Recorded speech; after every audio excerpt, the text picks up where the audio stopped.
stars. Space Marines were never merely soldiers, they were the emperors. Masterwork, the pinnacle of genetic engineering and surgical augmentation, designed to be humanity's champions in the darkest reaches of the galaxy. The process that creates a Space Marine is called the creation of the Adeptus Astartes, and it is a transformation so profound that the end result can barely be called human anymore. The process begins with gene seed, genetic material descended from the Emperor's own primarchs, those 20 demigod sons, who were the Emperor's first and greatest creations. This gene seed is implanted into a young recruit, usually beginning in early adolescence when the body is still developing and can more readily accept the radical changes that follow. What comes next is a series of 19 separate organs, each one a miracle of bioengineering, each one transforming the recipient further from baseline humanity. The secondary heart, the first of these organs, provides redundancy and massively increased cardiovascular performance. Should the primary heart be damaged, the secondary can maintain blood flow. Together, they allow for feats of endurance that would kill a normal human through sheer cardiac strain. The os modular alters bone growth, making the skeleton larger, denser, and capable of withstanding impacts that would shatter normal human bones like glass. The biscopia stimulates muscle growth beyond natural limits, creating bands of muscle tissue that possess strength far exceeding anything possible for an unaugmented human. The hemastomen alters the blood itself, making it more efficient at oxygen transport, and including factors that dramatically accelerate clotting and healing. A Space Marine's blood can seal wounds that would cause a normal human to bleed out in minutes. The Larraman's organ takes this further, releasing Larraman cells that can seal even major wounds almost instantly. The catalepsian node allows a Space Marine to sleep with half their brain at a time, remaining partially conscious even while resting, able to continue functioning for weeks without true sleep. The preomnor, a pre-stomach, can neutralize most poisons and toxins, allowing Space Marines to consume materials that would kill normal humans. The omophagia allows them to gain genetic information by consuming flesh, literally absorbing memories and knowledge by eating their enemies. The multi-lung provides redundancy in breathing and can function even in low oxygen or toxic atmospheres. The oculobe alters the eyes, providing enhanced vision in multiple spectrums and the ability to consciously adjust focus like a camera lens. The Lyman's ear enhances hearing beyond normal human range and provides additional balance organs, making Space Marines extraordinarily difficult to disorient. The Susan membrane allows them to enter a state of suspended animation if mortally wounded, potentially surviving for years or even centuries until rescue. The melanchrome alters skin pigmentation in response to radiation levels, protecting against exposure that would cause fatal poisoning in normal humans.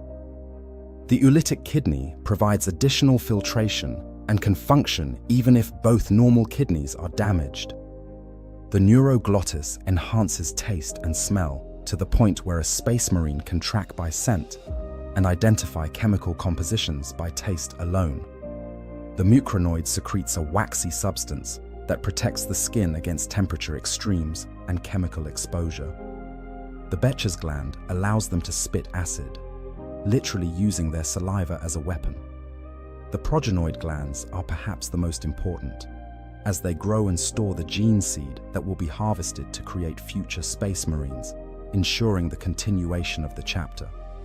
And finally, the black carapace, the interface beneath the skin that allows direct neural connection to power armor, turning the suit from mere equipment into an extension of the Marine's own body. This is what a Space Marine is, physiologically. But we are not discussing Space Marines. We are discussing Chaos Space Marines, and the difference is profound. A Chaos Space Marine has all of these advantages, all of this superhuman capability, and then adds to it the blessings and curses of the warp itself. 10,000 years ago, during the Horus Heresy, half of the Space Marine legions turned traitor, pledging their souls to the Chaos Gods. Those who survived have been changed by millennia of exposure to the immaterium, that realm of nightmare and madness that lies beneath reality itself. Their flesh and armor have been twisted by the energies of chaos, often giving them capabilities that transcend even the already superhuman baseline. A Chaos Space Marine dedicated to Khorne might possess strength that far exceeds even normal Space Marine limits, fueled by the Blood God's favor and able to tear through armor with bare hands, enhanced by demonic power. One who serves Nurgle might be effectively unkillable, flesh rotted and diseased, but sustained by the Plague Father's gifts, able to continue fighting even with wounds that would reduce a normal Space Marine to a corpse.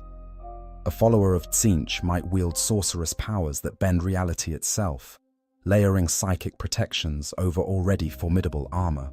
A champion of Slaanesh might move with speed that makes them seem to blur, reflexes enhanced beyond even Space Marine norms. And their armor, oh their armor. Power armor is already a technological marvel, a sealed environment suit that provides protection against the vacuum of space, toxic atmospheres, and hostile fire. The ceramite plating can withstand hits from weapons that would obliterate concrete bunkers. The armor's internal systems monitor the wearer's vital signs, inject combat stimulants when needed, and conceal breaches automatically. The power source drives servo bundles that multiply the wearer's already superhuman strength, allowing them to wield weapons that would require a vehicle mount for a normal human. But Chaos power armor has been touched by the warp. The metal itself might be semi-alive, shifting and reforming to protect the wearer from threats. Demon-forged plates might be literally indestructible by conventional means. The armor might heal itself, corruption sealing breaches and regenerating damaged sections. It might be adorned with trophies of 10,000 years of war, each one a grim reminder of the warrior's terrible longevity and countless victories. This is what our guardsman faces. This is the reality of the enemy he has somehow defeated. To put it in perspective, imagine being asked to fight a main battle tank using only a flashlight and a kitchen knife. Now imagine that the tank is also a highly trained special forces operative with reactions faster than you can process. Who can run at 40 kilometers per hour? Who will shrug off injuries that would kill you instantly? And who has been fighting wars since before your great-great-great-grandparents were born? This begins to approximate the mismatch we are discussing. The standard issue lasgun that our guardsman carries, often mockingly referred to by the troops as a flashlight, is actually a reasonably effective weapon against most enemies. It fires a concentrated beam of photonic energy capable of cleanly severing limbs and cauterizing wounds through sheer thermal shock. Against unarmored or lightly armored targets, it is quite lethal. The power packs are easily recharged, meaning ammunition is rarely a concern. The weapon is reliable, relatively simple to maintain, and can function in a wide range of environmental conditions. For fighting cultists, insurgents, or even some alien species, the lasgun is perfectly adequate. But against Space Marine power armor, a single lasgun shot accomplishes approximately nothing. The ceramite plating is specifically designed to ablate and disperse the thermal energy of laser weapons. Estimates suggest that it would take dozens of sustained hits on the exact same point to even begin compromising the armor's integrity. And Space Marines do not stand still, obligingly allowing this to happen. They move, they take cover, they return fire with weapons that can reduce a guardsman to constituent atoms. This is why the Imperial Guard's doctrine against Space Marine opponents, whether loyalist gone rogue or chaos traitors, emphasizes overwhelming numbers and concentrated firepower. The official tactical guidance suggests ratios of 10 to 1, 20 to 1, even higher. Bring artillery, bring armor, bring air support, and pray that the Emperor guides your aim.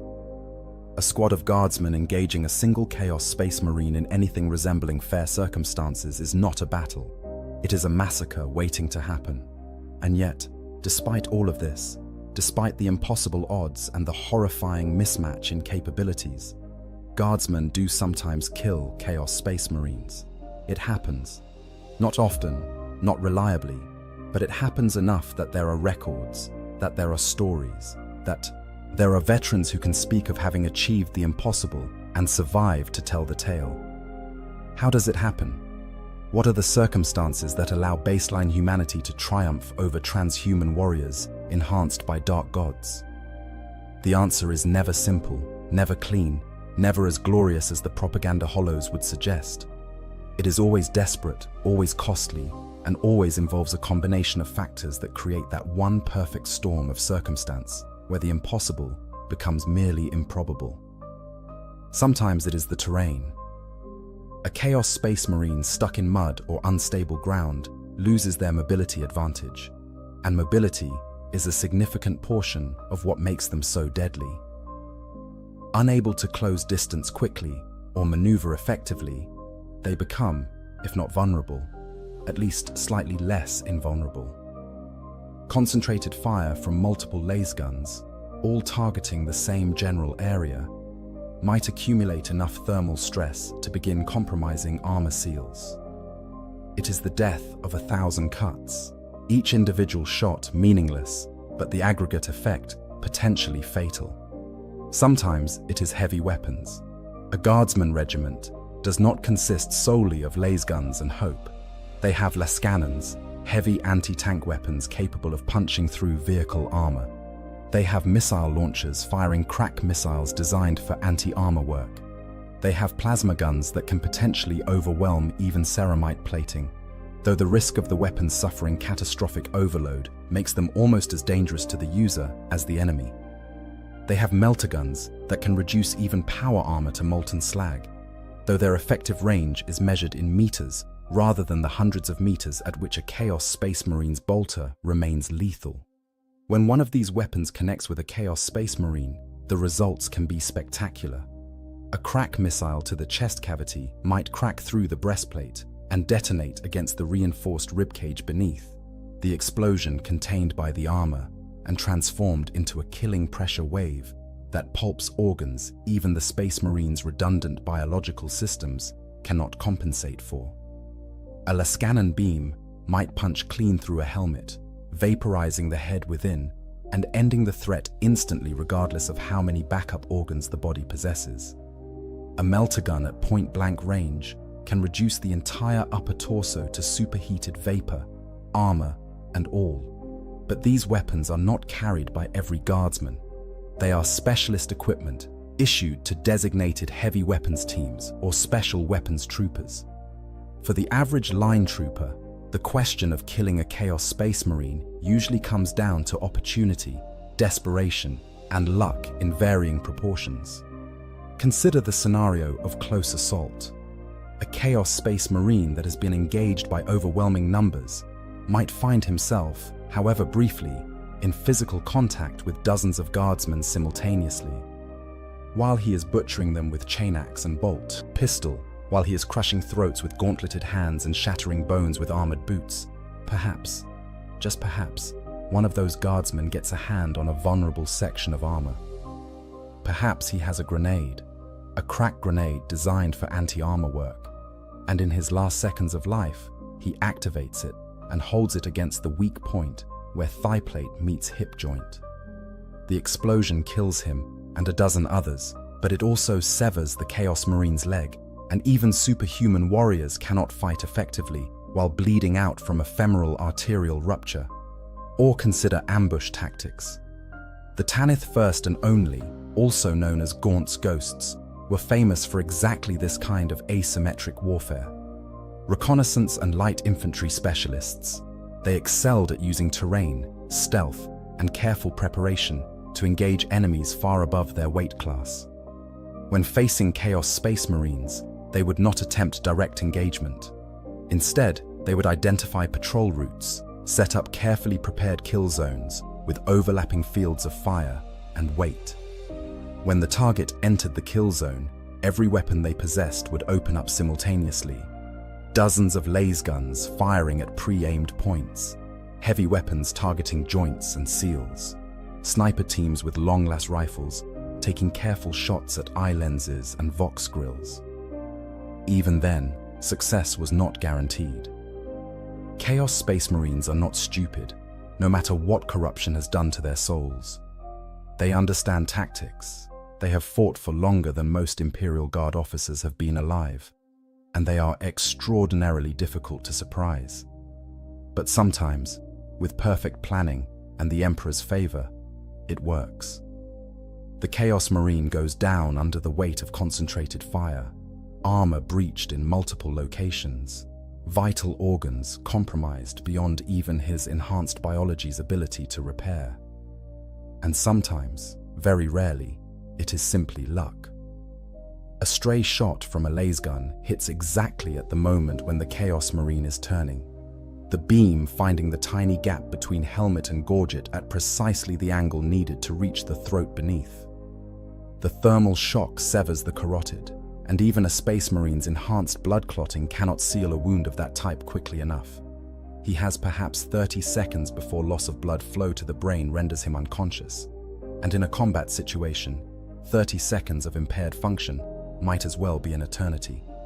He falls, and the guardsmen around him, as shocked as anyone, pour fire into the fallen body until they are certain he will not rise again. Or perhaps he has been fighting for hours, and the sustained effort has taxed even his superhuman endurance. His armor's power cell is depleted, turning the suit from enhanced strength to dead weight.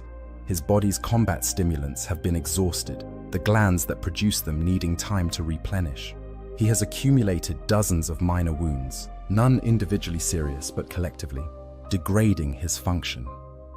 His attention is divided between multiple threat vectors, and in that moment of maximum vulnerability, a guardsman with a plasma gun manages to land a shot on his reactor backpack.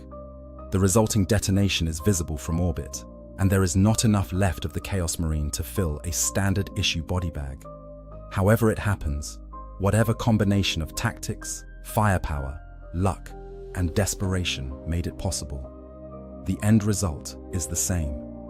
The Chaos Space Marine is dead or dying, and standing amid the carnage is at least one guardsman who can claim, however improbably, to have been the one who dealt the killing blow. And it is at this moment that the real story begins. The first sensation is disbelief. The guardsman stands there, weapon still trained on the fallen giant, unable to process what has just occurred. His mind, shaped by months or years of propaganda about the invincibility of Space Marines, by horror stories of chapter serfs and common soldiers slaughtered by the dozens, by the very real terror of facing post-human warriors in combat, cannot immediately accept the evidence his eyes are showing him. The monster is down. The walking tank lies still. The nightmare made manifest has become nothing more than a very large corpse in extremely sophisticated armor.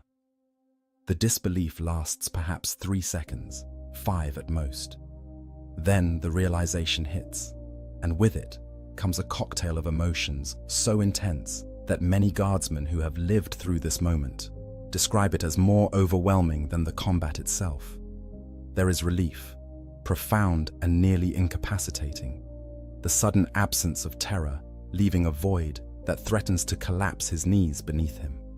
There is pride, swelling up from somewhere deep in his chest, the knowledge that he has achieved something that will be spoken of in awed whispers. There is horror, because he has just killed something that was, however corrupted, once a servant of the Emperor, a champion of humanity, a Space Marine. And there is fear. Not the fear of the enemy he just killed, but a new fear, one that will grow in the hours and days ahead. The fear of what comes next. His squad mates are the first to react. Those who survived the engagement, who witnessed what just occurred, begin to converge on his position. Some are cheering, shouting prayers of thanksgiving to the God Emperor, slapping the hero's shoulders with enough force to stagger him. Others approach more cautiously, as if afraid that touching him might somehow contaminate them with whatever impossible luck or divine favor allowed this to happen. A few hang back entirely, staring at him with expressions that mix admiration and something that might be suspicion. The sergeant arrives, pushing through the gathering crowd, his face a mask of professional composure that does not quite hide his own shock. He looks at the fallen Chaos Marine, at the guardsman who killed him, and makes a decision that will have significant implications for everything that follows. He activates his Vox bead, connecting to the platoon command channel, and speaks the words that will set in motion a chain of events our hero cannot yet imagine. Command, this is Sergeant Harron, 3rd Squad. We have confirmed enemy kill, 1 Chaos Space Marine, brought down by concentrated fire. Grid reference 47902, requesting retrieval team and senior officer presence. The phrasing is important. He says concentrated fire, rather than singling out one trooper. This is partly accurate, as even in the most improbable scenarios, the kill is rarely the result of a single shot from a single weapon. But it is also protective, spreading the credit and the potential scrutiny across the entire squad rather than placing it all on one individual. Some sergeants would do this naturally, looking out for their men. Others would be following standing orders, because the higher echelons of Imperial Command understand certain realities about what happens when individual soldiers achieve the exceptional. Within minutes, higher-ranking officers begin to arrive. A lieutenant, then a captain, then, depending on the significance of the engagement and the available command structure, potentially a colonel or even a general. They all want to see the body, to confirm the kill, to assess the situation. Combat engineers and tech priests are summoned to deal with the fallen Chaos Marine's power armor, which even in death represents valuable intelligence and potentially reclaimable technology, though anything touched by Chaos must be handled with extreme caution. And then, inevitably, come the commissars. These feared figures, responsible for maintaining discipline and morale within the Imperial Guard, have a particular interest in this situation. They circle the scene like sharks, their bolt pistols prominently displayed, their faces giving away nothing of their thoughts. They question the survivors, trying to piece together exactly what occurred. They examine the body, looking for evidence of how the armor was breached. They pay particular attention to our hero, asking pointed questions about what he saw, what he did, what he felt during the engagement. This is not mere curiosity. The commissars are performing an initial screening, looking for any signs of Chaos taint. Because one of the horrible realities of fighting Chaos forces is that exposure can corrupt. Simply seeing certain symbols can plant seeds of doubt or heretical thought. Extended engagement with Chaos warriors can expose soldiers to warp energies that might, over time, twist their souls. And there are documented cases of supposedly loyal Imperial troops being corrupted through contact with Chaos equipment or through psychic attack during combat. Our guardsman answers their questions as best he can, trying to remember details from what was likely the most traumatic and chaotic experience of his life. Did he hear any voices that were not his? Squad mates? No, sir. Did he experience any unusual sensations, visions, or compulsions? No, sir. Does he feel any differently now than he did before the engagement? Only grateful to be alive, sir. Did he touch the Chaos Marine or his equipment at any point? No, sir. The commissars take notes, exchange glances with each other, and make preliminary assessments. In most cases, they find nothing immediately concerning. The soldier appears shaken but stable, traumatized but not tainted. However, his name is now on a list, one of many such lists maintained by the Commissariat and, more ominously, by the Inquisition. He will be watched, not obviously but watched nonetheless, for signs of corruption that might manifest days, weeks, or even months after the exposure. Meanwhile, at a more mundane level, the bureaucracy of the Imperial Guard begins its inexorable grinding process. Reports must be filed. After-action assessments must be completed. Casualty figures must be tallied and transmitted up the chain of command. Our hero's name appears in these reports with increasing frequency. Private Jerem Kyle, Cadian 301st, 3rd Platoon, 3rd Squad. Confirmed participant in the elimination of one enemy Chaos Space Marine. Recommended for commendation. That last line, recommended for commendation, is where things start to become complicated. Because the Imperial Guard does recognize and reward exceptional valor and achievement.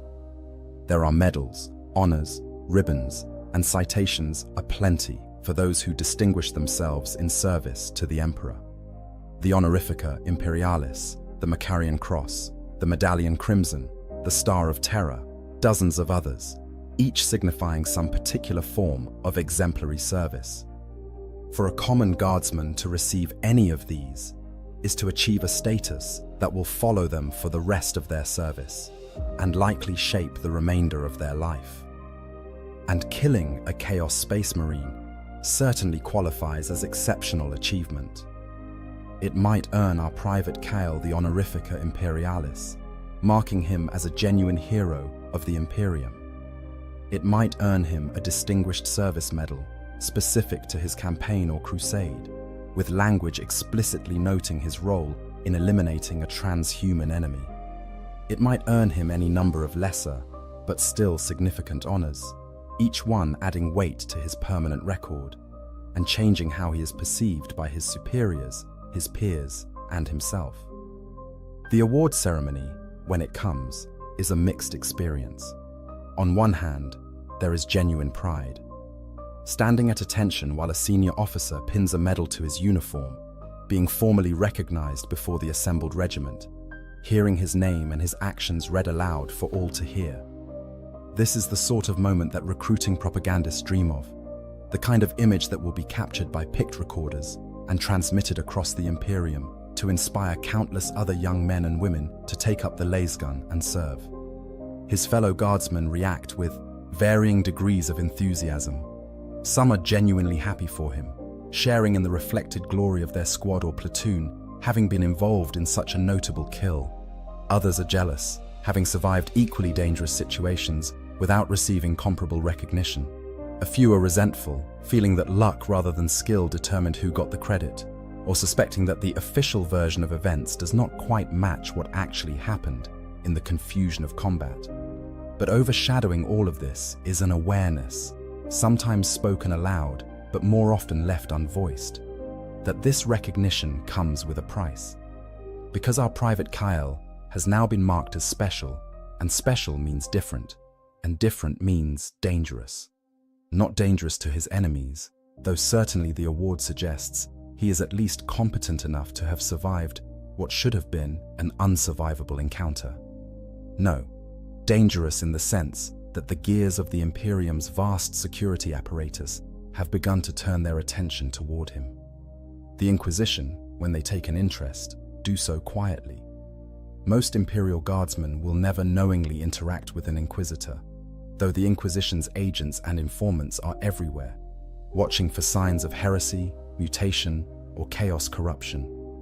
In the case of a soldier who has been in close combat with Chaos Space Marines and survived, the interest is nearly automatic. Inquisitors of the Ordo Malleus in particular, those dedicated to combating demonic threats, take a keen interest in anyone with such exposure. An agent might appear in the regiment, wearing the uniform of a commissar, or simply present as an attached advisor from some obscure branch of the Departamento Munitorum. They will observe Private Kyle, watch how he interacts with others, listen to what he says when he thinks no one of importance is paying attention. They will review his service record, looking for anomalies or patterns that might suggest corruption.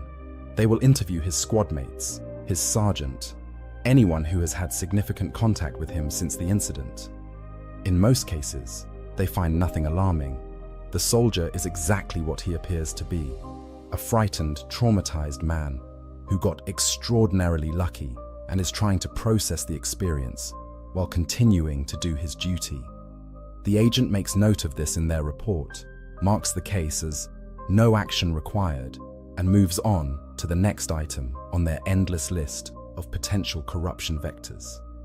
But sometimes they find something, not necessarily actual corruption, not chaos taint in the sense of mutation or demonic influence, but something that concerns them nonetheless. Perhaps the soldier has begun experiencing nightmares, vivid and recurring, in which he relives the engagement but with disturbing variations. Perhaps he has started drawing symbols he does not remember learning, geometric patterns that make his squadmates uncomfortable to look at.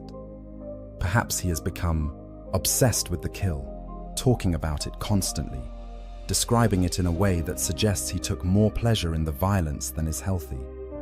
When this happens, the response can vary dramatically depending on which inquisitor is involved, what resources are available, and how severe the suspected taint is judged to be. At the mild end of the spectrum, the soldier might be quietly transferred to a different unit, separated from the circumstances of his exposure and placed under continued observation.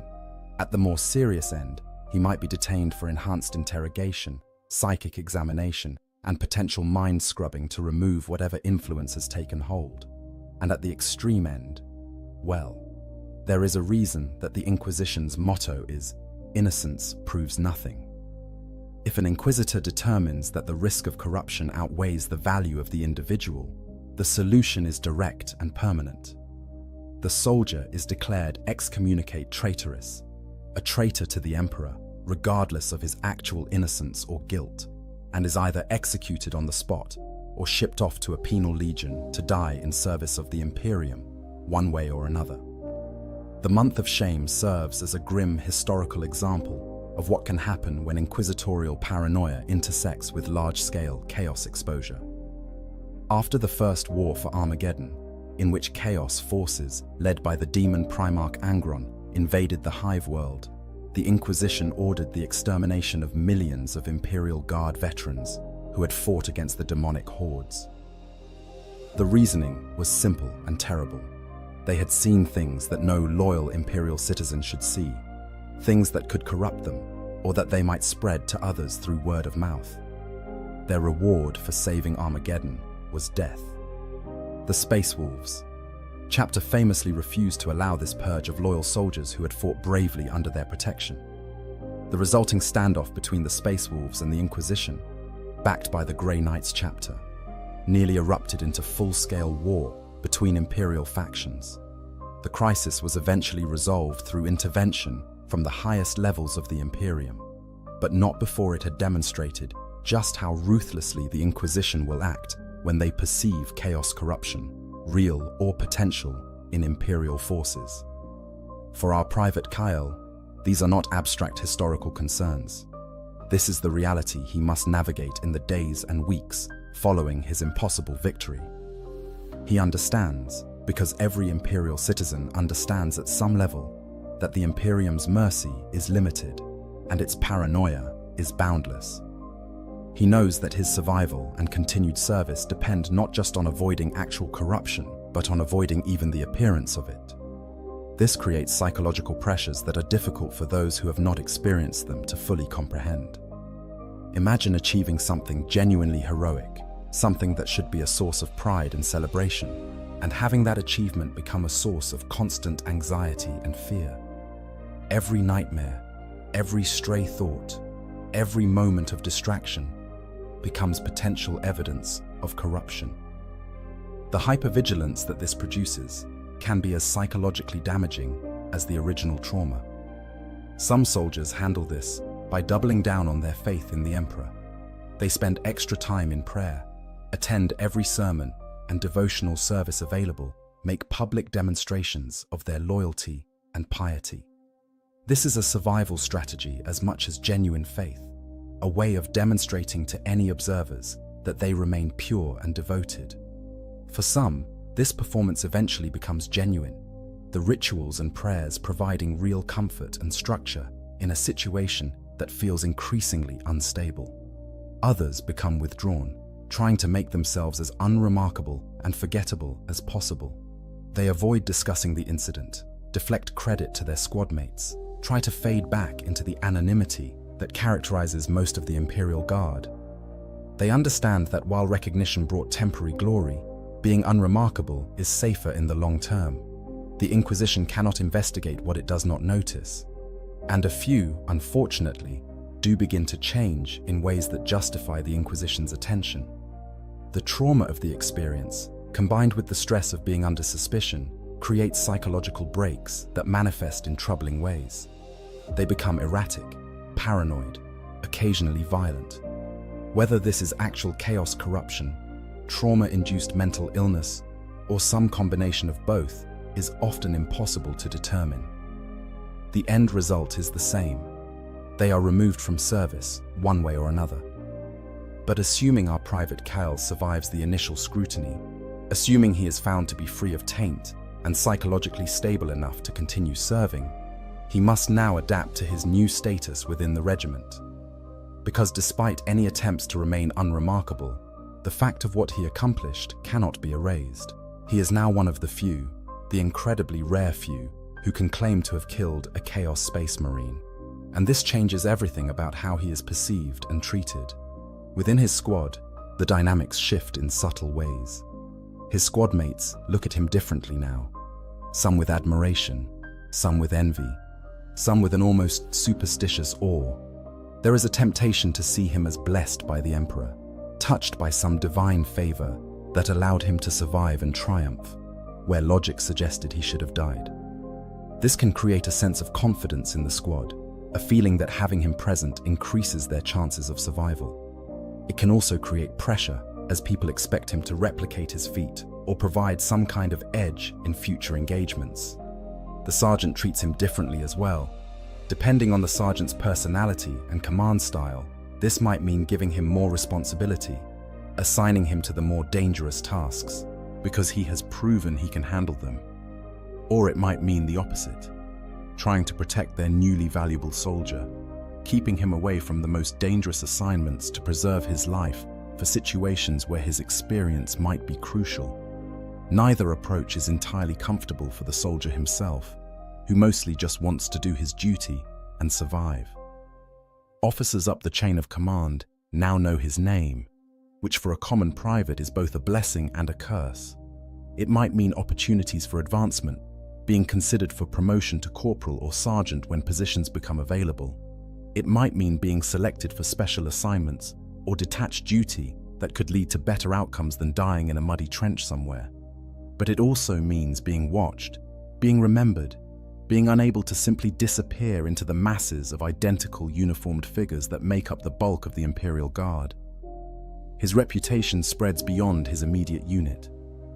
Other squads, other platoons, other companies within the regiment begin to hear the story, with details that grow increasingly exaggerated in the telling. By the time it has passed through a dozen retellings, the guardsman who killed a Chaos Space Marine through some combination of tactics, luck, and desperation has become the guardsman who single-handedly charged a Chaos champion and struck him down in hand-to-hand combat. The truth is impressive enough, but the human need for heroic narratives ensures that the tale grows in the telling. This creates its own problems. The real Private Kyle, the scared young man who mostly just wants to survive long enough to maybe see his homeworld again, is being overshadowed by the legendary version of himself that exists in the regiment's collective imagination.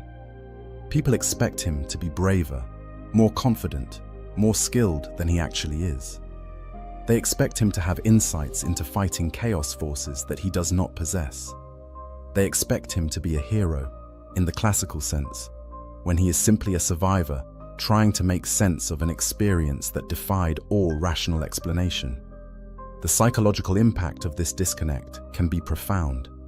He experiences something that psychologists would call imposter syndrome, the feeling that he does not deserve the recognition he has received, that he is a fraud who will eventually be exposed. He knows that luck played a massive role in his survival and success, but everyone else seems to attribute it to skill or divine favor. He knows that he was terrified throughout the engagement, that he thought he was going to die, that there was nothing heroic about the desperate scramble for survival. But the official version of events, the one that will be recorded in regimental histories and used in propaganda, smooths over all of that messiness to present a clean narrative of heroism and triumph. This is compounded by survivor's guilt, that terrible psychological burden that affects many who survive combat when their comrades did not. The engagement that made him famous likely killed or seriously wounded other members of his squad or platoon. Men he trained with, fought alongside, shared rations and stories with. They are now dead or maimed, while he stands relatively unharmed and decorated with medals. The rational part of his brain understands that their deaths were not his fault, that he did not ask to be the lucky one, that in war people die and survival is often purely random. But the emotional part of his brain struggles with this, particularly when he is being celebrated, while their names are being added to casualty reports and forgotten by everyone except their grieving families. Some soldiers in this position become fiercely dedicated to honoring their fallen comrades. They speak their names in private prayers, make sure their stories are not forgotten, carry tokens or mementos to remember them by. They use their new status to advocate for the fallen, ensuring that their families receive proper death benefits and recognition. This provides a sense of purpose beyond simply surviving, a way to transform their grief and guilt into something positive. Others are crushed by it, falling into depression and self-destructive behavior. They cannot reconcile their continued existence with the deaths of others they considered better soldiers, better people. Some seek death in combat, volunteering for the most dangerous assignments in hope of joining their fallen comrades. Most Imperial Guard officers and commissars are experienced enough to recognize these patterns and try to intervene before a valuable soldier throws his life away needlessly, but they cannot always succeed. The long-term trajectory for a guardsman who has achieved such notable success is varied and depends on many factors. If he survives the immediate aftermath, if he avoids corruption or the appearance of corruption, if he manages to process the trauma and continue functioning effectively as a soldier, then his career can take several different paths. He might be promoted, moving up through the ranks from private to corporal to sergeant, and potentially beyond. His experience in successfully engaging transhuman enemies gives him credibility when training others or planning operations. His medals and commendations mark him as someone who has proven themselves under the most extreme circumstances. His story becomes part of the regiment's collective identity, a reminder that the Guard can triumph even against seemingly impossible odds. He might be transferred to more specialized units, the recon companies and special operations teams that conduct the most dangerous missions value soldiers who have proven they can keep their heads in life or death situations.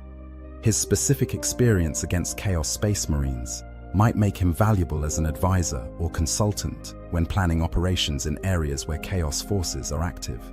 He might even be selected for training as a Tempestus, Scion, those elite stormtroopers who represent the Guard's closest equivalent to special forces.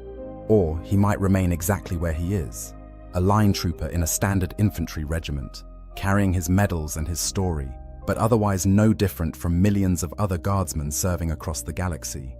This is actually the most common outcome, because the Imperial Guard is a vast machine that requires countless ordinary soldiers to function, and even heroic ones are ultimately just components in a much larger system. What does not change, regardless of which path his career takes, is the fundamental fact of what he experienced. He looked into the face of transhuman warfare at its most corrupt and terrible, and he survived. He proved, at least for one moment, in one specific set of circumstances, that the Emperor's faithful can triumph over even the most terrifying enemies. This knowledge shapes everything that follows. In his darker moments, alone on guard duty or lying sleepless in his bunk, he sometimes wonders if he used up all his luck in that one moment. Statistically speaking, he has already achieved something so improbable that the odds of repeating it are essentially zero. Does that mean his death is inevitable now? That the universe is waiting to balance the books?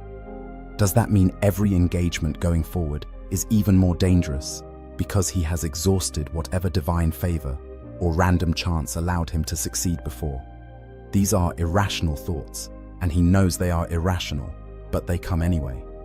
The human mind is not designed to process probability in healthy ways when operating under the constant stress of combat. Patterns are seen where none exist. Causality is assigned to coincidence. The randomness of survival in warfare becomes unbearable without imposing some kind of structure or meaning on it. even if that structure is fundamentally illogical. His faith in the Emperor provides some comfort here, though it is a complicated comfort.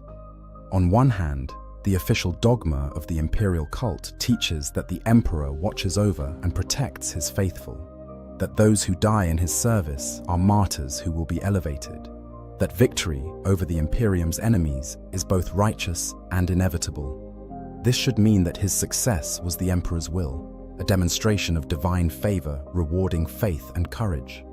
But on the other hand, the imperial cult also teaches that suffering and sacrifice are inherently virtuous, that to struggle and die in the Emperor's service is glorious, that ease and comfort are suspicious and potentially corrupting. By this logic, his survival and success might be viewed with suspicion rather than celebrated. Why was he allowed to live when so many died? What makes him special? Is it truly the Emperor's favor, or something darker pretending to be divine providence? These theological paradoxes are not unique to his situation. Every soldier who survives combat while comrades die faces them to some degree. But having achieved something so notable, so improbable, makes the questions more acute and the answers more unsatisfying. He cannot help but analyze the experience, trying to understand it, trying to find meaning in the chaos. Did he do something specific that allowed him to succeed? Some tactical decision or physical action that could be learned and repeated? In most cases, the answer is frustratingly elusive. The engagement happened so quickly, in such confused and terrifying circumstances, that extracting specific lessons is difficult. Yes, he fired his weapon. Yes, he took cover when he could. Yes, he followed his training as best he could manage, while absolutely convinced he was about to die. But millions of other guardsmen do all of these things, and still perish when facing Chaos Space Marines. So what made the difference? Luck seems like the most honest answer, but it is also the least satisfying. Attributing his survival and success to pure chance means accepting that he has no control over his fate, that he could do everything right and still die, that the universe is fundamentally uncaring and random. This is psychologically destabilizing in ways that make combat stress seem manageable by comparison. So he and others like him create narratives. Maybe he was blessed by the Emperor. Maybe his actions, however unexceptional they seemed at the time, were actually the perfect response to the specific tactical situation.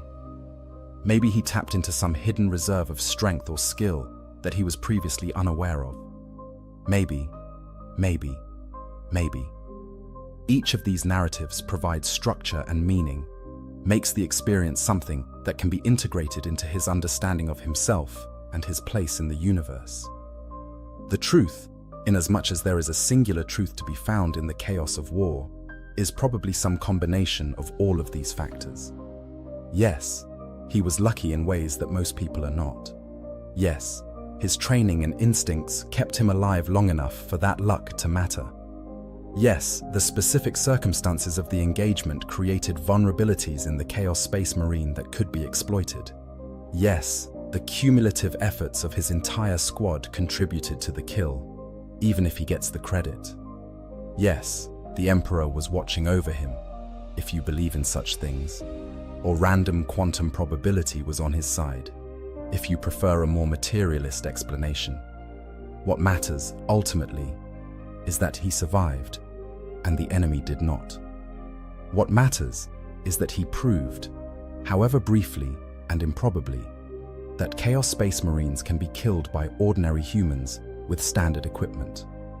What matters is that his story will be told and retold, will inspire other guardsmen facing their own impossible odds, will serve as proof that the Emperor's faithful need not despair even when facing the most terrifying enemies.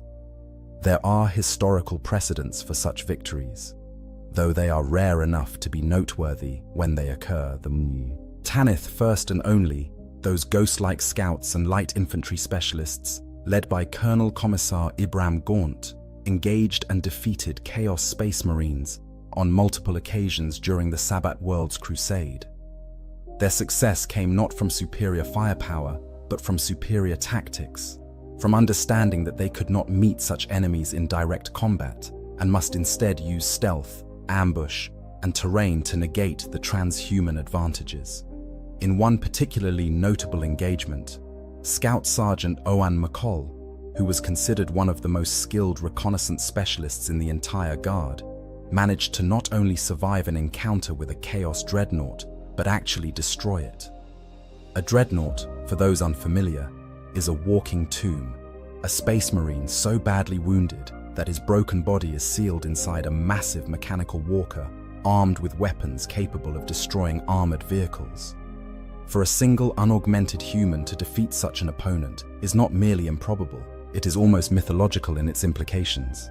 The death cause of Krieg, those grim and fatalistic soldiers from a world scoured by atomic fire, have also tallied confirmed kills against Chaos Space Marines over their long and bloody history. Their approach is characteristically direct. They throw bodies at the problem until the problem stops being a problem. A Chaos Space Marine might kill dozens of Krieg troopers, but there are always more Krieg troopers, and each one dies with the same emotionless determination, buying time and creating openings for heavy weapons teams or massed laser fire to eventually overwhelm even ceramite armor. The Cadian shock troops, considered among the finest conventional infantry in the entire Imperial Guard, faced Chaos Space Marines repeatedly during the 13 Black Crusades that assaulted their homeworld over 10,000 years. They developed specific tactical doctrines for such engagements, emphasizing combined arms operations, where infantry supported by armor and artillery could create overlapping fields of fire that even Space Marines would struggle to cross. Their success rate was never high, but it was higher than most, high enough that the Chaos Forces learned to respect Cadian troops as genuinely dangerous opponents rather than mere cannon fodder. These historical precedents matter because they provide context. They demonstrate that our Private Kael's achievement, while exceptional and worthy of recognition, is not completely unprecedented. The Imperial Guard does engage and defeat Chaos Space Marines. It happens, not often, not easily, and usually at terrible cost, but it happens. He is part of a lineage of guardsmen who have proven that humanity, even baseline unaugmented humanity, can stand against the post-human and occasionally triumph. This knowledge provides some comfort, though it is balanced by the awareness of just how many guardsmen died in each of those historical victories. For every famous triumph, there are countless unnamed tragedies. For every soldier, like Sergeant McCall, who defeats a dreadnought against impossible odds, there are thousands who die forgotten in muddy trenches, crushed beneath power-armored boots, or torn apart by bolter fire. The survivorship bias in military history means that we remember the victories and forget the vastly more numerous defeats. But still, the precedents exist. They are recorded in regimental histories, in after-action reports, in the personal journals of officers and commissars. They are studied in the Schola Progenium, where future commanders are trained in the theory and practice of warfare. They inform tactical doctrine and strategic planning, and they inspire, because even in the grim darkness of the far future, where there is only war and the galaxy burns, humanity needs to believe that victory is possible. Private Kael becomes, whether he wishes it or not, part of this tradition. His name joins the rolls of guardsmen who have achieved the improbable, who have proven that faith, courage, and good fortune can sometimes triumph over superior strength and technology. His story will be used by commissars to inspire their troops, by propagandists to recruit new soldiers, by historians to document the endless war that consumes the Imperium. And what of the man himself? What happens to Private Kael in the years following his moment of glory? The truth is that his story, like that of most Imperial Guardsmen, probably ends violently and prematurely. The attrition rate in the Guard is horrific, with most soldiers not surviving their first 5 years of service.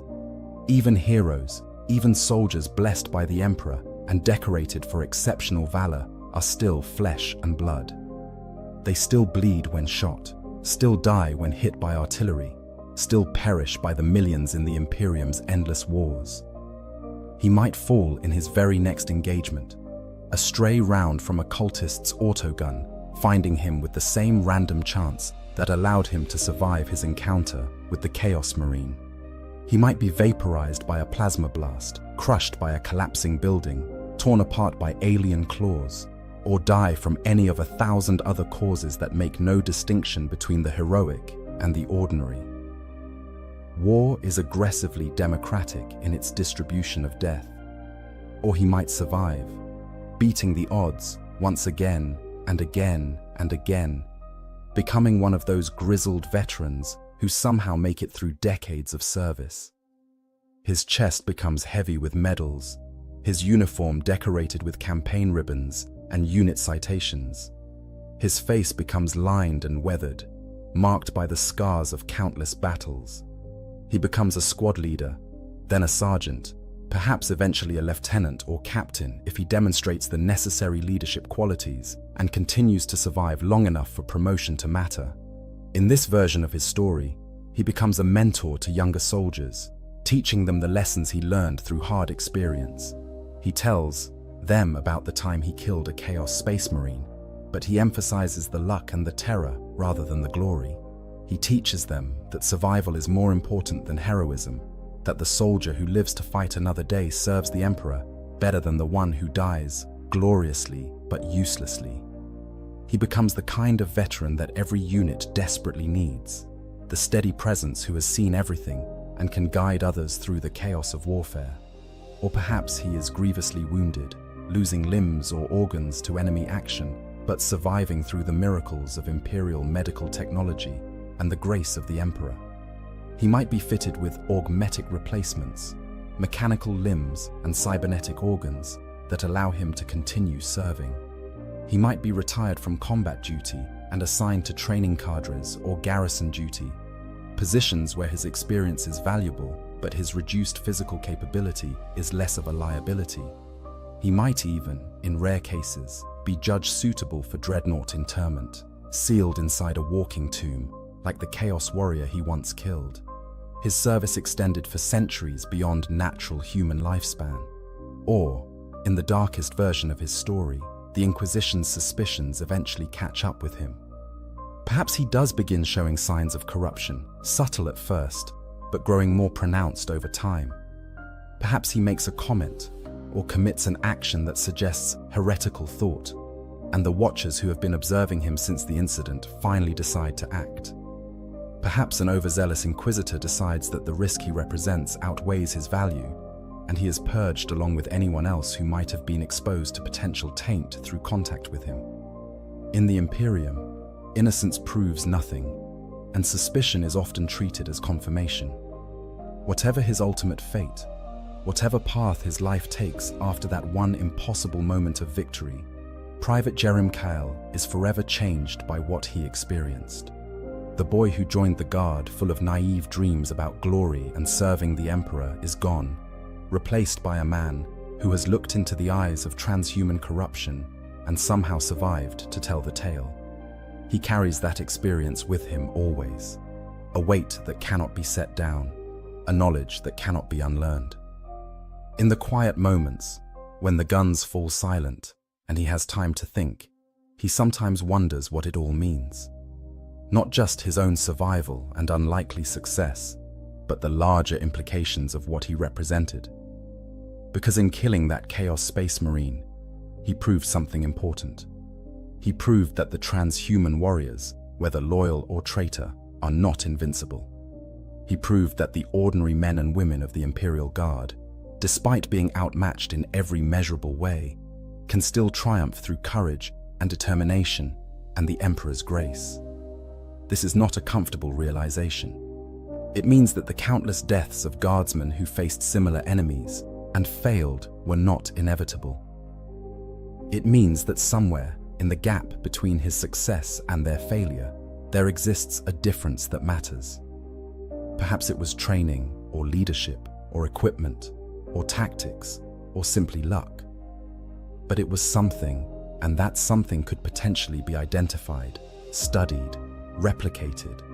It means that all those deaths, all that sacrifice, might have been partially avoidable with better doctrine, or better support, or better fortune. This is a heavy burden for one man to carry. He did not ask to be a symbol, did not ask to have his survival used to judge others who died. He was just trying to stay alive, just trying to do his duty and perhaps see another dawn. But the Imperium is relentless in its search for meaning, for lessons, for ways to improve its war machine and achieve victory more efficiently. His experience will be analyzed, discussed, incorporated into tactical doctrine or propaganda, or both. He cannot escape being made into an example, whether he wishes it or not. And so he continues to serve, continues to fight, continues to survive, or not, as the Emperor wills. He is Private Jerem Kael of the Cadian 301st, decorated veteran, killer of Chaos Space Marines, and ultimately just another soldier in humanity's endless war for survival. His story is exceptional in its details, but tragically common in its broader outline. Millions of guardsmen have their own stories of survival against impossible odds, of moments where they should have died, but somehow did not, of victories that logic suggested were impossible. Each of them carries their own weight, their own trauma, their own complicated relationship with the recognition or lack thereof that they receive. Each of them must navigate the same treacherous waters of inquisitorial suspicion, official recognition, and personal psychological damage. Each of them must find their own way to integrate impossible experiences into some kind of functional understanding of themselves and their place in the universe. This is the reality of what happens when a guardsman kills a Chaos Space Marine. Not the clean glory of propaganda hollows or the simplified heroism of recruitment posters, but the messy, complicated, psychologically fraught reality of having achieved something that should not have been possible and having to live with all the consequences that follow. It is a story of survival and sacrifice, of luck and loss, of faith tested and sometimes broken under the weight of impossible circumstances. In the end, what matters most is not the kill itself, impressive though it was. What matters is what comes after. What matters is whether the soldier can integrate this experience, can continue functioning, can find meaning in his survival rather than drowning in guilt or breaking under suspicion. What matters is whether he can use his unlikely success to inspire others, to teach others, to contribute to the Emperor's cause in ways that extend beyond that single moment of violence. Because in the grim darkness of the far future, there is only war. And in war, what matters is not the individual moments of triumph or tragedy, but the collective struggle of humanity to survive against a galaxy that wants nothing more than to see it destroyed. Every guardsman who stands and fights, who holds the line against impossible odds, who refuses to break even when facing enemies that should annihilate them, contributes to that struggle. Every act of courage, however small, however doomed, however ultimately insignificant in the vast scale of galactic warfare, matters. Private Kael's moment of glory, his impossible victory over a Chaos Space Marine, is one small candle flame in an ocean of darkness. But it is a flame nonetheless, proof that even in the worst circumstances, even against the most terrible enemies, humanity can still triumph. And in the Imperium of man, where hope is often all that stands between survival and extinction, that proof matters more than any individual soldier's fate. The story ends not with his death or his triumph, but with his continuation. He serves, he fights, he endures. He carries his medals and his memories, his faith and his doubts, his pride and his survivor's guilt. He is shaped by what he experienced, but not defined solely by it. He is a soldier of the Imperium, one among countless billions, doing his duty in humanity's endless war for survival. And perhaps, on some distant battlefield under an alien sky, facing enemies that should not be faced and odds that should not be beaten, he will once again prove that the impossible is merely improbable. Perhaps another guardsman, inspired by his story, will achieve their own unlikely victory. Perhaps the legend will grow, spreading through the ranks of the Imperial Guard, a reminder that even against transhuman warriors enhanced by dark gods, Even against the corruption of chaos itself, humanity can stand and fight, and sometimes, just sometimes, prevail. This is what happens when a guardsman kills a Chaos Space Marine. This is the price of the impossible. This is the weight of surviving when survival itself defies all probability. And this, ultimately, is the truth of service in the Imperial Guard. That every soldier, no matter how ordinary, carries within them the potential for extraordinary achievement, and that the line between hero and corpse is often nothing more than chance, timing, and the inscrutable will of the Emperor. In the name of the God Emperor of mankind, in service to the Imperium that spans 1,000,000 worlds, these ordinary men and women stand against the darkness. And sometimes, against all odds and all reason, they win.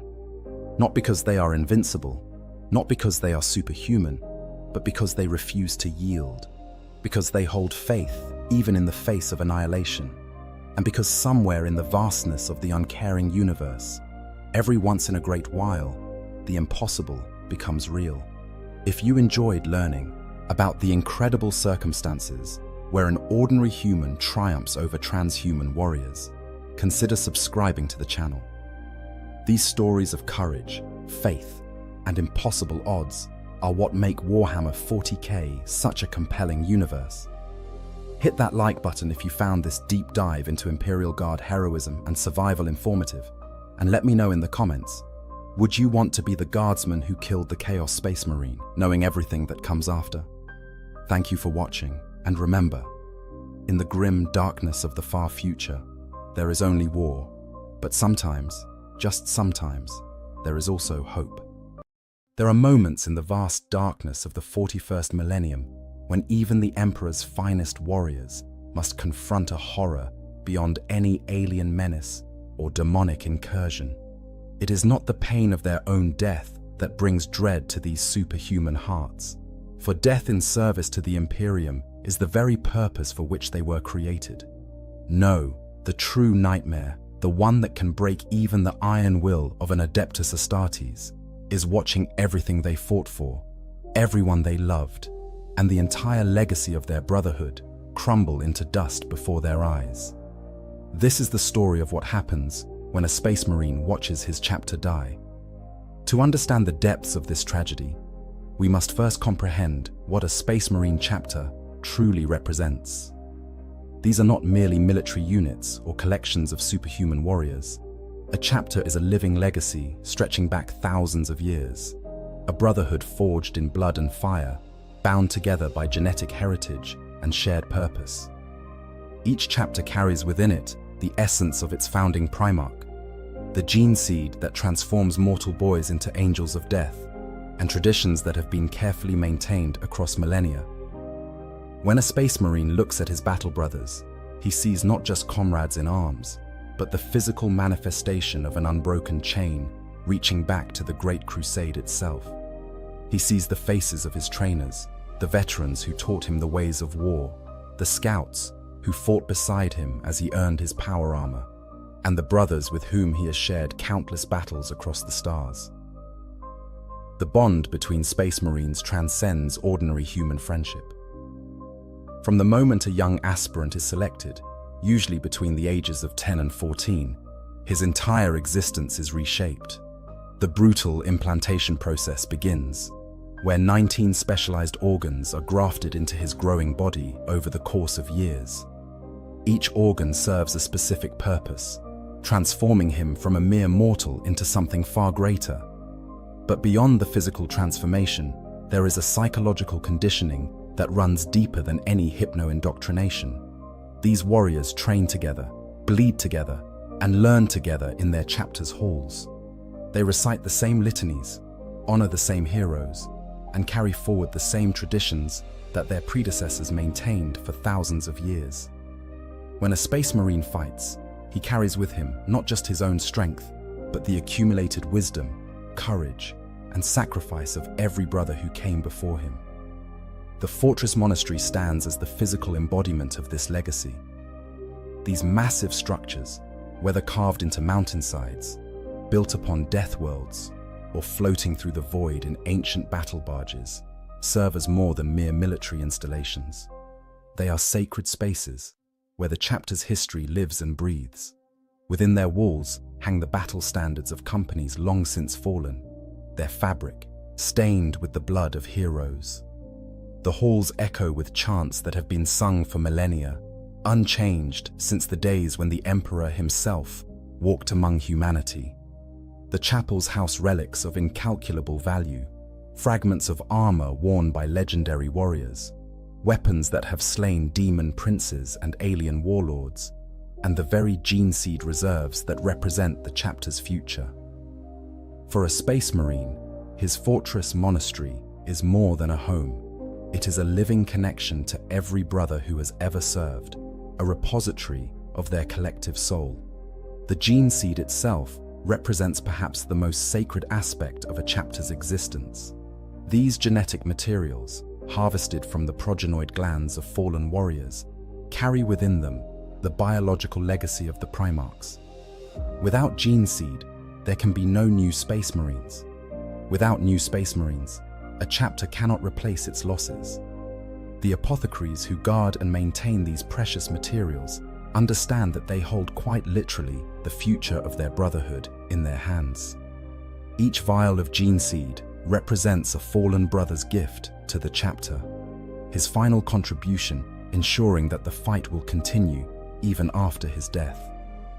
The loss of gene seed stockpiles, whether through battle, accident, or the slow degradation that can afflict genetic material over centuries, represents an existential threat that no amount of courage or tactical brilliance can overcome. Now, imagine being the Space Marine who watches all of this begin to crumble. The paths to chapter extinction are varied, but they all lead to the same terrible destination. Some chapters meet their end in a single catastrophic moment, a flash of destruction so complete that there is no time for grief, no opportunity for last stands or final prayers. The Crimson Fists nearly suffered this fate when a rogue missile from their own planetary defense system struck the main arsenal of their fortress monastery on Rin's world in 989 of the 41st millennium. The explosion was so massive that it could be seen from orbit, a pillar of fire and destruction that reduced centuries of accumulated history to ash in seconds. More than 3/4 of the chapter died in that instant, trapped within the very walls that were supposed to protect them. Chapter Master Pedro Cantor survived only because he had been inspecting the outer defenses with a small group of battle brothers when the missile struck. They felt the ground shake beneath their feet, saw the mushroom cloud rising from what had been their home, and knew with terrible certainty that everything they had known was gone. The Astral Knights chose their extinction deliberately, a calculated sacrifice that would save billions of Imperial citizens from a threat beyond imagining. When the Necron world engine emerged in the Vidar sector in 926 of the 41st millennium, it represented a weapon of such devastating power that conventional military responses proved utterly inadequate. This planet-sized spacecraft, armed with Gauss projectors capable of scorching entire worlds clean of life, had already destroyed multiple Imperial planets. Void shields of impossible strength rendered it immune to bombardment, while its own weapons tore through Imperial Navy vessels as easily as a chainsword through flesh. 15 Space Marine chapters, supported by elements of the Imperial Navy, attempted to overwhelm the world engine through sheer valor and firepower. 12 times they launched their attacks. 12 times they were thrown back with massive casualties. Chapter Master Artur Amhrad of the Astral Knights understood that conventional tactics would never succeed. The solution he proposed was as brilliant as it was terrible. The chapter would ram their flagship, the battle barge Tempestus, directly into the world engine's shields at full speed. If the ancient vessel could penetrate those impossible defenses, the Astral Knights would deploy directly onto the Necron construct's surface and destroy it from within. The plan had one fatal flaw. There would be no extraction, no rescue, no possibility of survival. Every battle brother who boarded that ship knew with absolute certainty that they would never leave the world engine alive. But they also knew that their sacrifice might save billions of innocent lives. And for a space marine, that calculation is simple. 772 astral knights deployed onto the world engine's surface. For 100 hours, they fought against tens of thousands of Necron warriors, destroying flux generators, weapon forges, and command nodes. Each victory came at a terrible price, paid in the blood of heroes. One by one, the astral knights fell, their numbers dwindling with each passing hour. Chapter Master Amrad and 5 battle brothers reached the deepest part of the world engine, where the command arrays that controlled the vessel's shields and weapons were housed. In a final act of heroism, Amrad detonated melter charges that brought down the shields and silenced the weapons. The astral knights were gone, but their sacrifice was not in vain. The Imperial Navy destroyed the world engine with volley after volley of cyclonic torpedoes, avenging the fallen and saving countless worlds from destruction. But extinction need not come in a single apocalyptic moment. Some chapters die slowly, ground down by attrition over decades or even centuries. This slower death might be in some ways more terrible, for it gives the surviving warriors time to understand what is happening, to watch their brotherhood fade away piece by piece, battle by battle. Consider a chapter that begins with minor defeats, the kind that are inevitable in the endless wars of the Imperium.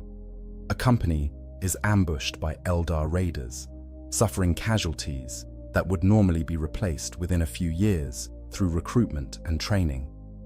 But perhaps the chapter's recruiting, worlds have been ravaged by orc invasions, their populations depleted or scattered. The aspirants who would have become the next generation of space marines never arrive, or arrive in numbers too small to replace the losses.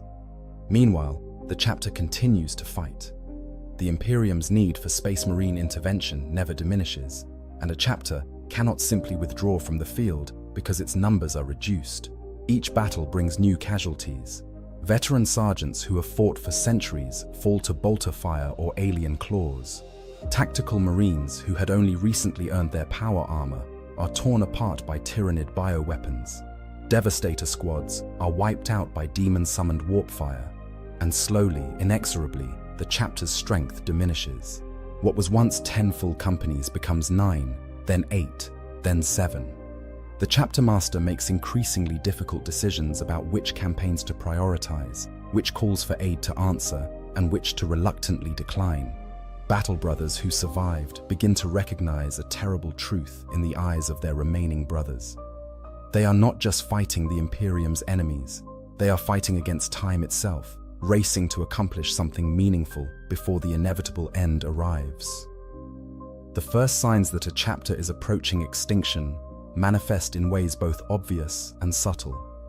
The fortress monastery begins to feel different. Halls that once echoed with the sounds of training exercises and recited litanies grow quieter as fewer voices remain to fill them. The armory, which should hold racks upon racks of weapons and armor sets ready for deployment, shows increasing gaps where fallen brothers' wargear has not been replaced. The Chapter Masters' Council, which tradition dictates should include the captains of all 10 companies, plus senior officers, meets around a table with more and more empty chairs. When the chapter assembles for ceremonies or briefings, the formations look thinner, the gaps between warriors wider. For the individual space marine watching this decline, each loss carries a weight that accumulates over time. In the beginning, death is an expected part of warfare. Battle brothers fall, their gene seed is recovered, their names are added to the rolls of honor, and life continues. But as numbers dwindle, each death becomes more personal, more devastating. That veteran sergeant who trained you when you were a scout, who taught you how to properly aim a bolter, who shared stories of campaigns fought before you were born. He falls in battle against Chaos Space Marines, his armor breached by a chain axe. The apothecary recovers his gene seed, but the knowledge, the experience, the 1,000 small lessons he carried are gone forever. That tactical marine who fought beside you through a dozen war zones, whose presence at your shoulder became as familiar as your own heartbeat. He is torn apart by tyrannid bioweapons, dissolved into organic slurry before the apothecary can reach him. His gene seed is lost, and with it, the opportunity to create new brothers from his legacy. As the chapter's numbers continue to decline, the survivors begin to see patterns that fill them with dread. The scouts, those young warriors still earning their place in the chapter, die in disproportionate numbers. They lack the experience to avoid rookie mistakes, the veteran wisdom that keeps a space marine alive in impossible situations. And there are no new scouts arriving to replace them, for the recruiting worlds lie barren, or the chapter lacks the apothecaries and trainers necessary to properly transform new aspirants. The veterans, those warriors with centuries of experience, fall to the law of averages. Even the most skilled warrior can be overwhelmed by sufficient force or caught by an unlucky shot. Each veteran who falls takes with him irreplaceable knowledge. The best ways to combat orc warlords, the weak points in Necron tomb complexes, the rituals necessary to maintain ancient weapons that the chapter's remaining tech marines do not fully understand. The psychological weight of watching this slow extinction is crushing in ways that normal humans could never fully comprehend. Space Marines are psychologically conditioned to feel no fear in the face of death, to welcome their own demise as a fulfillment of their purpose. But they are not conditioned to watch everything they love die around them while they survive. Each morning, a Space Marine wakes to see fewer brothers in the training cages, fewer voices raised in morning prayers, fewer faces he recognizes from years of shared service. He walks through halls where his footsteps echo too loudly in the emptiness. He performs his duties knowing that each task might be the last time it is properly done, for there may be no one left with the knowledge to continue the tradition. The chapter's leadership faces impossible decisions. The chapter master, who bears ultimate responsibility for his brothers' lives and the chapter's survival, must balance the need to answer the Imperium's calls for aid against the mathematical reality of their declining numbers. Does he commit the chapter's remaining forces to a desperate battle that might save a critical world, but will certainly cost more irreplaceable lives? Or does he husband their strength, fighting only when necessary, and risk allowing Imperial worlds to fall for want of Space Marine intervention?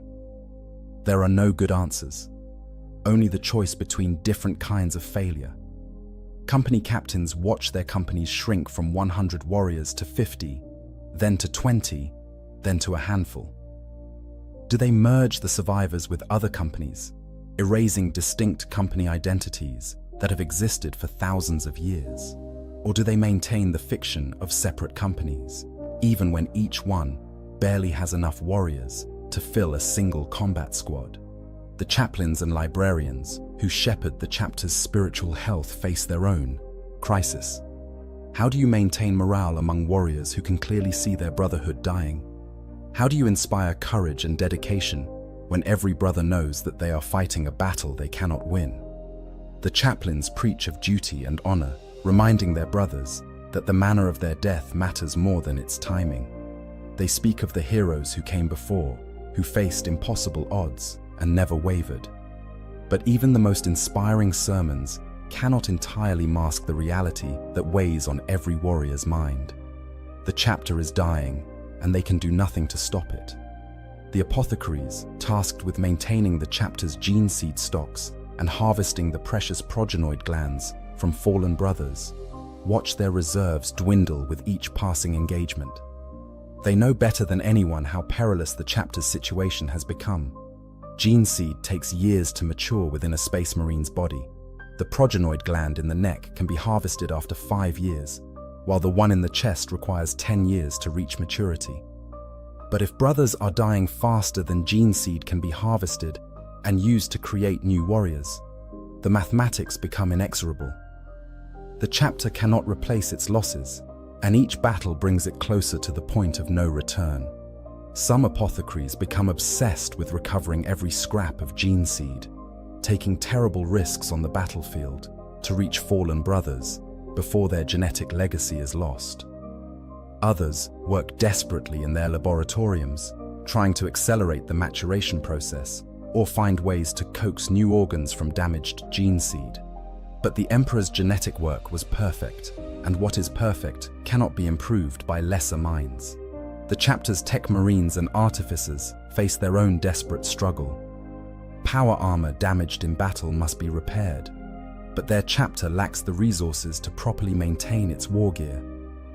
Ancient suits of Terminator armor, irreplaceable relics from the chapter's founding, show damage that cannot be fully fixed. Weapon systems malfunction and must be cannibalized for parts to keep other weapons functioning. The chapter's vehicles, from Land Raiders to Rhino transports to the precious few dreadnoughts that still function, require constant maintenance that the reduced tech marine cadre struggles to provide. Each piece of equipment that fails permanently is another loss the chapter cannot afford, another capability that will never be recovered. The decline affects every aspect of chapter life in ways both large and small. The great feast halls, built to accommodate hundreds of warriors, host dinners where the survivors cluster together in small groups, trying to ignore the acres of empty tables surrounding them. The training cages, where neophytes once learned the ways of war under the watchful eyes of veteran instructors, stand mostly silent. The chapter's fleet, which once deployed across multiple sectors simultaneously, concentrates its reduced strength in fewer and fewer vessels. Strike cruisers designed to carry entire companies now house the scattered remnants of multiple companies combined. Battle barges that once led grand crusades across the stars sit in dock, their crews reduced to skeleton watchers, their weapons silent. And through it all, the survivors fight on. This is perhaps the most terrible aspect of watching a chapter die. The warriors who remain do not have the luxury of mourning, of processing their grief, of coming to terms with what is happening. They are Space Marines, the Emperor's chosen defenders of humanity, and the galaxy's need for their service never diminishes. Worlds must be defended, traitors must be purged, Xenos threats must be eliminated. So they strap on their battered armor, check their weapons, recite the same prayers their brothers have spoken for 10,000 years, and go forth to battle once more. They fight with the desperation of men who know each engagement might be their last, not because they might die, but because their chapter might die with them. Consider the weight carried by a veteran sergeant who has served for 300 years, who has watched his entire generation of battle brothers fall one by one until he alone remains. He trains scouts, knowing he will never see most of them earn their power armor. He leads squads into battle, knowing that some of them will not return and there may be no one to replace them. He maintains the traditions and rituals of his company, knowing that he might be the last to remember them properly. Every time he removes his helmet after battle and sees the empty spaces in his squad, he must force himself to continue, to not give in to the grief that would overwhelm a normal human. He is Adeptus Astartes, and he does not have the luxury of despair. The moment when a chapter realizes it has passed the point of no return, that extinction is now inevitable rather than merely possible, is one of the darkest in all the Imperium's history. Sometimes this realization comes suddenly, perhaps in a catastrophic battle where the chapter commits everything it has left, hoping to accomplish one final great deed before the end. The survivors, if any remain, look around at their handful of brothers and understand that this is all that remains of a legacy spanning millennia. More often, the realization comes gradually, as the chapter master and his advisors review casualty reports and gene seed inventories and understand that the numbers no longer work.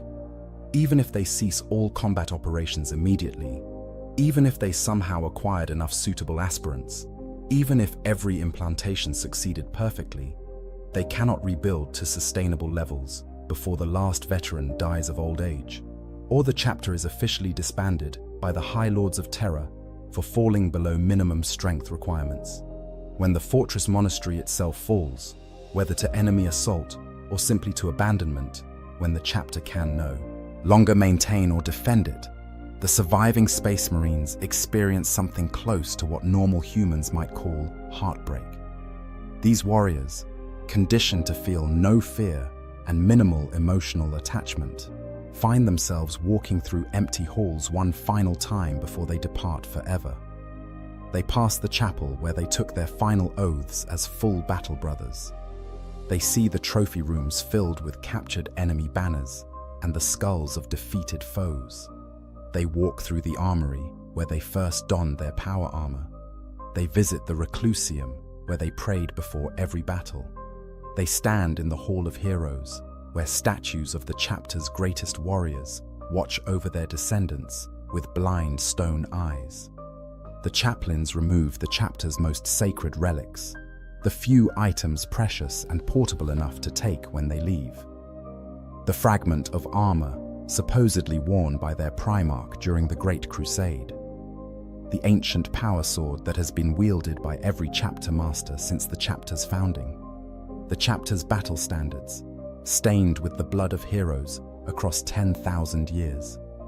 These items must be preserved, for they represent the physical manifestation of the chapter's soul. Everything else, all the accumulated history and tradition that cannot be carried, must be abandoned.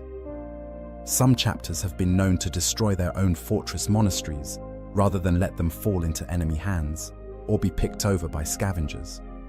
They set charges in the ancient stone, collapse the training halls and armories and chapels, bury the sacred spaces beneath tons of rubble. It is a kind of funeral, a way of ensuring that if the chapter must die, at least its home will die with dignity.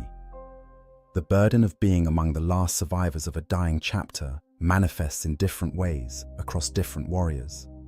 Some embrace a kind of fatalism, understanding that their end is inevitable, and finding peace in the knowledge that they will die as they lived, fighting for the Emperor.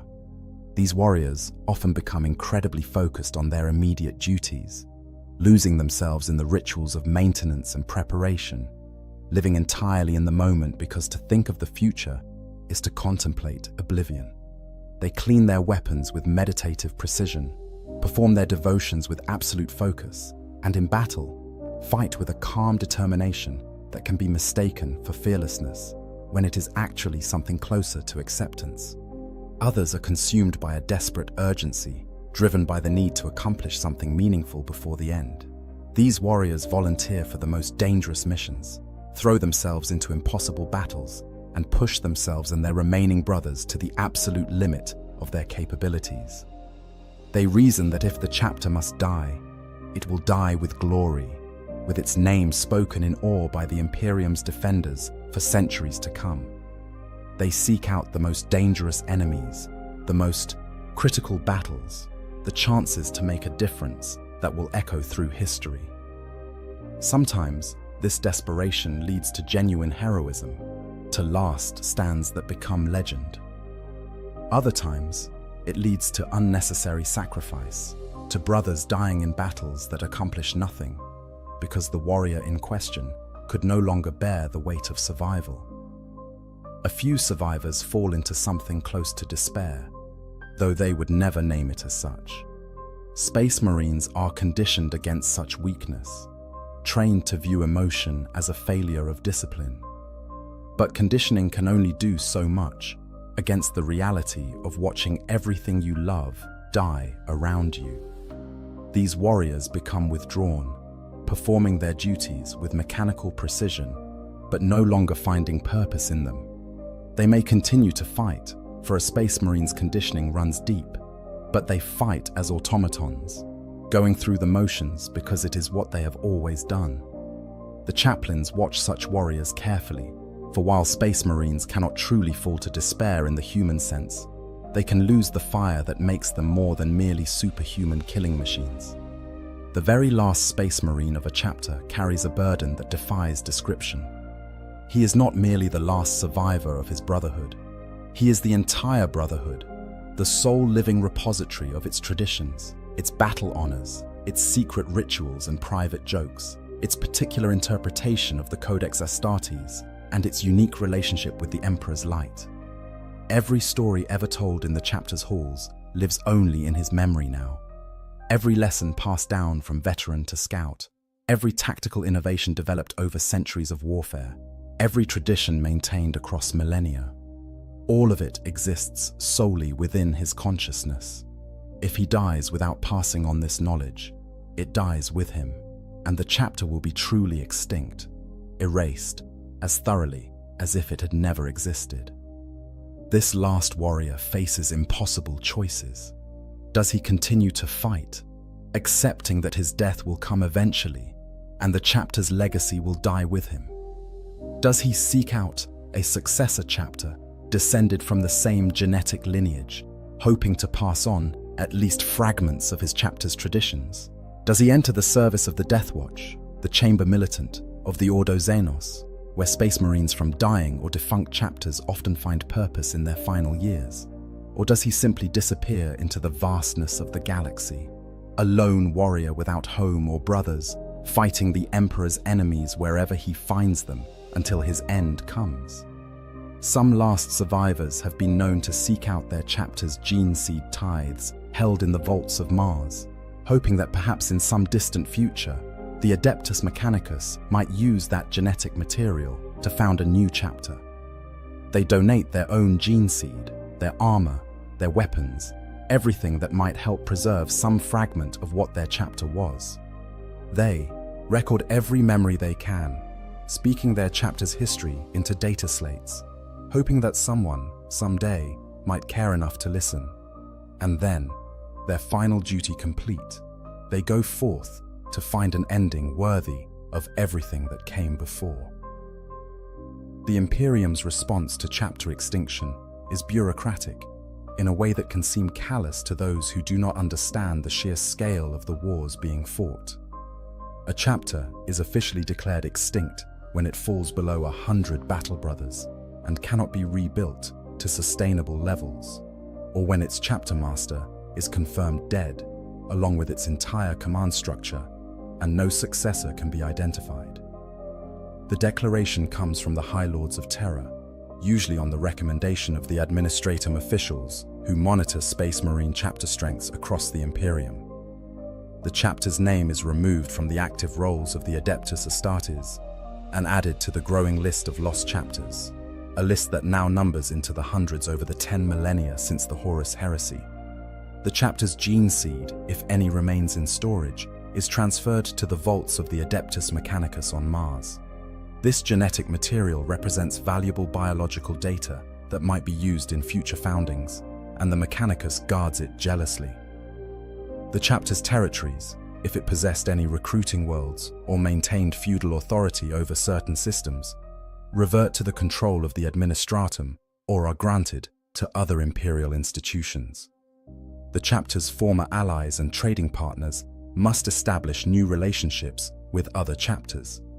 The Imperial Guard regiments that regularly fought alongside the chapter must adjust to working with different Space Marine forces, if any are available. For the individual citizens of worlds that the chapter protected or recruited from, the loss can be devastating in more personal ways. A chapter that has defended the same sector for thousands of years becomes woven into the local culture, its heroes becoming figures of legend, its symbols appearing on local shrines, and its battle honors celebrated in annual festivals. When such a chapter dies, entire planetary populations can go into mourning, their prayers taking on a tone of desperate loss. Some worlds petition for another chapter to take up protection duties, though such requests are rarely granted given the limited number of Space Marine chapters and the infinite needs of the Imperium. In rare cases, when a chapter has been particularly notable or possessed unique qualities deemed valuable, the High Lords may authorize the creation of a successor chapter, using the extinct chapter's gene seed. The Sable Swords were founded specifically to replace the Astral Knights after that chapter's sacrifice destroyed the world engine. This new chapter took possession of the Astral Knights' fortress monastery and inherited some of their traditions, though they could never truly replicate what was lost. The Sable Swords bore colors similar to their predecessors and trained in some of the same combat doctrines, but they were and remain a different chapter, lacking the history, the accumulated wisdom, and the particular character that made the Astral Knights unique. The ways in which extinct chapters are remembered vary considerably. Some chapters, like the Astral Knights, are remembered as heroes, their sacrifice commemorated in monuments, and their names spoken with reverence. The shrine on Safehold, constructed from the wreckage of the battle barge Tempestus, and containing statues of all 772 Astral Knights who died destroying the world engine, serves as a permanent memorial guarded by Space Marines from multiple chapters. Pilgrims come from across the sector to pay their respects, and the story of the Astral Knight's sacrifice is taught in Schola Progenium facilities as an example of the ultimate devotion to duty. Other chapters fade into obscurity, their names remembered only in dusty archives and ancient records. The Imperium of Man spans 1,000,000 worlds across the galaxy, fights on 10,000 fronts simultaneously, and loses entire armies in battles that leave barely a footnote in the grand chronicle of human history. A Space Marine chapter, for all its might and glory, is still just one among approximately 1,000 such organizations. When a relatively minor chapter is destroyed fighting against a Tyranid splinter fleet in some forgotten corner of the galaxy, there may be no grand monuments, no inspiring stories told to future generations. There may be only a brief notation in the Administratum records that Chapter 10 is now listed as extinct, a line in a ledger that no one will ever read. Some chapters are actively erased from history, their names struck from all records, and their existence denied by official decree. This fate typically befalls chapters that fell to chaos corruption or were declared excommunicate traitoris for heresy or rebellion. The Imperium does not want to acknowledge that Space Marines, the Emperor's chosen defenders, can fall from grace so completely. And so these chapters are forgotten deliberately, their fortress monasteries destroyed, their surviving records purged, their very existence treated as if it never happened. This enforced forgetting is perhaps the cruelest fate of all, for it means that the loyal service these chapters rendered before their fall is erased along with the crimes that ended them. The philosophical question of what it means for a chapter to die touches on the nature of identity itself. When the last battle brother falls, when the final gene seed is lost or transferred to the vaults of Mars, when the fortress monastery lies empty and silent, what exactly has died? The individual Space Marines who comprise the chapter are gone, certainly, but Space Marines die in battle constantly across the Imperium. What makes the extinction of an entire chapter different from the death of individual warriors? The answer lies in the continuity of tradition, of shared identity, of living legacy that connects past, present, and future into a single coherent whole. When a Space Marine dies, but his chapter survives, he lives on in multiple ways. His gene seed creates new brothers who carry his genetic legacy forward. His actions become part of the chapter's history, stories told to inspire future generations. His armor and weapons are claimed by new warriors who will use them in battles yet to come. But when a chapter dies, that continuity is severed. The traditions no longer have anyone to maintain them. The battle honors belong to warriors who will never return. The gene seed, even if preserved on Mars, becomes abstract biological material rather than living connection to heroic ancestors. The chapter's particular way of interpreting the Codex Astartes, its unique rituals and private traditions, its individual character forged over centuries or millennia, all of this ceases to exist in any meaningful sense. A successor. Chapter founded from the same gene seed may carry similar genetics, but it will not be the same brotherhood, will not share the same soul. And this is what truly dies when a chapter reaches extinction. Not just the warriors who comprised it, but the living spirit that animated them and made them more than the sum of their individual parts. For the Space Marine who survives to witness this death, the experience leaves scars that conditioning and psychological indoctrination cannot entirely erase. These warriors have seen things that most humans, even most Space Marines, never witness. They have watched their entire world end, not in a glorious last stand where everyone dies together, but in a slow collapse where each loss diminishes what remains until nothing is left. They have stood in empty halls that once rang with their brothers' voices. They have fought battles knowing that there would be no reinforcements, no relief force, no possibility of rebuilding what was lost. They have carried the weight of their chapter's entire legacy, understanding that if they falter, if they fail, 10,000 years of history dies with them. These survivors often find purpose in service to organizations like the Death Watch, where space marines from all chapters fight together against Xenos threats. In the Death Watch, a Marines chapter affiliation becomes secondary to the unified purpose of defending humanity from alien horrors.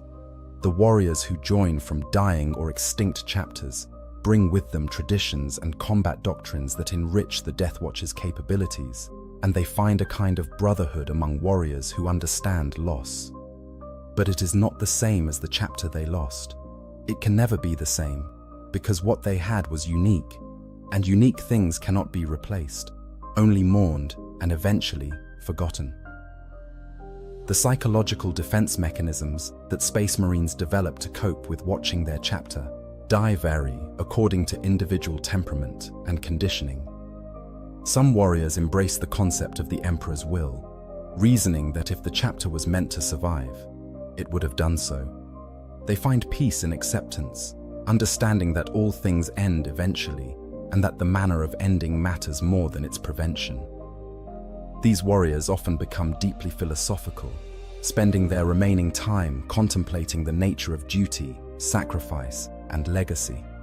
They may take up writing, recording their chapter's history and their own thoughts about what it means to serve the Emperor, knowing that their service will eventually be forgotten. Others develop a kind of psychological compartmentalization, separating their identity as a member of their dying chapter from their role as a Space Marine in service to the Imperium. They stop thinking of themselves as battle brothers of Chapter 10 and start identifying primarily as Adeptus Astartes, as warriors of the Emperor who happen to bear certain genetic markers and training.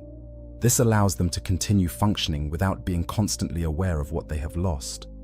They perform their duties with the same dedication and skill they always have, but they no longer invest emotional energy in maintaining traditions that will die with them.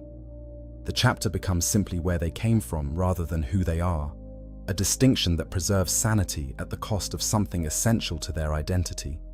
A few survivors attempt to preserve their chapter through acts of remembrance that border on obsession. They record every battle honor, every fallen brother's name, every ritual and tradition, every story and legend that their chapter maintained. They create detailed histories, compile lists, transcribe ceremonies and litanies. Some seek out other survivors scattered across the galaxy, attempting to gather the scattered fragments of their brotherhood one final time. These efforts are almost always futile in practical terms. The Imperium is too vast, communications too unreliable, and time too short. But the act of trying, of refusing to let the chapter fade quietly into the night, provides these warriors with purpose in their final years. They fight not against the Imperium's enemies, but against oblivion itself, struggling to ensure that their brothers' sacrifices will not be entirely forgotten. The effect on chapter culture as extinction approaches creates fascinating and terrible transformations. Traditions that were once performed regularly become increasingly precious as each iteration might be the last. The chapter's remaining warriors may obsessively maintain rituals that they know serve no practical purpose, simply because those rituals represent continuity with the past. A chapter's feast days, which once were celebrations of victory and brotherhood, become bittersweet affairs where the survivors gather to honor the fallen and acknowledge the emptiness around them. The recitation of battle honors, once a proud proclamation of the chapter's achievements, becomes a funeral litany for everything that will soon be lost.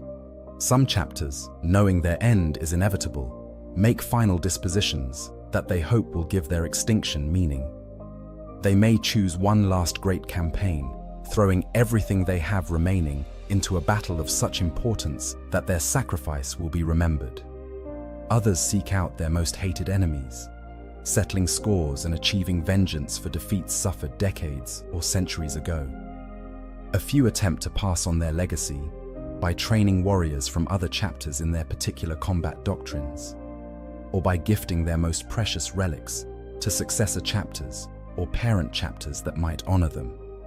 These final acts serve both practical and psychological purposes, giving the dying chapter's remaining warriors a sense that their end will accomplish something beyond simple extinction.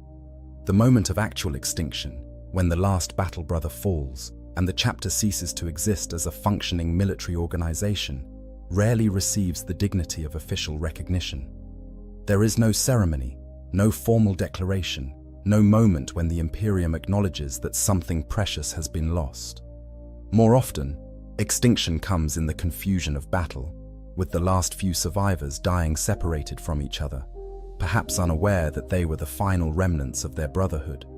Or it comes in the quiet deterioration of a chapter too reduced to function, as the last few ancient warriors succumb to age or injury in an empty fortress monastery that has become more tomb than home.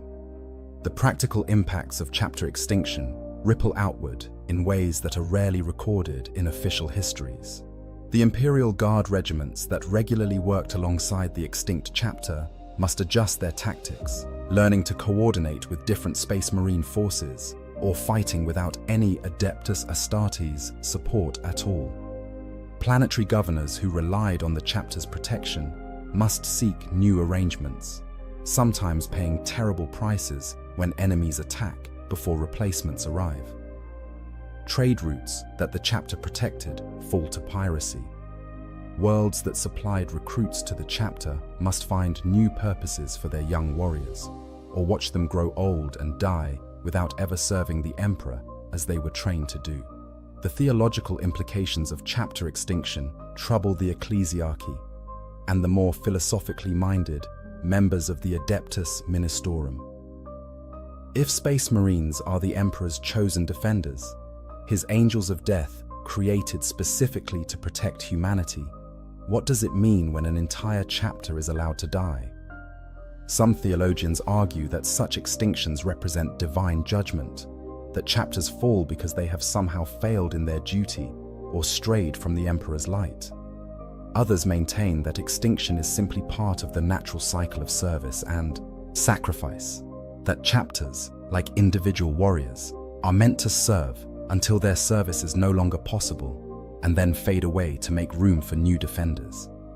Still others see in chapter extinctions evidence that the Imperium itself is dying, that the slow accumulation of such losses over 10,000 years represents humanity's gradual decline toward ultimate extinction. For the survivors who join other organizations or chapters, integration is rarely smooth. A Space Marine's chapter identity runs deeper than any normal human's cultural or national affiliation. The way he fights, the way he thinks, the prayers he recites, the rituals he performs, all of these are shaped by his chapter's particular traditions. When he attempts to integrate into a new brotherhood, even one descended from the same gene seed, he finds himself constantly aware of differences. The new chapter's battle cries sound wrong. Their pre-combat rituals feel incomplete. The way they maintain their weapons, organize their companies, treat their serfs, all of it is slightly different in ways that constantly remind the survivor that this is not his chapter, will never be his chapter. Some successor chapters have made efforts to honor extinct chapters by incorporating their predecessors' traditions into their own practices. When the Crimson Fists nearly went extinct after the disaster on Rin's world, other Imperial Fist successors offered support and solidarity. Some even contributed gene seed to help the Crimson Fists rebuild, though such transfers are extremely rare and require approval from the highest levels of the Adeptus Terra. These gestures help preserve fragments of the endangered chapter's legacy, but they also highlight how difficult it is to truly replace what was lost. The chapter that survives is not quite the same as the chapter that almost died, because the crucible of near extinction changes what remains. The question of responsibility and guilt weighs heavily on survivors of extinct chapters, particularly those in positions of leadership. Chapter masters who watch their chapters die often torment themselves with questions that have no good answers. Should they have been more conservative in accepting missions, preserving their strength, even if it meant worlds fell that they might have saved? Should they have been more aggressive in recruiting, even if it meant lowering their standards and accepting aspirants who might have failed the transformation? Should they have sought alliances with other chapters, trading some degree of independence for the security that comes with closer ties to other organizations? Every decision can be second-guessed, every campaign analyzed for tactical errors that might have reduced casualties, every loss mourned as potentially preventable if only different choices had been made. But the reality is that most chapter extinctions result from circumstances beyond any reasonable leader's control. The Crimson Fists could not have predicted that a 1,000,000,000,000 malfunction would cause a defense missile to strike their own fortress. The Astral Knights faced an enemy that could not be defeated through conventional means, and their sacrifice, though it destroyed their chapter, saved billions of lives. Chapters that die slowly to attrition often do so because the Imperium's needs are infinite, while Space Marine numbers are not, because recruiting worlds get devastated by enemies that no one could have predicted, because Gene Seed fails for reasons that the Adeptus Mechanicus cannot explain. The guilt that survivors feel is real, but it is often guilt for circumstances beyond their control, responsibility for things that could not have been prevented. The last survivors often find themselves becoming historians and chroniclers, driven by a need to ensure that their chapter is remembered accurately. They record battle honors and fallen brothers' names. They describe their chapter's particular character, its strengths and weaknesses, its proud moments and its shameful secrets. Some write with surprising honesty, acknowledging failures and mistakes alongside victories and heroism. Others cannot bring themselves to record anything that might tarnish their chapter's memory, preferring to let the Brotherhood be remembered as idealized heroes, rather than the complicated, flawed warriors they actually were. These personal histories, when they survive, provide invaluable insights into the human elements of Space Marine warfare, showing that even the Emperor's finest warriors are shaped by loss, grief, and the weight of watching everything they love die. The physical remains of extinct chapters scattered across the Imperium serve as unintentional monuments to their loss. Abandoned fortress monasteries, too massive to be fully destroyed or repurposed, stand as empty shells on death worlds and civilized planets alike. Some have been sealed and declared off-limits by the ecclesiarchy, transformed into impromptu shrines. Others have been claimed by successor chapters or different imperial organizations, their original purposes and identities slowly erased as new occupants impose their own character on ancient spaces. A few have fallen into the hands of enemies, chaos warbands occupying halls once sacred to the Emperor's service, desecrating chapels and armories with their corruption. The weapons and armor of extinct chapters represent particular tragedies in miniature. Power armor that has been maintained and upgraded over centuries, that has borne warriors through countless battles, that carries the accumulated history of everyone who wore it, ends up in storage vaults or museum displays. Ancient weapons that have slain daemon princes and alien warlords are locked away or melted down for their components. Chapter banners, stained with the blood of heroes, are folded and stored in archives where no one will ever look at them again. These objects, which once were living parts of a continuing tradition, become dead relics, their purpose and meaning lost, when the chapter that gave them context ceased to exist. For the Imperium as a whole, the extinction of Space Marine chapters represents a long-term strategic problem that military planners struggle to address.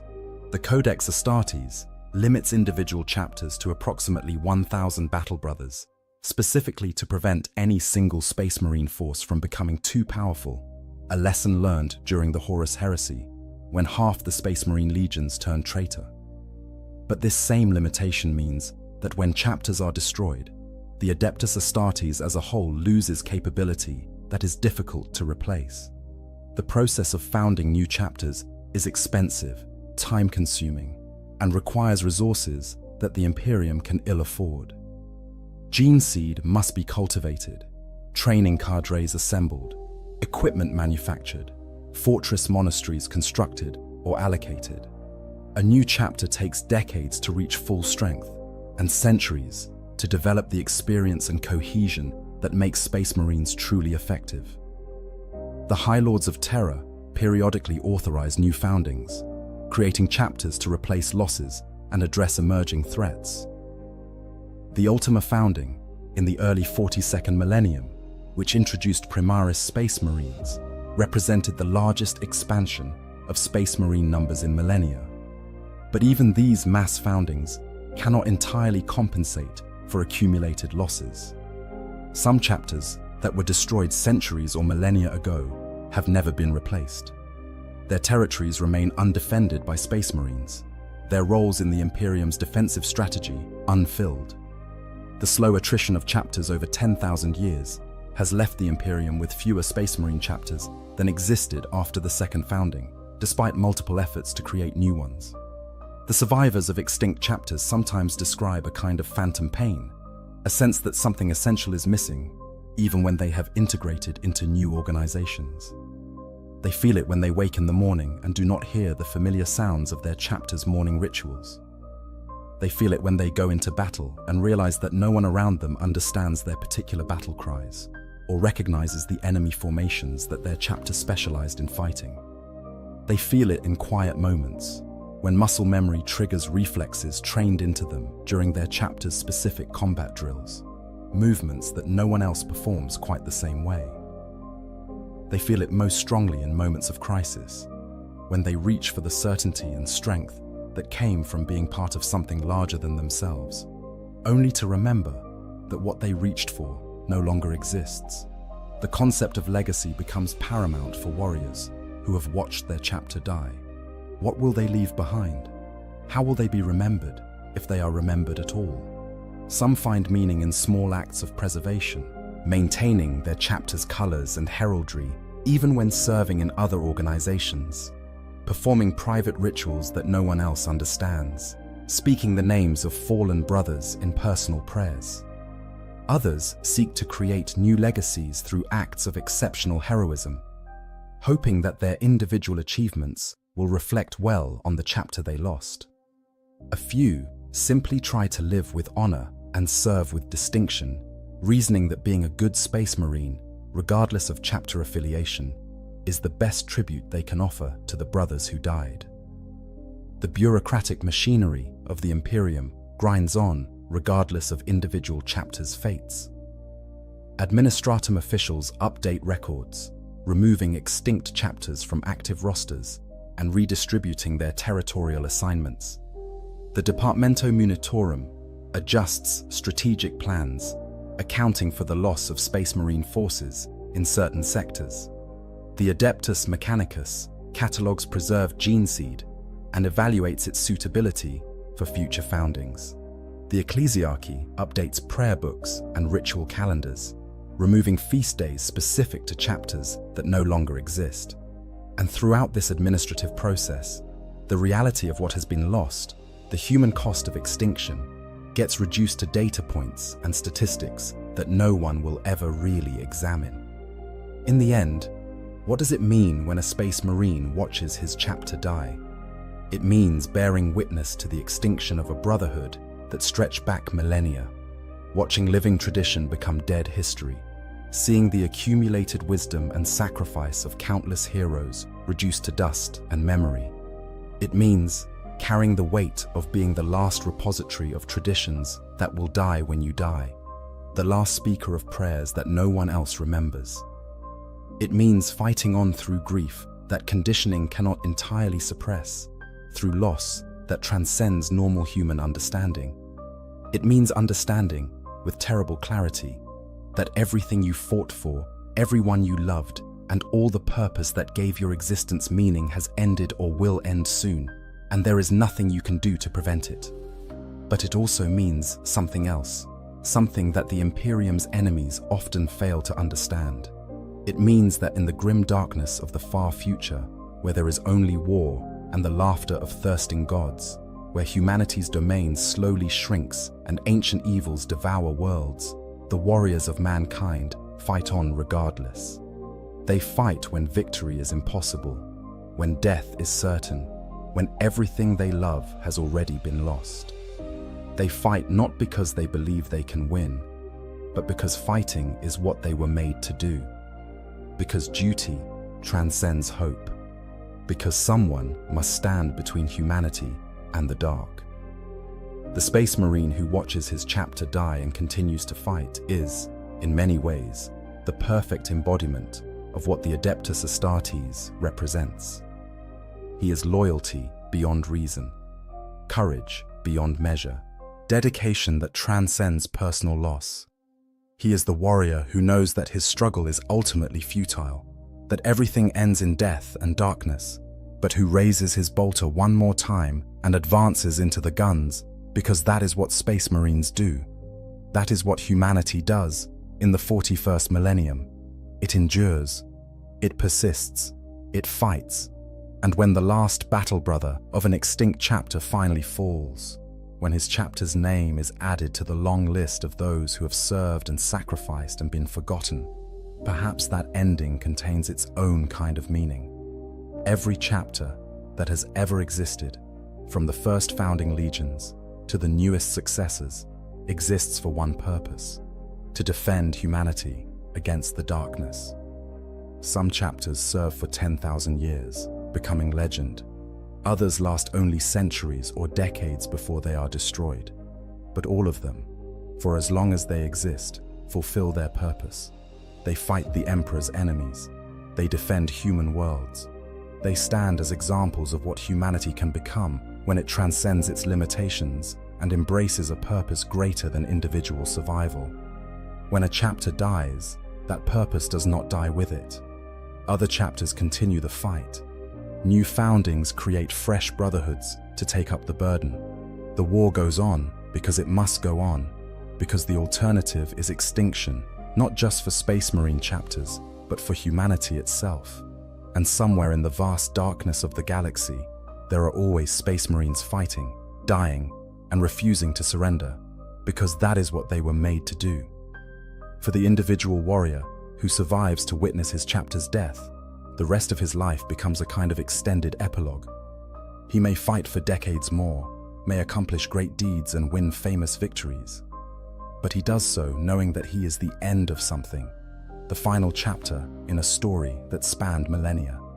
When he finally falls, whether in glorious battle or simply from the accumulated damage that even Space Marine physiology cannot forever repair, he dies knowing that he was the last to remember, the last to carry forward traditions that will now be lost forever, the last living connection to brothers who have been dead for decades or centuries. And yet, even in that ending, there is a kind of triumph. He fought until he could fight no more. He honored his brother's memories through his continued service. He proved that the chapter's spirit, its essential character and dedication, survived even when its physical form was destroyed. He demonstrated that what matters is not how long you endure, but how you endure, the manner in which you face inevitable decline and ultimate extinction. The Imperium will not remember him, most likely. His story will be lost among billions of others, his sacrifice one among countless millions.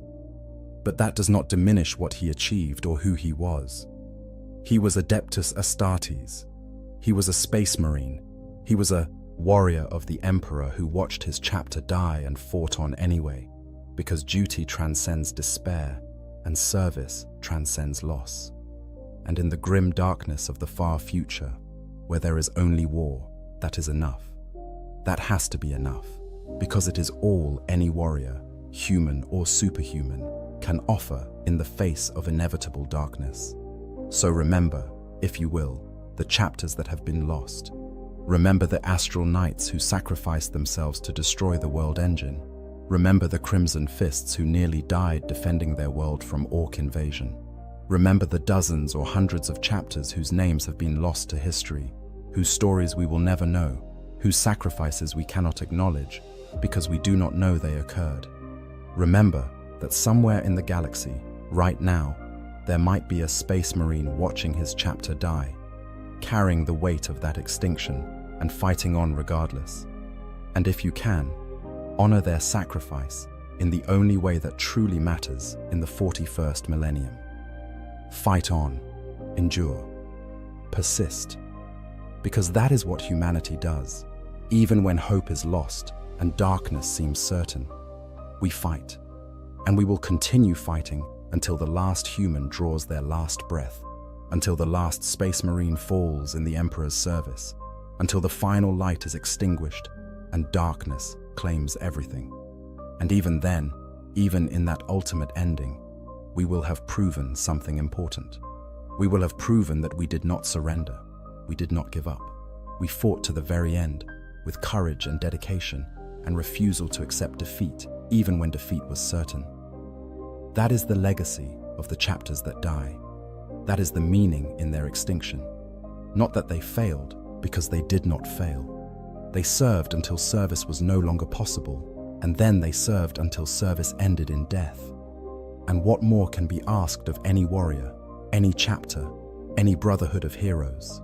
They fought, they endured, they stood between humanity and the dark. In the grim darkness of the far future, where there is only war, that is the highest honor any space marine can achieve. To fight until fighting is no longer possible. To serve until service ends in death. To watch your chapter die and keep fighting anyway, because duty transcends personal loss, and the Emperor's work must continue. And if you've made it this far in this video, you understand something important about the Warhammer 40,000 universe. You understand that beneath the Gothic architecture and the massive battles and the endless war, there are stories of profound loss and incredible heroism. You understand that the Space Marines, for all their superhuman abilities and psychological conditioning, are ultimately warriors who can love and lose and grieve, who can watch everything they care about die and still find the strength to continue. You understand that in a universe of unrelenting darkness, the small lights of courage and dedication matter, even when they are eventually extinguished. If you enjoyed this deep dive into one of the most tragic aspects of Space Marine existence, please consider liking this video and subscribing to the channel. There are countless more stories to explore in the Warhammer 40,000 universe. Tales of heroism and horror, of sacrifice and survival, of warriors who fight impossible battles and refuse to surrender even when surrender would be the rational choice.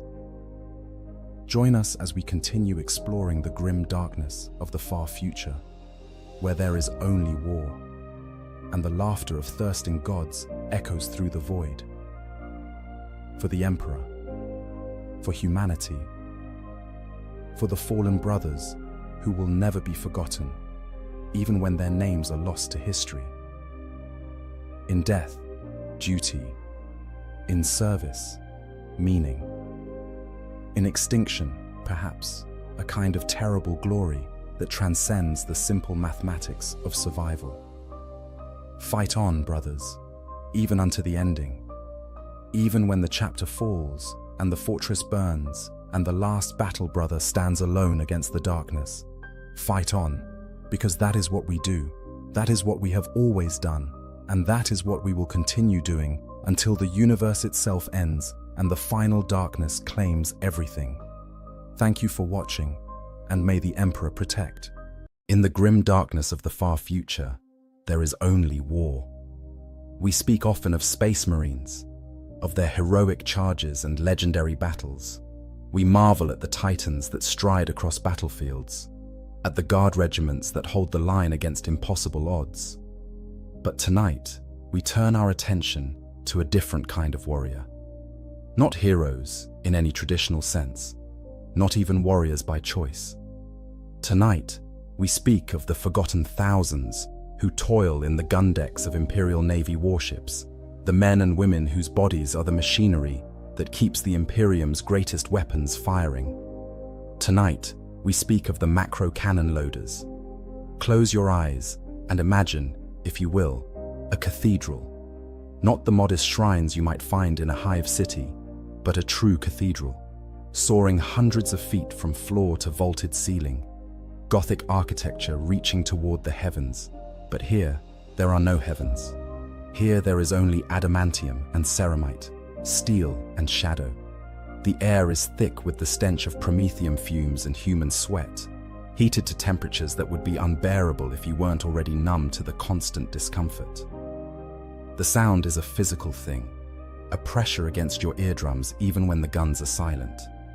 The creak and groan of the ship's hull, the distant thunder of plasma drives, the hiss of hydraulics, and underneath it all, the pulse of 10,000 hearts beating in rhythm with the machine. This is the gun deck of an Imperial Navy warship. This is where the Emperor's wrath is made manifest. And this is where you will likely die. The macro cannons themselves are edifices of destruction that defy easy comprehension. Each weapon is dozens of meters in length, with barrels wide enough that a man could walk through them, though only the cleaning crews ever do so, and they rarely survive the experience. These are not the elegant laser batteries or exotic plasma weapons favored by the Adeptus Mechanicus for their technical purity.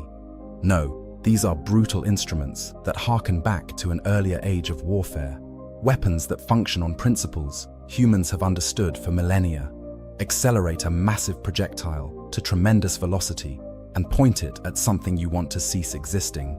The scale alone is enough to break the human mind if you let yourself think about it too long. A single shell for a Mars-pattern macro cannon weighs as much as a Land Raider battle tank. Some sources speak of kiloton ordnance, and whether that refers to the mass of the shell or the yield of its explosive warhead, the end result is the same: devastation on a scale that can crack continents and boil oceans. These shells are so massive that they must be moved by teams of dozens, sometimes hundreds, hauled on massive chain hoists and gantries that themselves are the size of small buildings. And you, the loader, are the living link in this chain of destruction. The guns themselves are arranged in batteries, ranks of them stretching down the length of the ship's broadside, each one a towering monument to mankind's capacity for violence. Gantries and walkways crisscross the vast space, connecting the various platforms and maintenance stations. Power lines as thick as your torso snake along the walls and ceiling, feeding the massive electromagnetic accelerators that give the shells their terrible velocity.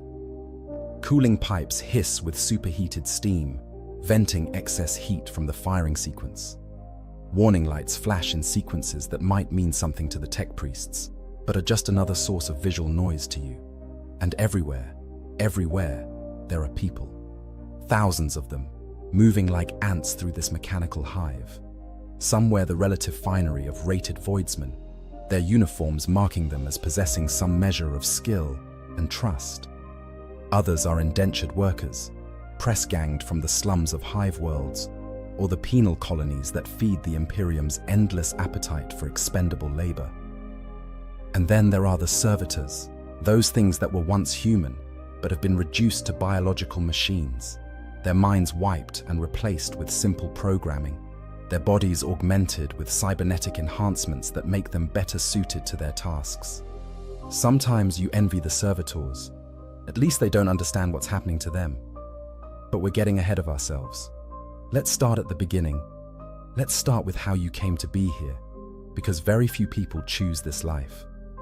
The Imperium's warships require crews numbering in the tens of thousands, even the hundreds of thousands, for the largest battleships. While skilled positions like navigators, astropaths, and warrant officers are carefully recruited and trained, the vast bulk of a ship's crew is drawn from the dregs of Imperial society. This is where you come in. Perhaps you were born in the Underhive, in one of those sprawling slums that house billions beneath the gleaming spires of the wealthy. Perhaps you were a criminal, though your crime might have been something as simple as being in the wrong place when the press gangs came through. Perhaps you were a political dissident, or someone who angered the wrong noble, or simply unlucky enough to be standing on a street corner when an Imperial Navy captain needed to fill out his crew complement. The Imperium cares nothing for your story. You are a number, a unit of labor to be expended in service to the Emperor. The press gangs move through the lower levels of hive cities like a scythe through wheat. They are led by sergeants at arms, often former Imperial guardsmen, who bring military discipline and a certain detachment from the people they're recruiting. They understand that these conscripts are not their brothers in arms, but raw material to be processed. The press gangs have quotas to fill, and they are not particular about who fills them. Young or old, male or female, healthy or infirm, all are grist for the mill. There is a preference for those from hive worlds, individuals already inured to the noise and claustrophobic conditions that define life aboard a warship. But beggars cannot be choosers, and the Imperial Navy is always begging for more bodies. The journey to the ship is itself a trial. You are herded into transport shuttles, packed so tightly that standing is barely possible, let alone sitting. The air grows thick and fetid as the hours pass, and by the time you arrive at the orbital station or dockyard where your new home awaits, you are already broken in ways you don't yet understand. This is intentional. The Navy has learned over 10,000 years that it's easier to maintain discipline if you start with people who have already learned helplessness. Your first glimpse of the warship is overwhelming. Even the smallest escort vessels are larger than any building you've ever seen. And if you've been assigned to a cruiser or battleship, the scale defies comprehension. These are ships that measure kilometers from prow to stern, vast cities wrapped in adamantium armor and bristling with weapons. You are marched aboard through massive cargo bays that could swallow entire city blocks, along corridors that stretch into darkness beyond the range of your vision.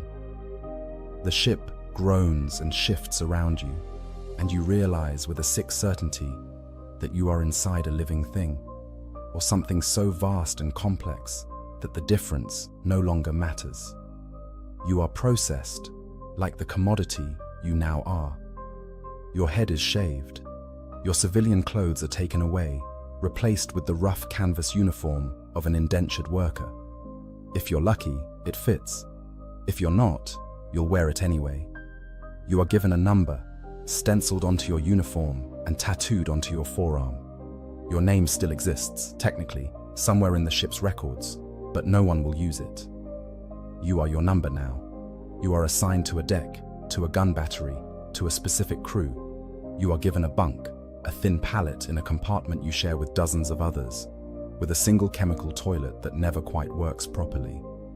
You are told where to report, when to report, and what will happen if you don't. The bosun who delivers these instructions has a whip coiled at his belt, and his eyes suggest he would welcome the opportunity to use it. And then you are taken to the gun deck, and you understand that everything up until this point was merely prologue. The sheer scale of the macro cannon battery is your first lesson in the Imperium's capacity for excess.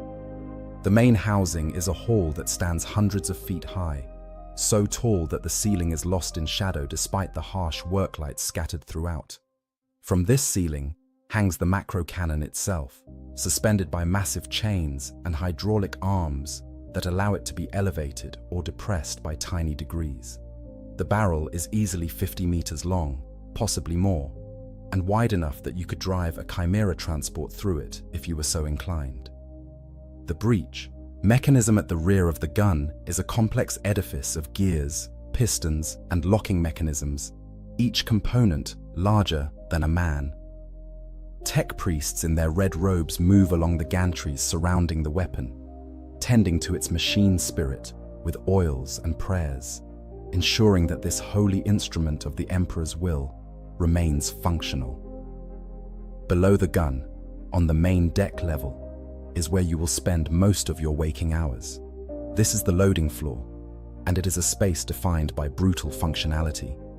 Massive cranes and chain hoists dominate the center of the room, designed to lift the enormous shells from the magazine levels below. The floor is stained with decades of spilled promethium and human blood. the residue of countless loading cycles and all the accidents they entail. The air here is thick with heat rising from the gun barrel above, especially after a firing sequence.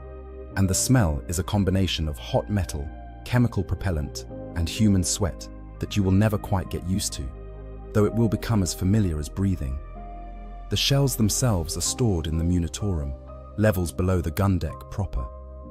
These are vast chambers filled with ordnance, each shell resting in its cradle, each one maintained and blessed by junior tech priests and engineers who check for any sign of degradation or impurity. The journey from munitorum to gun deck is itself a major undertaking, requiring the coordination of multiple crews working in concert. Shells must be transferred onto the massive chain-driven elevators that connect the magazine levels to the gun deck, then moved along tracks set into the floor to the loading position beneath the gun. Every step of this process is dangerous, as a dropped shell or a chain giving way under the tremendous weight could kill dozens in an instant. You learn the hierarchy quickly, because your survival depends on understanding your place within it. At the top of your immediate world is the gun captain, a warrant officer who has earned his position through decades of service, working his way up through every rating and position in the gun crew. The gun captain is responsible for everything that happens with his weapon, from the mundane maintenance to the split-second decisions during combat. He is judge, executioner, and occasionally savior to the hundreds of crew members under his command. His word is law within the boundaries of his battery, and to question him is to invite punishment that ranges from a flogging to being thrown into the brig, or worse, being assigned to one of the even more dangerous duties elsewhere in the ship. Beneath the gun captain are the various petty officers and senior ratings who form the middle management of the gun crew. There are breach supervisors who oversee the opening and closing mechanisms, shell handlers who coordinate the movement of ammunition, and quality checkers who inspect each shell before it's loaded. These are men and women who have survived long, enough to gain some measure of skill and responsibility, and they lord their small amount of authority over those below them with varying degrees of mercy or cruelty. Then there are the voidsmen, the rated crew members who perform the skilled tasks required to keep the gun operational. These are the people who actually work the massive pinions and chains that open the breech, who operate the cranes and hoists, who align the shells with the barrel, and signal when everything is ready for the loading sequence. They are skilled laborers, and while their lives are hard and dangerous, they at least have the small comfort of knowing that their training makes them less immediately replaceable than those below them. And below them, at the very bottom of this hierarchy, are people like you, the indentured workers, the press-ganged unfortunates, the slave labor that forms the foundation of the entire operation. You have no skills that matter here, no training that would mark you as valuable. Your job is to provide the raw muscle that moves the shells from the elevators to the loading positions, to haul on the chains and turn the flywheels that lack servitor or mechanical assistance, to clean up the spent casings and debris after each firing cycle. Your job is to break your body in service to a weapon that will kill you without hesitation if you make a single mistake. The work itself is a brutal rhythm that becomes the metronome of your life.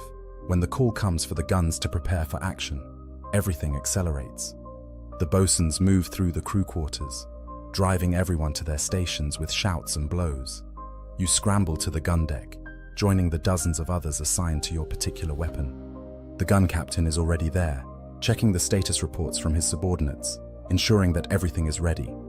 The air crackles with tension and anticipation, because you all know what's coming. The loading cycle begins with opening the breech. This is a task that requires a team working in perfect coordination, hauling on massive chains that engage the locking mechanisms.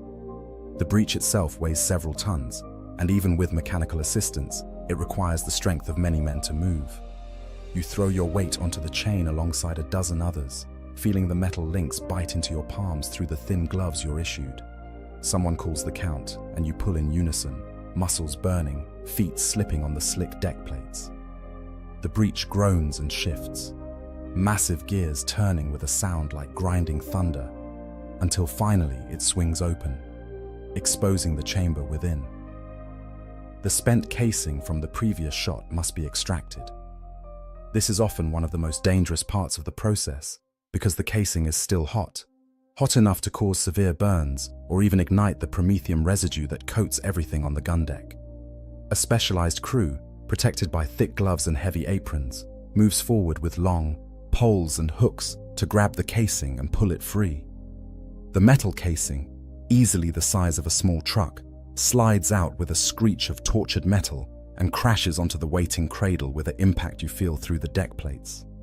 The casing is immediately doused with chemical suppressant to cool it down and prevent any lingering propellant from igniting. While the casing is being removed, the cleaning crew is already preparing. These poor souls, often the newest recruits or those being punished for some infraction, must enter the breech chamber itself and scrub away the residue left by the previous firing. They work frantically under the watchful eye of a junior tech priest or engineer who checks for any damage or impurity that might affect the next shot. This is not a position you want because the chamber is still radiating heat, and the chemical residue is toxic enough that you'll be coughing up blood for days afterward if the ventilators aren't working properly, which they often aren't. Once the chamber is deemed clean, the next shell is brought into position. This is where you earn whatever pittance they're paying you, though you'll never actually see that money. The shell sits on its transport cradle, and it must be moved from the main deck to the loading position directly beneath the breech.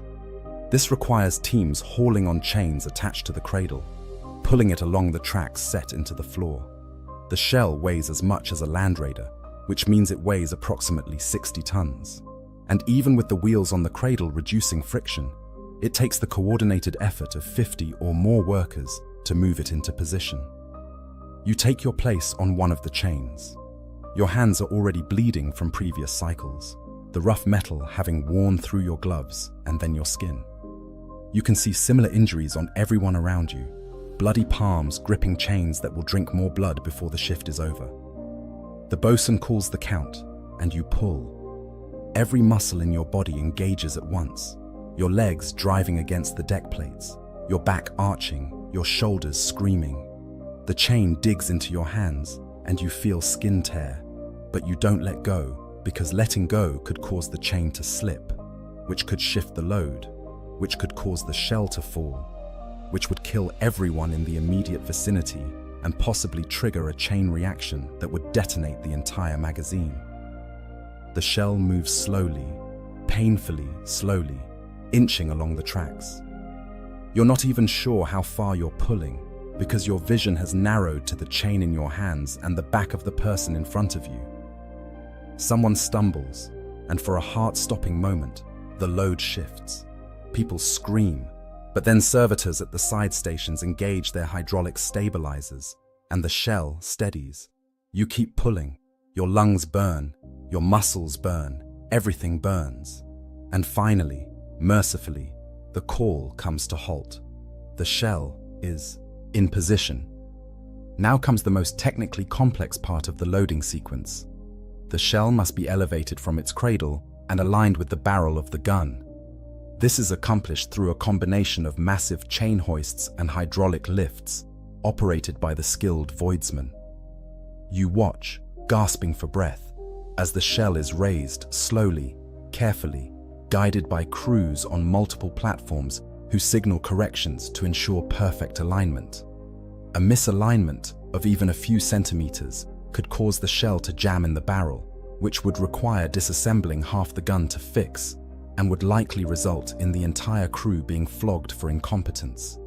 The shell rises and finally slots into position at the mouth of the chamber.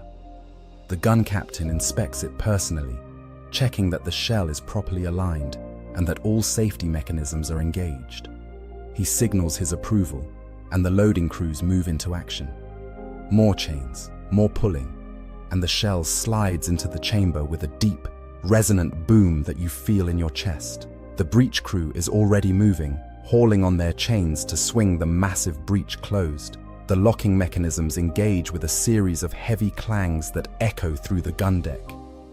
The tech priest intones a prayer to the machine spirit, anointing the sealed breech with sacred oils. The gun captain reports ready to fire, and then you wait. Sometimes for minutes, sometimes for hours. The enemy ship might not be in range yet. The order to fire might be held while the ship maneuvers into position. You stand there, or squat if you dare, trying to conserve what little energy you have left, knowing that as soon as this gun fires, you'll have to do it all again.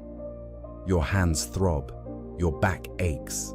You're so thirsty that your tongue feels like leather, but the water rations don't come until the end of the shift, and the shift doesn't end until the engagement is over. When the order to fire finally comes, it arrives through the Vox system built into the gun deck. The gun captain confirms receipt of the order, and then, without ceremony, he activates the firing mechanism. What happens next is something that cannot adequately be described, only experienced. The macro cannon discharges with a sound that is beyond sound, a physical force that seems to compress the very air in your lungs. The entire ship shudders from the recoil, despite the shock absorption systems built into the gun mounts.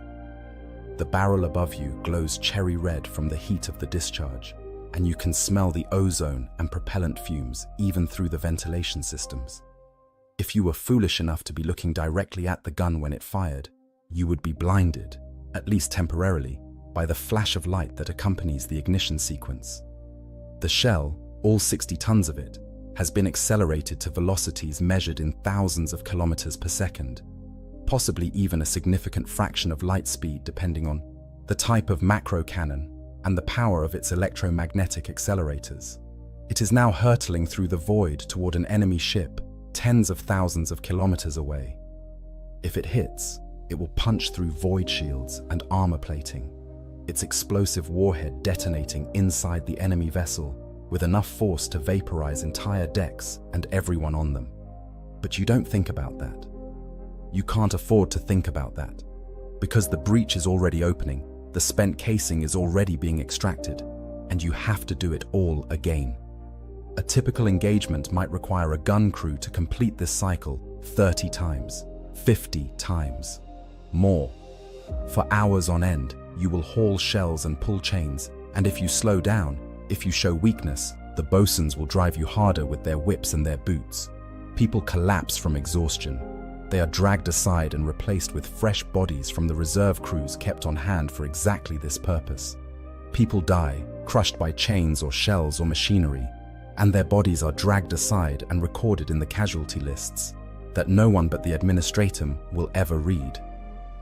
You keep working because stopping means you'll be next. The living conditions for the indentured workers are exactly what you would expect in a system that views human life as the cheapest commodity in the Imperium. Your sleeping quarters are located in what are euphemistically called the underdecks, vast dormitories that house hundreds or even thousands of workers in conditions that would be considered inhumane by any reasonable standard, which is precisely why they are the standard in the Imperial Navy. The bunks are stacked 3 or 4 high, narrow pallets, with thin mattresses that offer minimal comfort against the hard metal frames. The space between bunks is barely sufficient to stand, and you must shuffle sideways if you want to move down the rows. There is no privacy. The concept doesn't exist in the underdecks. You sleep surrounded by hundreds of other bodies, breathing in air that has been recycled too many times through filters that can't quite keep up with the biological demands of the crew. The smell is indescribable, a combination of human sweat, chemical cleaners, and the ever-present taint of promethium fumes that seeps through every level of the ship. You grow accustomed to it because you must, but it never stops being unpleasant. In the few hours you're allowed for sleep, the sounds of hundreds of people moving, breathing, snoring, crying, and occasionally dying create a constant background noise that makes true rest nearly impossible. The sanitation facilities are woefully inadequate. A single chemical toilet is shared between 10 or more workers, and the queue is constant. The toilets themselves are poorly maintained, often backed up or overflowing, adding to the general misery of life in the underdecks. There are communal washing stations, if they can be called that, where a series of cold water taps allow you to rinse off the day's accumulation of grime and blood. But water is rationed, and your allotted time at the taps is measured in minutes. never enough to feel truly clean. Many workers simply stop bothering after a while, accepting the permanent layer of filth that coats their skin as another aspect of their new existence. The food is barely worthy of the name. You receive 2 meals per day, served in vast mess halls where thousands of workers eat in shifts. The rations consist primarily of corpse starch, a protein-rich paste made from recycled organic matter that you absolutely do not want to think too hard about. It is grey, tasteless, and has the consistency of wet clay.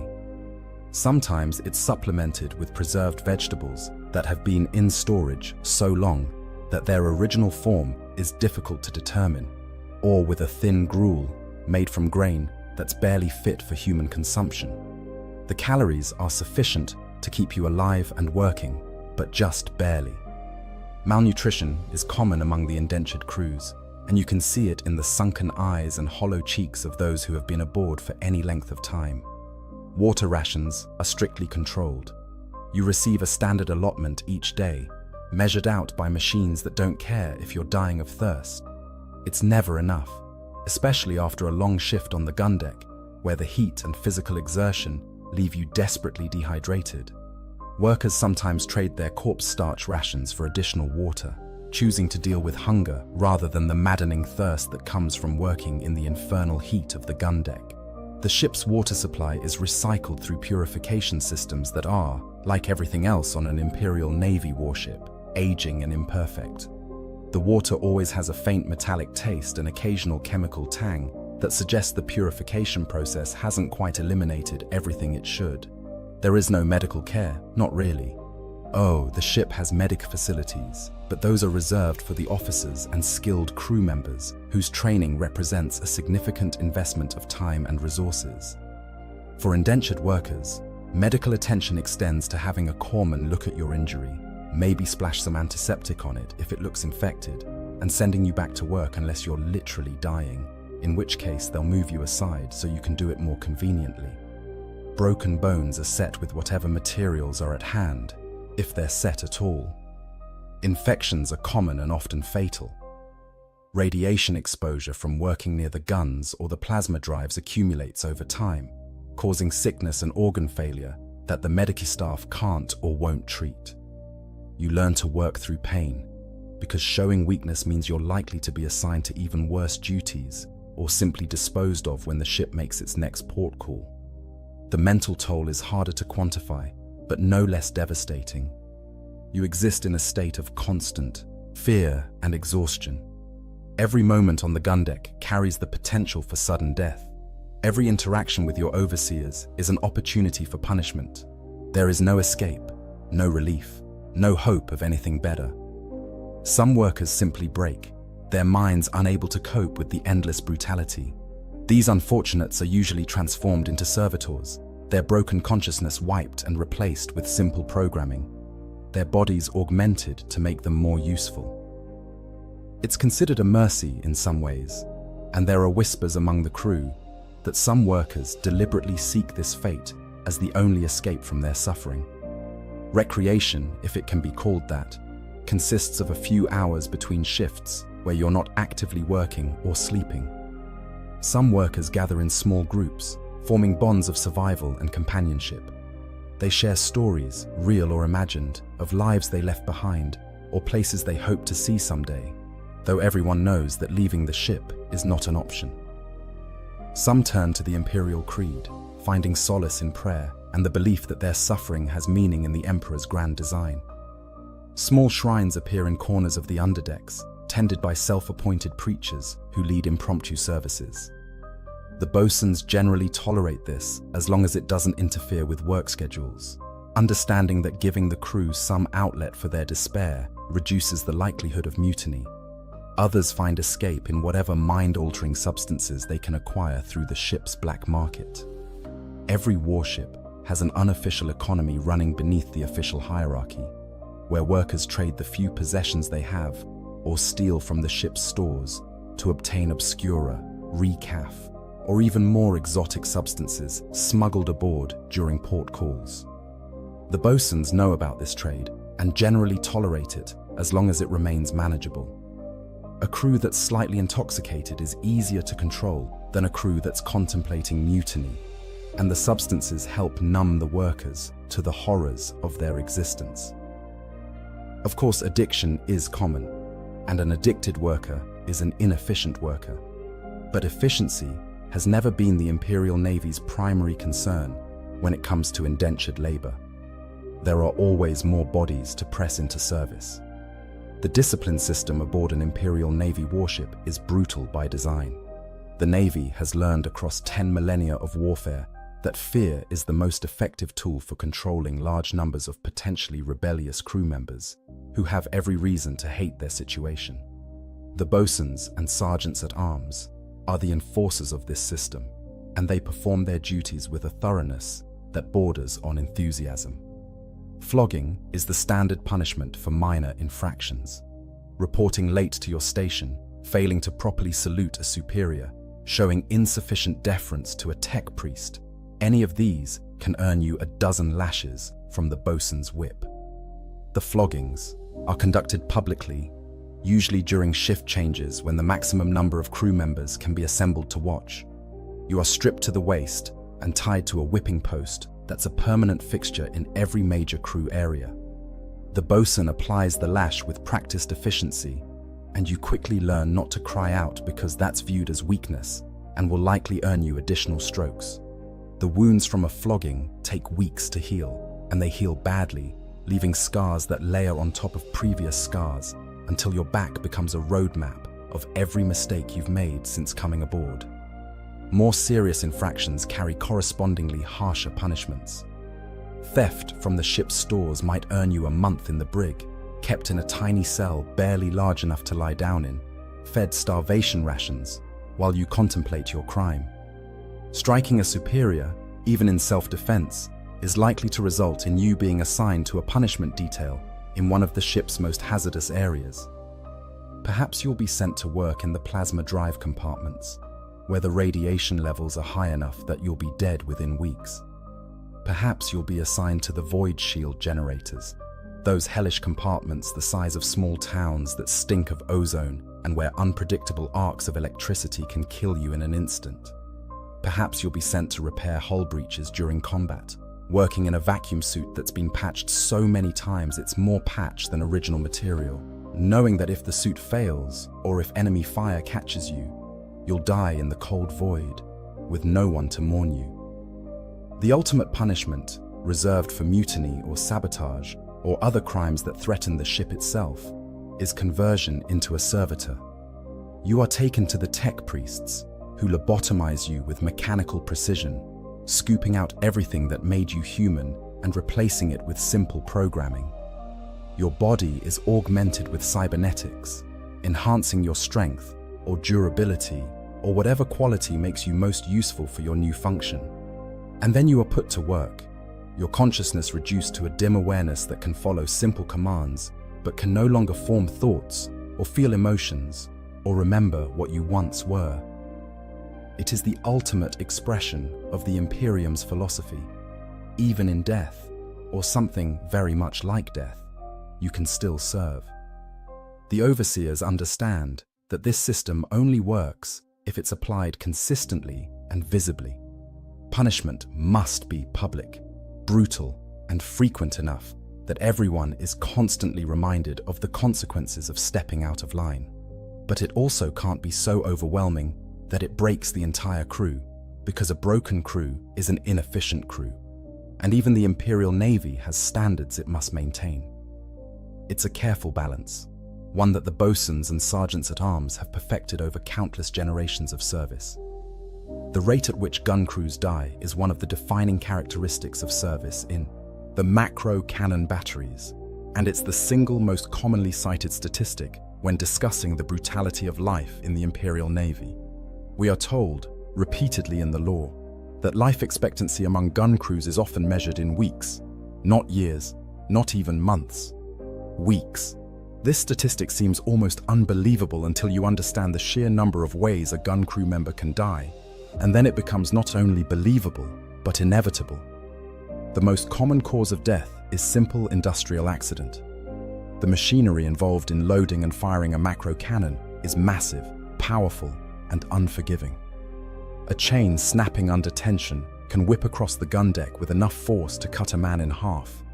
A shell slipping from its cradle can crush everyone underneath it.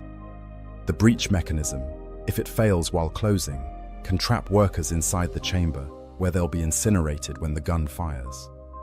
The recoil from the gun's discharge, despite all the shock absorption systems, can knock workers off elevated platforms, sending them plummeting to the deck below. The cleaning crews who enter the still-hot breach chamber suffer from burns and toxic exposure that accumulates with each cleaning cycle until their bodies simply give out. The heat is a constant killer.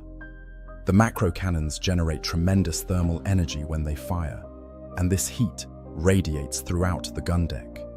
During extended engagements, when the guns are firing continuously for hours, the temperature on the gun deck can rise to levels that are barely compatible with human survival. Workers collapse from heat exhaustion, and if they're not dragged away quickly enough, they simply cook where they fall. The ventilation systems struggle to keep up, circulating air that feels like it's being drawn from a furnace. Dehydration claims dozens in every major engagement, and the water rations are never sufficient to compensate for the fluid loss from hours of hard labor in extreme heat. Radiation is a slower but no less certain killer. The electromagnetic accelerators that give macro cannons their power generate hard radiation as a byproduct, and the shielding is never quite adequate. Workers on the gun deck are exposed to this radiation with every firing cycle, and the exposure accumulates over time. At first, you might only notice fatigue and nausea. Then your hair starts falling out. Your gums bleed. You develop strange rashes that won't heal. Eventually, your bone marrow stops producing blood cells, or you develop cancers that spread through your body like wildfire, or your organs simply shut down from the accumulated damage. The ship's medici staff can identify radiation sickness easily enough, but there's no treatment for it, not for indentured workers. You're simply worked until you die, and then your corpse is recycled through the ship's systems, possibly ending up as part of the next batch of corpse starch rations. Combat brings its own particular horrors. When the ship engages enemy vessels, the gun deck becomes a priority target. Enemy fire that penetrates the void shields and hull armor can detonate inside the gun deck, killing dozens or hundreds in the resulting explosion. Hits to the magazine levels below can trigger chain reactions that destroy entire sections of the ship. Boarding actions can reach the gun deck, and while the armsmen and voidsmen at arms are supposed to repel boarders, in reality, the indentured workers are often pressed into service as emergency defenders, handed crude weapons and told to hold the line against enemy forces that are better armed, better trained, and motivated by the knowledge that they're fighting for survival. Your life expectancy in a boarding action is measured in minutes if you're unlucky enough to be in the path of the assault. Even in the aftermath of successful engagements, the gun deck claims lives. Damaged machinery continues to operate because the ship needs its weapons functional, and that means work crews are sent to effect repairs while the systems are still hot and potentially unstable. Unexploded ordnance from enemy fire must be cleared, a task that often ends with the workers doing the clearing being vaporized when the ordnance decides to explode after all. Damaged power lines arc and spark, electrocuting anyone who touches them. Ruptured coolant pipes spray superheated fluid that can strip flesh from bone.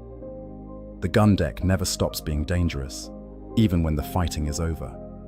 And then there are the more insidious killers. Disease spreads quickly in the cramped, unsanitary conditions of the underdecks. Respiratory infections, dysentery, and various exotic plagues brought aboard from foreign worlds burn through the crew with regularity. The ship's medici staff makes token efforts at quarantine, but they're fighting a losing battle against conditions that are ideal for the spread of contagion. Workers sicken and die, and their bunks are immediately filled with new bodies, who contract whatever killed their predecessors and continue the cycle. Starvation and malnutrition weaken everyone over time. The rations are calculated to keep you alive and working, but they don't account for the tremendous caloric expenditure required by the physical labor on the gun deck. You're burning more energy than you're consuming, and over weeks and months, your body begins to cannibalize itself. Muscle wastes away, bones become brittle, your immune system falters. Eventually, you lack the strength to perform your duties, and at that point, you become a liability. The Navy doesn't waste resources on workers who can't work, and you'll be disposed of one way or another. Suicide is more common than the officers like to admit. Some workers simply can't cope with the knowledge that this is their life now, that there is no escape, no hope of anything better. They find ways to end it. A leap from an elevated platform, deliberately positioning yourself in the path of moving machinery, refusing to eat or drink until your body shuts down. The bosuns do their best to prevent these deaths, not out of compassion, but because losing workers to suicide is wasteful, but they can't watch everyone all the time. The bodies are quietly removed, marked down in the casualty lists as industrial accidents, and life on the gun deck continues. The replacement system is grimly efficient. Every Imperial Navy warship maintains a reserve pool of workers, excess capacity that can be drawn upon when casualties mount. When a gun crew is depleted below minimum operational levels, workers from the reserve pool are assigned to fill the gaps. These new workers receive minimal training, often just a few hours of instruction on basic safety procedures and their specific duties, before being thrown into the rotation. The learning curve is steep and bloody, but it doesn't matter because there are always more workers waiting in the reserve pool, and the ship is always acquiring new recruits through press gangs operating wherever the ship makes port. The cycle is self-perpetuating. Workers die, new workers are brought in, they die, more workers are brought in. The Imperium has an effectively infinite supply of human beings to draw upon, entire hive worlds, where billions live in conditions barely better than those on the gun deck, and the Navy recruiters know exactly where to find them. The press gangs never want for candidates, whether volunteers desperate for escape from their current circumstances or conscripts who have no say in the matter. The machine grinds on, consuming human lives with the same mechanical indifference as the macro cannons consume their shells. And yet, impossibly, some workers survive. They learn the tricks of the trade, the small techniques that might give them an edge. They learn to position themselves on the chains where the strain is slightly less. They learn which overseers are slightly less brutal and try to stay in their crews. They learn to move with economy of motion, conserving energy whenever possible. They learn to sleep instantly whenever they have the chance, to eat every bite of their rations even when their stomach rebels, to drink every drop of their water allotment. They learn which injuries can be worked through and which require medical attention, even if that attention is minimal. They become veterans, recognizable by their scars and their 1,000-yard stares. And the newer workers look to them for guidance, even though everyone knows the veteran's survival is probably just luck rather than skill. Battle stations. The call comes through the Vox system, echoing through every deck and compartment of the ship. It's the sound that defines your existence, the summons that you've learned to dread because you know exactly what it means. Within seconds, the relative quiet of the gun deck erupts into controlled chaos. Bosuns are shouting, driving their crews toward their assigned positions. Armsmen rush through the corridors, sealing blast doors and checking atmospheric integrity. Tech priests hurry to their stations, preparing to monitor the machine spirits of their weapons. And you run, because responding slowly to battle stations is an offense that will earn you a flogging at best. The gun deck transforms when the ship goes to battle stations. Work lights shift to combat lighting, bathing everything in a harsh red glow that's supposed to preserve night vision, though you're not sure why that matters when you're hundreds of meters inside an armored hull. Warning klaxons blare, their harsh tones cutting through the normal background noise of the ship. Vox speakers crackle with status reports and orders from the bridge, though most of it is incomprehensible to you. Technical jargon that only the gun captain and his senior crew need to understand. Blast doors begin closing. dividing the gun deck into separate sections that can be sealed off if one area is compromised. You've heard stories of gun crews being sealed into burning sections, left to die because opening the doors would compromise the ship, and you try very hard not to think about those stories. You reach your assigned position and join the rest of your crew. The gun captain is already there, receiving targeting information from the bridge and translating it into firing solutions. The tech priests are conducting last-minute rituals, anointing the gun with sacred oils and chanting prayers to the machine spirit. The shell handlers are bringing the first round up from the magazine, and you can already see the massive form of the shell rising on the elevator, even larger than usual because the captain has ordered armor-piercing rounds for this engagement. These shells are heavier, harder to move, and the loading cycle will take longer, but they're designed to punch through the heaviest armor, and apparently the enemy we're facing needs that level of firepower. The timing of void combat is strange. Ships engage at ranges measured in tens of thousands of kilometers, which means there's often a significant delay between when the guns fire and when the shells actually strike their targets. The gun crews don't get to see the results of their work.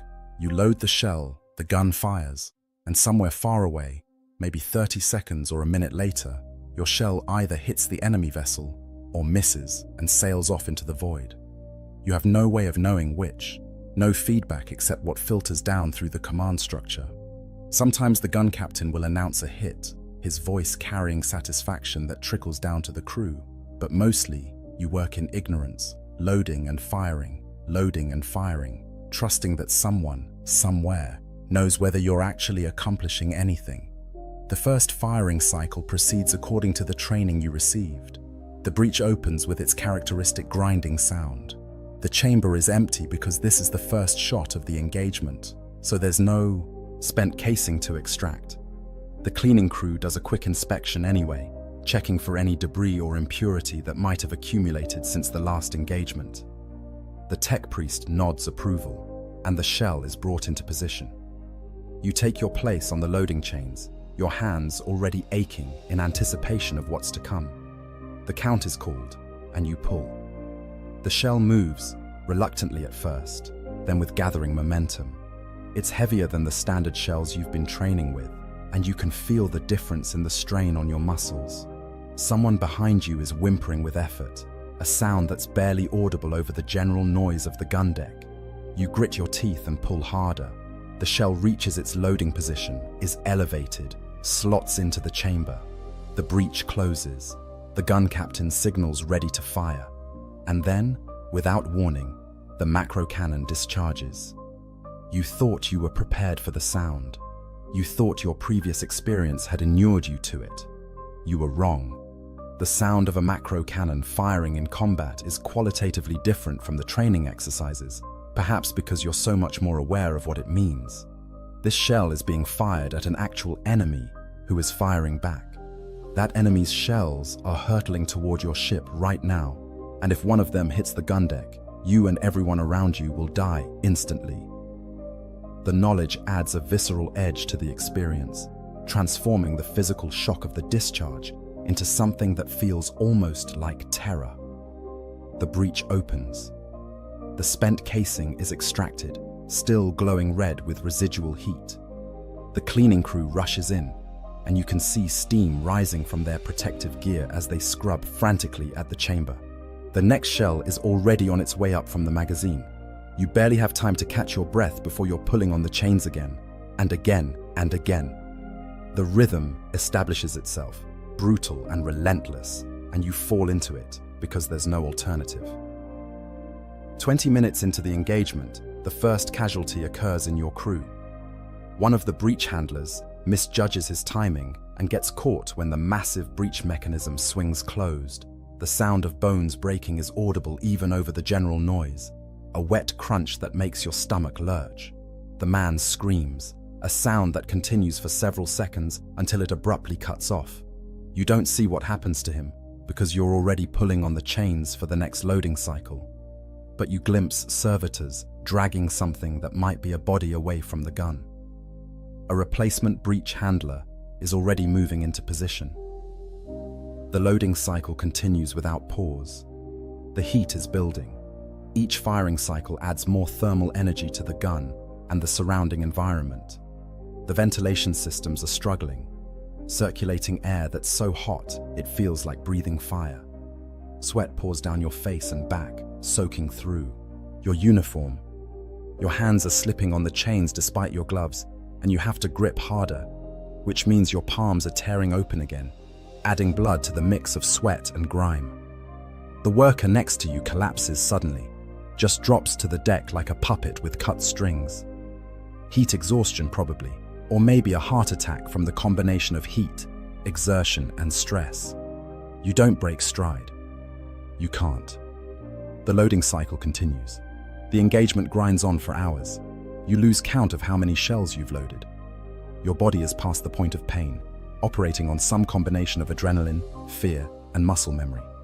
You're not even sure you're conscious in any meaningful sense. You just pull the chains when someone tells you to pull, move to the next station when someone tells you to move, and try not to think about anything beyond the next few seconds. Around you, the gun deck is a scene of organized chaos. Every gun in the battery is firing in sequence, creating a rolling thunder that never stops. Shell casings are piling up faster than they can be removed. The chemical smell of propellant is so thick you can taste it. And through it all, the tech priests move like red-robed ghosts, tending to their weapons with a devotion that borders on religious ecstasy, which perhaps it is. Then, something hits the ship. You feel it through the deck plates before you hear it. A massive vibration that runs through the entire structure of the vessel. The lights flicker. Somewhere, alarms are blaring. The Vox crackles with damage reports, talking about breaches in sections you've never heard of, casualties mounting, void shields compromised. The gun captain shouts something about maintaining rate of fire, and you realize with sick certainty that you're going to keep loading shells even if the entire ship is coming apart around you. Because that's what the gun crews do. That's what you do. You load shells until the enemy is destroyed or until you're destroyed, and there are no other options. A second impact, closer this time. The entire gun deck lurches, throwing people off their feet. You manage to grab onto the loading chain, the rough metal biting into your torn palms, holding yourself steady while others fall. One of the shells on its transport cradle breaks free from its restraints and begins rolling. People scatter, screaming, because a loose shell on the gun deck can kill dozens if it collides with something. Servitors move to intercept it, their mechanical strength allowing them to absorb the impact and bring the shell to a halt. Several servitors are crushed in the process, their bodies breaking under tons of momentum, but they succeed in stopping the shell before it can cause worse damage. The remains of the servitors are pushed aside. The shell is secured. The loading cycle continues. You don't know how long the engagement lasts. Time has become meaningless, compressed into an eternal present of loading shells and surviving. But eventually, impossibly, it ends.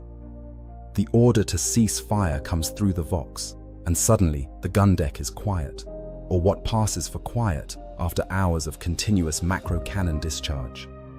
The ringing in your ears is so severe that you can barely hear anything else. The gun captain is saying something, giving orders about securing the weapons and beginning damage assessment. You don't care. You collapse where you stand, your body finally giving out now that the immediate crisis is over. Around you, the gun deck looks like a battlefield, which in many ways it is. Bodies are scattered across the deck plates, some dead, some merely unconscious, some in states that make it unclear which category they fall into. Blood and various other fluids have mixed with the omnipresent grime to create a slick that makes walking treacherous. Shell casings are piled in great heaps, still radiating heat that distorts the air above them. Machinery is damaged, some of it catastrophically, and you can already see tech priests assessing the repairs that will be needed before the next engagement.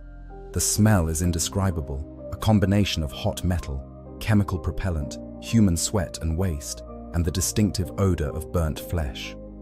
The casualty reports will come later, tallied with mechanical precision and recorded in logs that no one but the administratum will ever read. Your crew started this engagement with 120 workers. You estimate that perhaps 80 are still functional, though many of those are wounded to some degree. 40 dead or incapacitated in a single engagement. The gun captain seems satisfied with this ratio, which tells you everything you need to know about what's considered acceptable losses in the Imperial Navy. But you survived. Against all odds, through some combination of luck and reflexes and sheer stubborn refusal to die, you survived.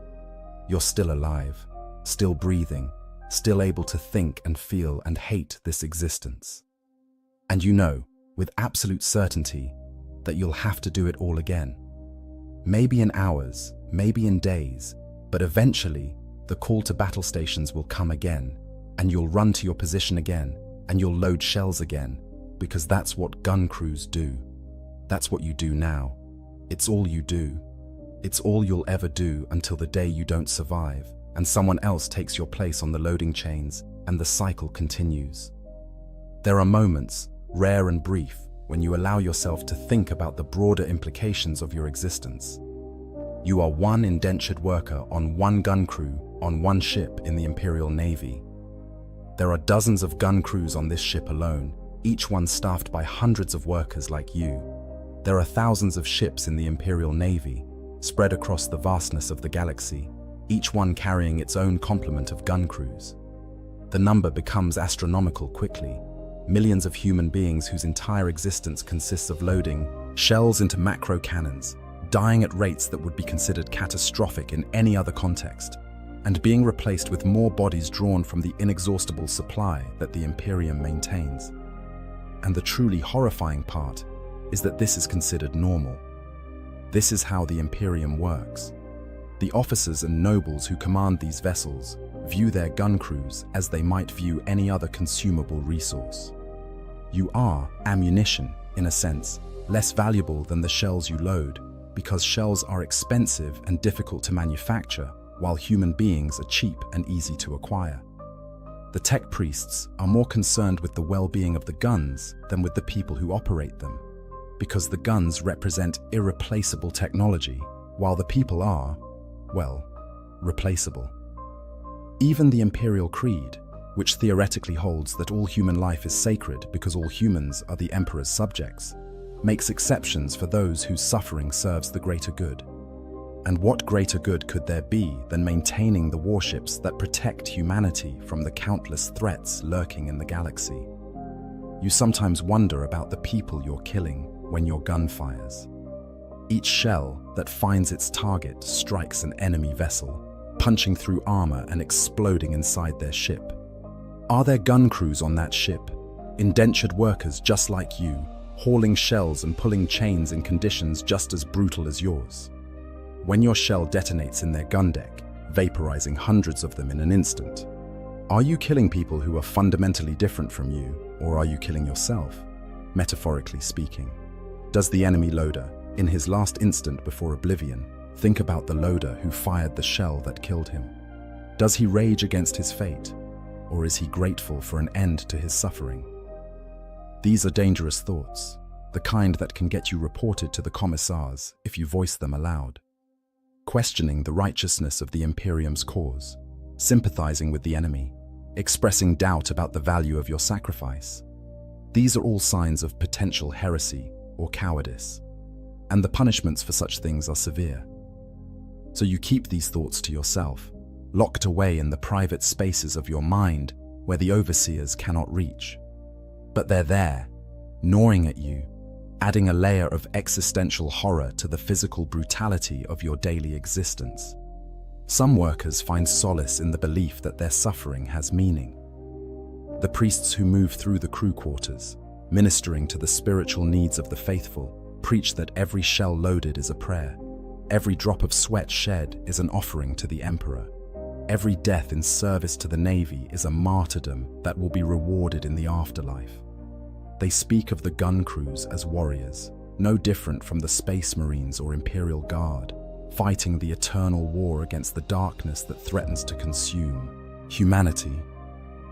Your pain is temporary, they say, but your contribution to the Imperium is eternal. You have been blessed with the opportunity to serve, and you should embrace this opportunity with joy and gratitude. You want to believe them. You desperately want to believe that this nightmare has meaning, that your suffering is not random and pointless, but part of some greater design that you cannot comprehend from your limited perspective. But it's hard to maintain faith when you're standing in a pool of your own blood on the gun deck, when you're watching another worker get crushed by machinery, when you're eating corpse starch that might be made from your dead comrades, when you're being flogged for infractions you don't remember committing. The words of the priests sound hollow against the reality of your existence, and you find yourself going through the motions of faith without actually feeling it, reciting prayers you don't believe, because not reciting them would mark you as suspect. Other workers take a different path. They embrace the brutality, finding a kind of savage pride in their survival. They are the ones who volunteer for the most dangerous duties, who push themselves harder than anyone demands, who compete with their fellow workers to see who can load shells faster or endure more punishment. They wear their scars like badges of honor and count their surviving crew members like trophies. For them, the gun deck is a test, and every day they survive is proof of their strength and worth. They are the ones most likely to be promoted to petty officer positions, because the Navy values people who have internalized its brutality and made it their own. And then there are those who simply endure. They don't find meaning in their suffering, and they don't embrace it. They just exist, day after day, doing what they must to survive because the alternative is death. And some deep instinct rebels against accepting death, even when death might be the more merciful option. These workers are the majority, the great mass of humanity that keeps the Imperium functioning through sheer, stubborn persistence. They are not heroes or zealots or victims, not really. They are simply people, caught in a system that values their labor more than their lives, and they endure because endurance is what humans do. You're not sure which category you fall into. Perhaps all of them, at different times. Perhaps none of them. Your identity has become fluid, undefined, eroded by the constant physical and psychological assault of life on the gun deck. You remember, dimly, being someone else, someone with dreams and preferences, and a sense of self that extended beyond your function as a loader. But that person feels increasingly distant, like a character in a story you heard once and half forgot. The you that exists now is defined entirely by the chains you pull, and the shells you load, and the aches that never fade, and the fear that never stops. This is who you are. This is all you are. And the worst part is that you're not sure you care anymore. The shift ends, finally, the blessed relief of being dismissed from your station, even though you know you'll be back in a few short hours. You shamble back to the underdecks with the rest of your crew, too exhausted for conversation, barely able to put one foot in front of the other. The mess hall is packed with thousands of workers from other shifts, all of them wearing the same expression of hollow-eyed fatigue. You collect your rations, the usual grey paste that might charitably be called food, and you eat without tasting because your body needs the calories, even if your mind has stopped caring what they taste like. You make your way to the sleeping quarters and collapse onto your bunk. The pallet is thin and uncomfortable, but right now it feels like the greatest luxury imaginable. Around you, hundreds of other workers are doing the same, filling the underdeck with the sounds of bodies settling into rest. Someone is crying softly, trying to muffle the sound in their thin pillow. Someone else is praying, the words indistinct, but the desperate tone unmistakable. Most are simply silent, conserving what little energy they have left for sleep. You close your eyes, but sleep doesn't come immediately. Your muscles are still twitching with remembered effort, and your hands throb with a pain that has become so constant you're barely aware of it anymore. Your mind refuses to quiet, replaying moments from the engagement, the sounds and sights that you wish you could forget, but know you never will. The crushed breech handler, the loose shell rolling across the deck, the face of the worker next to you in the instant before they collapsed. These images will join the collection of horrors you carry with you, added to the pile, until eventually your mind can't hold any more and something breaks. But not tonight. Tonight, you survive. Tomorrow, you'll wake to the bosun's whistle and drag yourself to the gun deck and load more shells. The day after that, you'll do it again, and again, and again, until the day you don't, until you become another casualty report, another number in the logs, another body to be recycled through the ship's systems. That day is coming. You know it's coming. Everyone knows it's coming. The only question is when, and by what specific method of the 1,000 available ways to die on a gun deck, and whether anyone will remember your number when you're gone. This is the life of a macro cannon loader in the Imperial Navy.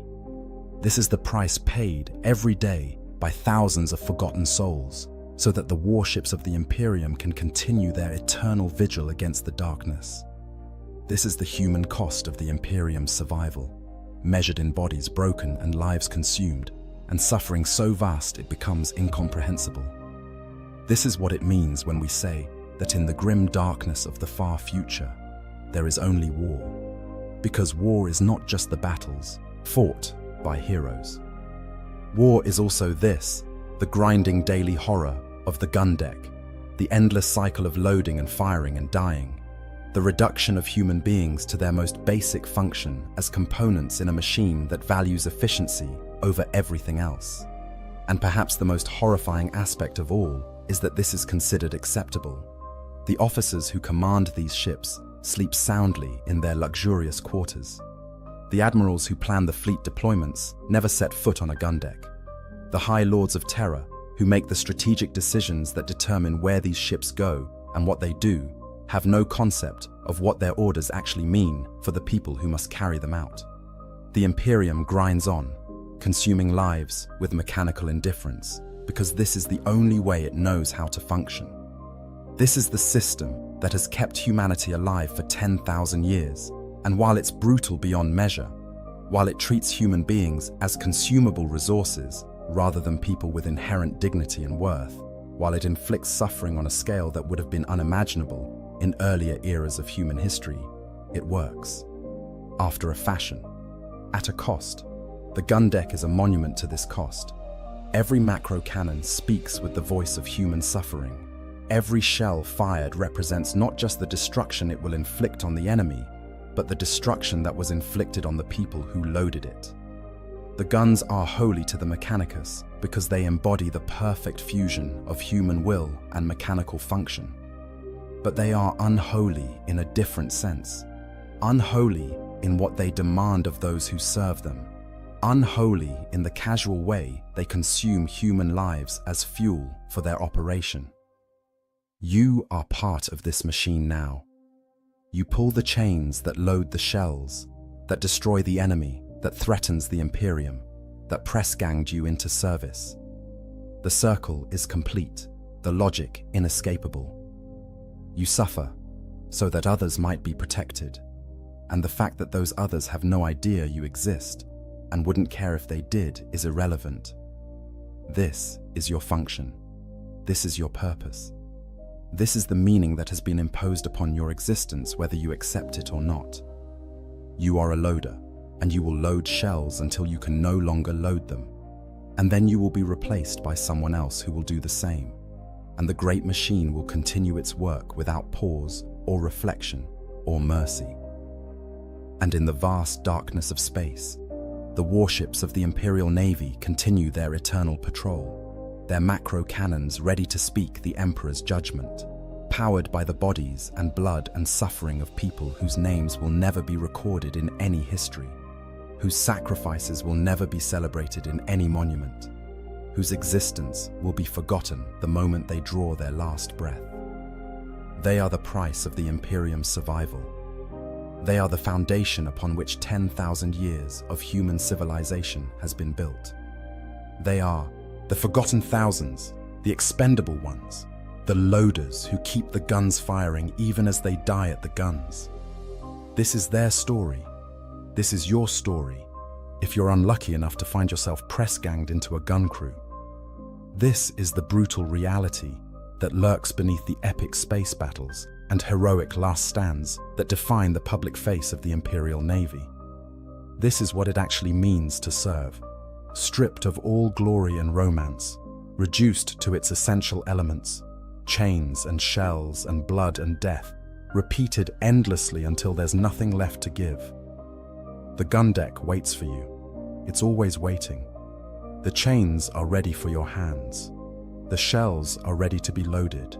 The gun is ready to fire. And when you fall, when you finally succumb to the endless catalogue of ways a loader can die, there will be another body to take your place. The machine does not stop. The machine cannot stop, because in the grim darkness of the far future, there is only war, and war requires guns, and guns require loaders, and loaders are the cheapest, most easily replaced component in the entire system. Your life has value only in how it can be expended. Your death has meaning only in how quickly you can be replaced. This is the truth of the gun deck. This is the truth of the Imperium. This is the price that must be paid. And so the shells continue to be loaded. The guns continue to fire. The ships continue their patrol through the darkness. And somewhere in the vastness of the galaxy, another press gang is moving through another underhive, recruiting another batch of workers who don't yet know what awaits them in the gun decks of the Imperial Navy's warships. The cycle continues. The machine grinds on. The Imperium endures. And the price is paid, over and over again, in blood and suffering and forgotten lives, in the cavernous gun decks where the Emperor's wrath is manufactured from human flesh and metal, and the shells that weigh as much as tanks. If you found this glimpse into the brutal reality of the Imperial Navy's gun crews enlightening, please consider liking this video and subscribing to the channel. There are countless other stories to tell from the grim darkness of the far future, tales of suffering and sacrifice that rarely make it into the heroic narratives we usually hear. These are the stories of the forgotten, the expendable, the ones who keep the Imperium functioning through their unremembered labor and unacknowledged deaths. They deserve to have their stories told, even if those stories are almost too horrible to contemplate. Until next time, remember that in the grim darkness of the far future, there is only war, and war consumes us all eventually, whether we're heroes or simply the people who load the guns that the heroes fire. In the grim darkness of the far future, there exist horrors beyond mortal comprehension. Amongst the countless abominations that plague the galaxy, few inspire such visceral dread as the noise marines of the Emperor's children. These twisted servants of Slaanesh have become something more and less than human, their entire existence reshaped around a single, overwhelming obsession. They are warriors who wage war through cacophony, who find ecstasy in the screams of the dying, and who have surgically and spiritually rebuilt themselves to experience sound as the ultimate sensation. But what happens when the music stops? What fate awaits a noise marine when the one thing that defines their existence is suddenly, irrevocably taken away? To understand this particular brand of hell, we must first comprehend what a noise marine truly is. These are not merely Chaos Space Marines who happen to use sonic weapons. They are fundamentally altered beings whose entire nervous system, whose very consciousness, has been rewired to process auditory input as the most intense form of pleasure imaginable. Every frequency, every decibel, every subtle modulation of pitch registers in their corrupted brains as waves of euphoria that would shatter a normal human mind. The roar of battle, the shriek of dying enemies, the thunder of their own weapons. These sounds don't just please them. These sounds sustain them. They are the addiction, the drug, the very breath of life to a noise marine. Their transformation into these creatures of sound begins long before they ever pick up a sonic blaster. Through arcane surgery, performed by apothecaries who have long since abandoned any pretense of healing, their auditory systems are augmented beyond natural limits. Xenos organs of unknown origin are grafted into their skulls. Empiric resonators are woven into their nervous tissue. Demonic essences are bound to their cochlear structures. The result is hearing that extends far beyond the range of human perception, capable of distinguishing individual frequencies in the midst of the most chaotic din, able to hear sounds that exist partially in the warp itself. But this gift comes with a terrible price, a price that only becomes truly apparent when that gift is taken away. The psychological architecture of a noise marine is built entirely upon this foundation of sonic sensation. They are addicts in the purest, most absolute sense, but their addiction transcends anything as simple as chemical dependency. Their brains have been fundamentally rewired. Neural pathways that once processed normal sensation have been rerouted, reshaped, and corrupted until sound, and only sound, can trigger their pleasure centers.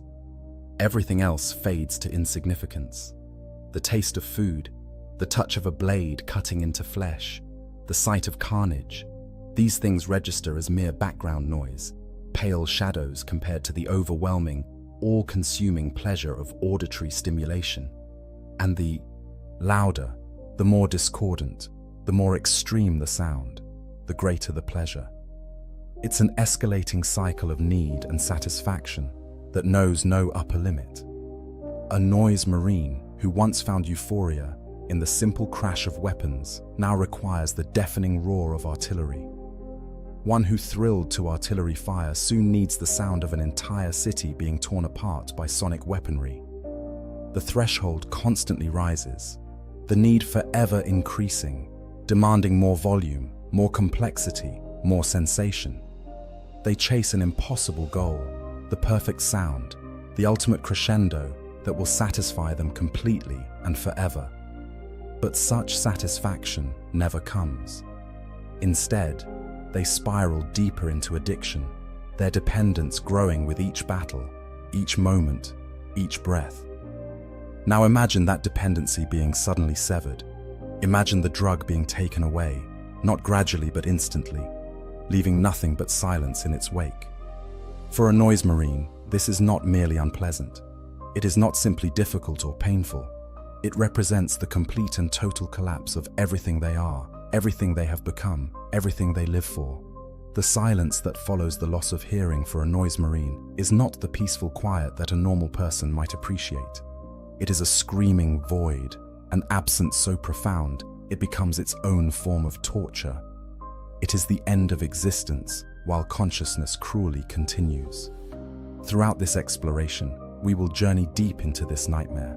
We will examine the mechanisms of their addiction, the catastrophic moment when hearing is lost, the immediate horror that follows, and the long, agonizing degradation that awaits those who cannot restore their precious gift. We will look at the desperate measures these warriors take to reclaim what was stolen, the price they pay for potential restoration, and the ultimate fate of those who must learn to exist in permanent silence. We will see how Slanesh, the dark prince they serve, views this affliction, whether with cruel amusement, indifference, or something approaching pity. And we will understand why, for a noise marine, deafness is a fate potentially worse than death itself. The stories we tell today are drawn from fragments of lore, from whispered accounts of battles against the Emperor's children, from the twisted experiments of Fabius Bile, and from the few survivors who have witnessed what becomes of a noise marine when the music stops. These are not tales of glory or heroism. They are chronicles of addiction, loss, and the special kind of horror that comes from having your entire reason for existence torn away while your body stubbornly refuses to die. They are reminders that in the grim darkness of the far future, there are fates far worse than death, and the servants of chaos often inflict these fates upon themselves in their quest for ever greater sensation. So let us begin this descent into one of the most cruel and unusual torments that the galaxy can offer. Let us understand what it truly means when a warrior who lives for sound is condemned to silence. The gift that defines them. To fully comprehend the horror of a noise marine losing their hearing, we must first understand the extraordinary nature of their auditory capabilities and the fundamental role sound plays in their existence. A noise marine's hearing is not merely enhanced, it is transfigured into something entirely alien, something that exists as much in the warp as in material reality. Through a combination of surgical augmentation, biochemical alteration, sorcerous manipulation, and the dark blessings of Slaanesh, their auditory system becomes a gateway to experiences that would instantly destroy an unaltered mind. The transformation typically begins with physical modifications. Skilled apothecaries, though that term seems almost obscene when applied to the mad scientists who perform these procedures, surgically implant additional organs into the noise marine's skull and nervous system. These organs are not of human origin. Some are harvested from xenos species, whose biology naturally includes more sophisticated auditory processing. The Leia, those serpentine creatures, whose corruption of the Emperor's children began the Legion's fall to Slaanesh, possessed sensory organs that could process sound across a spectrum far broader than human hearing. Fragments of these organs, preserved through dark science and infused with warp energy, are commonly grafted into prospective noise marines. Other augmentations come from even more disturbing sources. Demonic entities, when properly bound and imprisoned, can be forced to lend their essence to mortal flesh. Tiny fragments of demon stuff, small enough to avoid triggering full possession, but large enough to fundamentally alter physiology, are woven into the cochlea and auditory cortex. These fragments act as both amplifiers and translators, allowing the noise marine to hear not just physical sound waves, but also their psychic resonance in the warp. Every scream carries with it the victim's terror. Every detonation echoes with the violence of its creation. The boundary between material sound and spiritual sensation dissolves completely. The neural rewiring is perhaps even more extensive than the physical modifications. A normal human brain processes sound through specific pathways, translating mechanical vibrations into electrical signals that are then interpreted as auditory information. For a noise marine, these pathways are rerouted through their pleasure centers, their emotional regulators, and even their higher cognitive functions. Sound becomes the primary input for nearly every aspect of consciousness. The louder the sound, the more complex its harmonics, the more discordant its frequencies, the more intensely their entire nervous system responds with waves of pleasure that make normal sensations seem like faint whispers by comparison. This restructuring is not subtle or gentle. It involves biochemical treatments that dissolve existing neural connections and encourage new ones to form according to specific patterns. Sorcerous rituals guide this growth, shaping the emerging pathways with the will of Slaanesh, the chaos. God's influence ensures that the new neural architecture serves the purpose of ever-increasing sensation, creating feedback loops that make each experience of sound more intense than the last, driving the noise marine deeper into addiction with every moment. The process is agonizing, taking months or even years of continuous treatment, but those who survive emerge transformed. They are no longer merely warriors who use sonic weapons. They are living instruments, beings whose entire existence resonates with the symphony of violence. The blessing of Slaanesh completes the transformation. The Dark Prince of Pleasure takes particular interest in noise marines, seeing them as perfect expressions of the pursuit of excess through a single, focused channel. Slaanesh's blessing manifests as mutations that further enhance their auditory capabilities, while also binding them more tightly to their addiction. Some develop additional ear-like structures across their bodies, allowing them to perceive sound not just through their skulls, but through their very skin. Others find their bones hollowing and reshaping to act as resonance chambers, making their entire skeleton vibrate sympathetically with external sounds. The mutations vary wildly in their specifics, but all share a common purpose: to make sound more intense, more pleasurable, more essential to the noise marine's existence. One of the most significant aspects of their transformation is their connection to what they call the song. This is no ordinary sound, but rather a psychic phenomenon that exists outside normal time and space. According to Noise Marine mysticism, the Ursong began with the Eldar's decadent civilization, the same depravity that would eventually birth Slaanesh in a psychic cataclysm. Every act of excess, every sensory indulgence, every scream of pleasure or pain contributed to this cosmic symphony that built across millennia. When Slaanesh finally tore its way into existence, the Ursong did not end but continued, echoing backward and forward through time simultaneously, an eternal chorus of sensation that transcends mortal understanding. Noise Marines believe they can hear fragments of this Ursong, that their enhanced and corrupted senses allow them to tap into this universal music. When they fire their sonic weapons, they are not merely creating sound.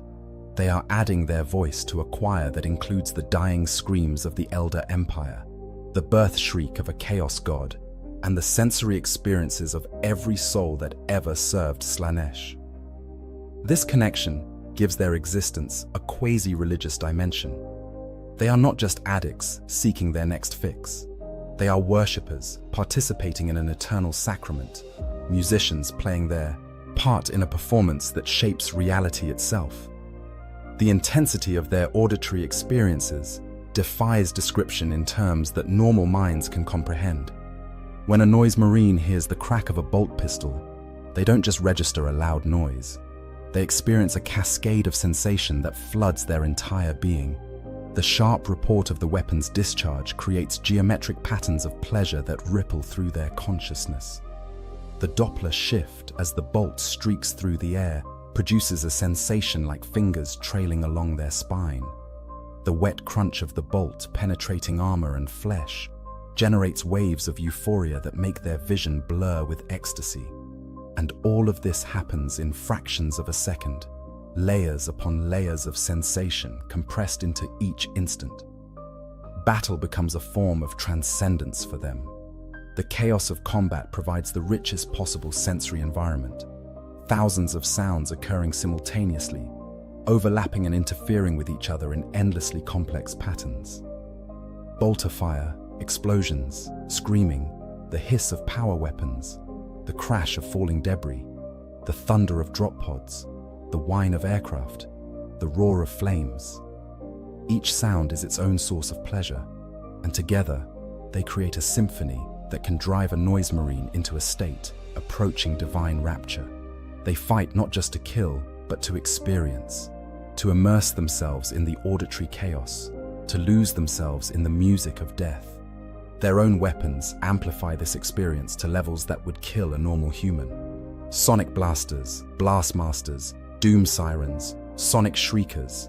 These weapons don't just damage enemies through sound, they also feed back into the Noise Marine wielding them, creating a closed loop of sensation. The weapon fires, producing sounds at volumes and frequencies that can liquefy internal organs. These sounds wash over the Noise Marine, triggering their pleasure centers. The pleasure drives them to fire again, to adjust the frequency, to find new harmonics. Each shot is both a weapon and a drug, each battle a binge that leaves them craving more. The addiction is absolute and all-consuming. A Noise Marine between battles exists in a state of constant withdrawal, always seeking new sources of sound to stimulate their corrupted senses. They will fire their weapons at nothing, just to hear the noise. They will torture prisoners for hours, finding exquisite pleasure in the subtle variations of screams.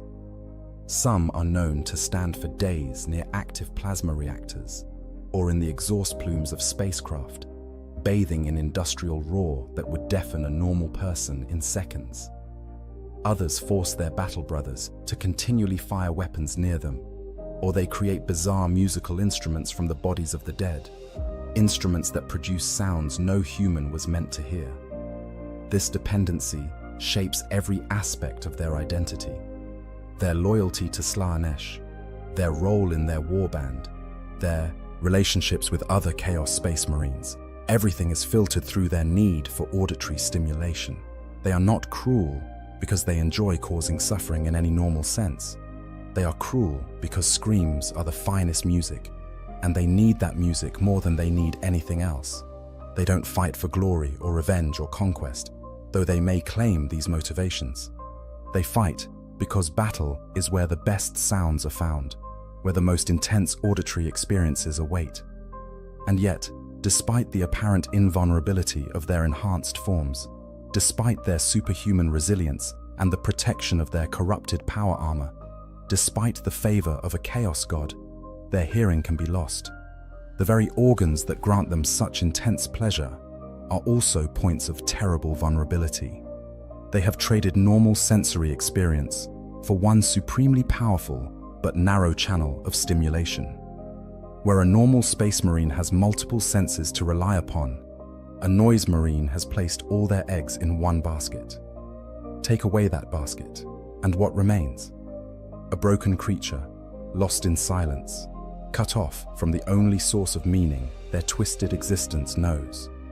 That is the nightmare we turn to next, the catastrophe that represents every noise marine's deepest fear.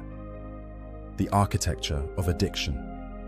Before we can truly grasp the horror of a noise marine losing their hearing, we must delve deeper into the mechanisms of their addiction itself. This is no simple dependency that can be explained by chemical imbalances or psychological weakness. What afflicts a noise marine is addiction raised to an existential level, a fundamental rewriting of what it means to experience consciousness. Understanding this architecture of dependence will illuminate why the loss of hearing is not merely difficult for them, but represents the complete dissolution of their sense of self. The neurological basis of their addiction begins with the dopamine system, that ancient part of the brain responsible for reward and motivation. In a normal human, dopamine is released in response to many stimuli: food, sex, social bonding, achievement, and yes, pleasurable sounds.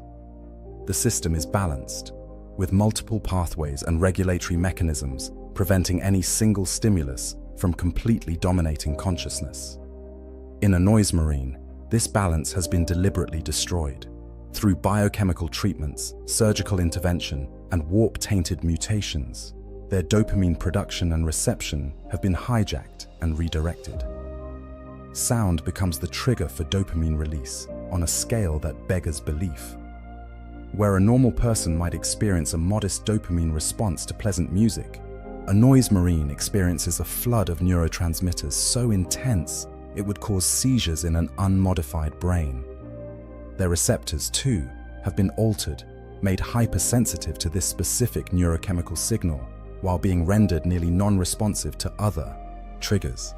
The result is a brain that can only find satisfaction, can only feel pleasure, can only experience anything approaching positive emotion through auditory input. Everything else, sight, touch, smell, taste, fades into meaninglessness, mere shadows that barely register against the overwhelming intensity of sound. But the addiction goes deeper than neurochemistry. The very structure of their consciousness has been reshaped around sound. Cognitive psychologists speak of how addiction can dominate thought patterns, creating obsessive loops where the addicted person's mind constantly returns to their substance of choice. For a noise marine, this cognitive capture is total. They don't merely think about sound frequently, they think in sound. Their memories are stored as auditory experiences. Their plans for the future revolve around anticipated acoustic environments.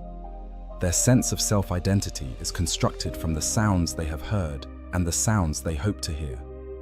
This creates a phenomenon that might be called auditory solipsism. For these corrupted warriors, sound becomes the only truly real thing in the universe. Visual input is processed, but not truly experienced. They see their enemies, but what matters is the sound those enemies will make when they die. They navigate terrain, but only the acoustic properties of that terrain, how it echoes, dampens, or resonates, register as important. Other people exist only as potential sources of sound. A prisoner has value only for the screams they might produce. An enemy is interesting only for the noise their destruction will generate. Even their own bodies are primarily valued as instruments for creating or receiving sound. The social psychology of their addiction further compounds the isolation. Among the Emperor's children and other Slaaneshi warbands, there exists a hierarchy based on sensory experience and excess. Those who have achieved greater heights of sensation, who have pushed themselves further into the realms of extreme experience, command respect and authority. For Noise Marines, this translates into a competitive culture of auditory one-upmanship. They constantly compare their sonic experiences, boasting about the volume levels they've endured, the exotic frequencies they've heard, the perfect symphonies of death they've orchestrated. This social dynamic reinforces their addiction, making it not just a personal compulsion, but a measure of worth within their twisted community. The physical dependency is equally profound. Their augmented auditory systems require constant stimulation to maintain their heightened state. Without regular exposure to intense sound, the Xenos organs begin to atrophy. The neural pathways start to prune themselves. The demon essence fragments grow quiescent. This creates a feedback loop where silence is not just psychologically distressing, but physically painful. A Noise Marine denied sound for even a few hours begins to experience withdrawal symptoms that would seem absurd if they weren't so deadly serious. The sensation of insects crawling through their ear canals, phantom sounds that aren't really there, crushing headaches centered behind their eyes, and a gnawing emptiness in their chest that grows with each silent minute. These withdrawal symptoms pale in comparison to what happens during extended periods without adequate stimulation, but even brief exposure to insufficient sound levels creates distress. A Noise Marine in a quiet environment becomes agitated, unable to focus, prone to violent outbursts. They will create sound by any means available, smashing objects, firing weapons, hurting people, just to alleviate the discomfort. This makes them paradoxically more dangerous in quiet environments than in loud ones. Give them the roar of battle they crave, and they fight with savage enthusiasm, but also with a kind of satisfaction. Deny them sound, and they become desperate, unpredictable, willing to do anything to end the silence. The spiritual dimension of their addiction ties into their worship of Slaanesh. The Dark Prince represents the pursuit of excess in all forms, but for Noise Marines, that excess has been channeled into a single, laser-focused pursuit. They serve Slaanesh not through the broad hedonism of many of the Dark Prince's followers, but through absolute dedication to one specific form of sensation. This narrow focus pleases Slaanesh in a particular way. The Chaos God appreciates both variety and intensity, and Noise Marines provide intensity taken to its ultimate extreme. In return, Slaanesh grants them visions, allows them to hear fragments of the Song, gives them mutations that further enhance their chosen obsession. This creates a religious fervor around their addiction, transforming it from mere dependency into sacred duty. When they participate in what they call the Song, they believe they are literally joining their voices with the cosmic chorus that sustains Slaanesh itself. Every scream they produce, every sonic weapon they fire, every moment of auditory pleasure they experience, adds to this eternal symphony. In their warped theology, to stop hearing, to fall silent, is not just personal disaster, it is a form of spiritual death, a severing from their God, a failure of their most fundamental duty. The loss of hearing represents not just the loss of pleasure, but the loss of meaning, purpose, and connection to the divine. Their addiction also manifests in increasingly bizarre behaviors as they seek ever more intense stimulation. Some Noise Marines develop obsessive rituals around sound, needing to hear specific frequencies in specific sequences before they can function. Others become fixated on particular types of sounds. One might seek only the screams of children, finding some quality in those high-pitched wails that drives them to rapture, while another might obsess over the grinding of metal on metal, collecting examples of this sound from different materials and contexts. These obsessions can become so intense that the Noise Marine will abandon tactical objectives to pursue their specific auditory fixation, sometimes to the frustration of their commanders. The tolerance effect, universal to all addictions, operates with particular cruelty in noise marines. What once provided intense pleasure gradually becomes merely satisfying, then barely adequate, then wholly insufficient. The noise marine must constantly seek louder, more complex, more discordant sounds to achieve the same level of pleasure they once got from simpler stimuli.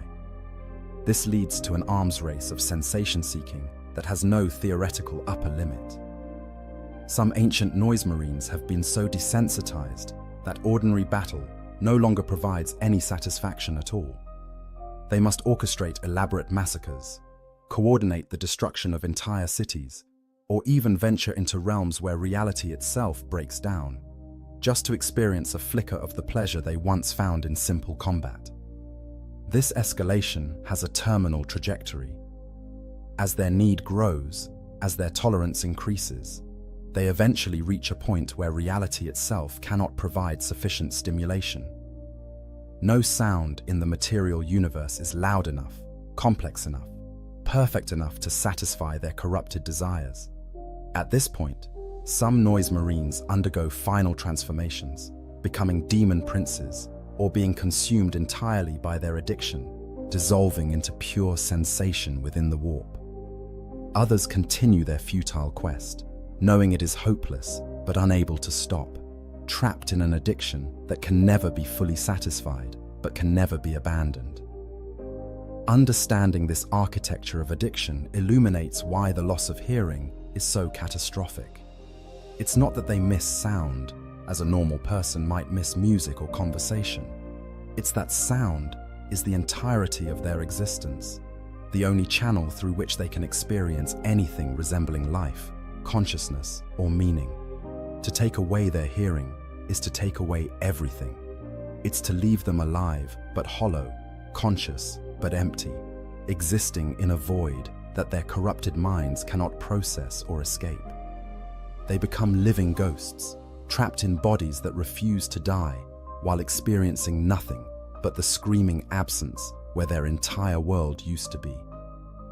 As we proceed to examine the actual experience of losing hearing, keep this foundation in mind. Remember that we are not discussing someone who has lost one sense among many. We are discussing someone whose entire being has been restructured around that one sense, who has sacrificed everything else for the sake of auditory experience, who has been promised eternal pleasure through sound, and has invested their very soul in that promise. When that promise is broken, when the sound stops, what remains is not a person with a disability. What remains is a broken machine still running, a program executing without its input, a consciousness trapped in a prison of silence. It was never designed to survive. The first silence. The moment a noise marine realizes they can no longer hear is a singularity of horror that defies conventional description. It is not a gradual fading, not a slow dimming of sound into quietness. For most who suffer this fate, it comes suddenly, a catastrophic failure of their augmented auditory systems that transforms their existence from one extreme to its opposite in the space of a heartbeat. The transition from a world of overwhelming, ecstatic sound to absolute crushing silence happens faster than conscious thought can process, leaving the afflicted noise marine in a state of shock so profound it temporarily paralyzes even their superhuman nervous system. The causes of such sudden deafness are varied, each presenting its own tactical and medical challenges. The most common scenario occurs during battle, when the very environment that noise marines seek and thrive in becomes the source of their destruction. Sonic weapons, by their nature, operate at volumes and frequencies that push the boundaries of what physical matter can endure. While noise marines have been augmented to withstand and even revel in these extremes, there are limits to what even chaos-enhanced flesh can tolerate. An enemy deploying countersonic weaponry, devices specifically tuned to generate frequencies that shatter the delicate Xenos organs grafted into noise marine skulls, can inflict catastrophic damage in moments. The organs rupture, the nerve bundles fuse, the empiric resonators crack, and in an instant, The channel through which they experience reality slams shut. Anti-personnel weapons designed to target hearing, flashbangs, sonic grenades, specialized munitions, can have devastating effects on noise marines despite their enhanced resilience. Where such weapons might temporarily deafen a normal human, leaving them disoriented but functional, the same weapons can cause permanent damage to the hypersensitive auditory systems of a noise marine. Their augmentations, designed to amplify and intensify sound, become liability. A weapon that produces a sudden sharp spike in pressure or frequency doesn't merely damage their hearing, it overloads their entire sensory system, burning out neural pathways, shattering the carefully cultivated structures that allow them to experience sound as pleasure. The very enhancements that make them so effective also make them uniquely vulnerable to this specific form of attack. Psychic assaults represent another significant cause of sudden deafness among noise marines. Psykers who understand the nature of Slaneshi corruption can target the neural pathways through which sound is processed, severing the connections between physical hearing and conscious experience. Such attacks don't necessarily damage the physical structures of the ear or the augmented organs. Instead, they cut the link between sensation and perception, leaving the noise marine with a functioning auditory system that no longer connects to their awareness. In some ways, this is even more cruel than physical deafness, as the sounds still register somewhere in their nervous system, creating a maddening sense that they should be hearing something but cannot access it, like a word on the tip of the tongue stretched into eternal frustration. Warp anomalies and the chaotic nature of chaos itself also contribute to sudden hearing loss. The Emperor's children often operate in environments where reality is thin, where the warp bleeds through into the material world. These regions of instability can cause unpredictable mutations and changes to their augmented biology. A noise marine who enters a warp rift might emerge with their auditory organs transmuted into something else entirely, perhaps into decorative crystalline structures that no longer function, or into flowers of living flesh that serve no purpose beyond aesthetic horror. The warp gives, and the warp takes away, and its gifts and curses follow no logic that mortal minds can comprehend. There are also cases of gradual hearing loss, accelerating suddenly into total deafness.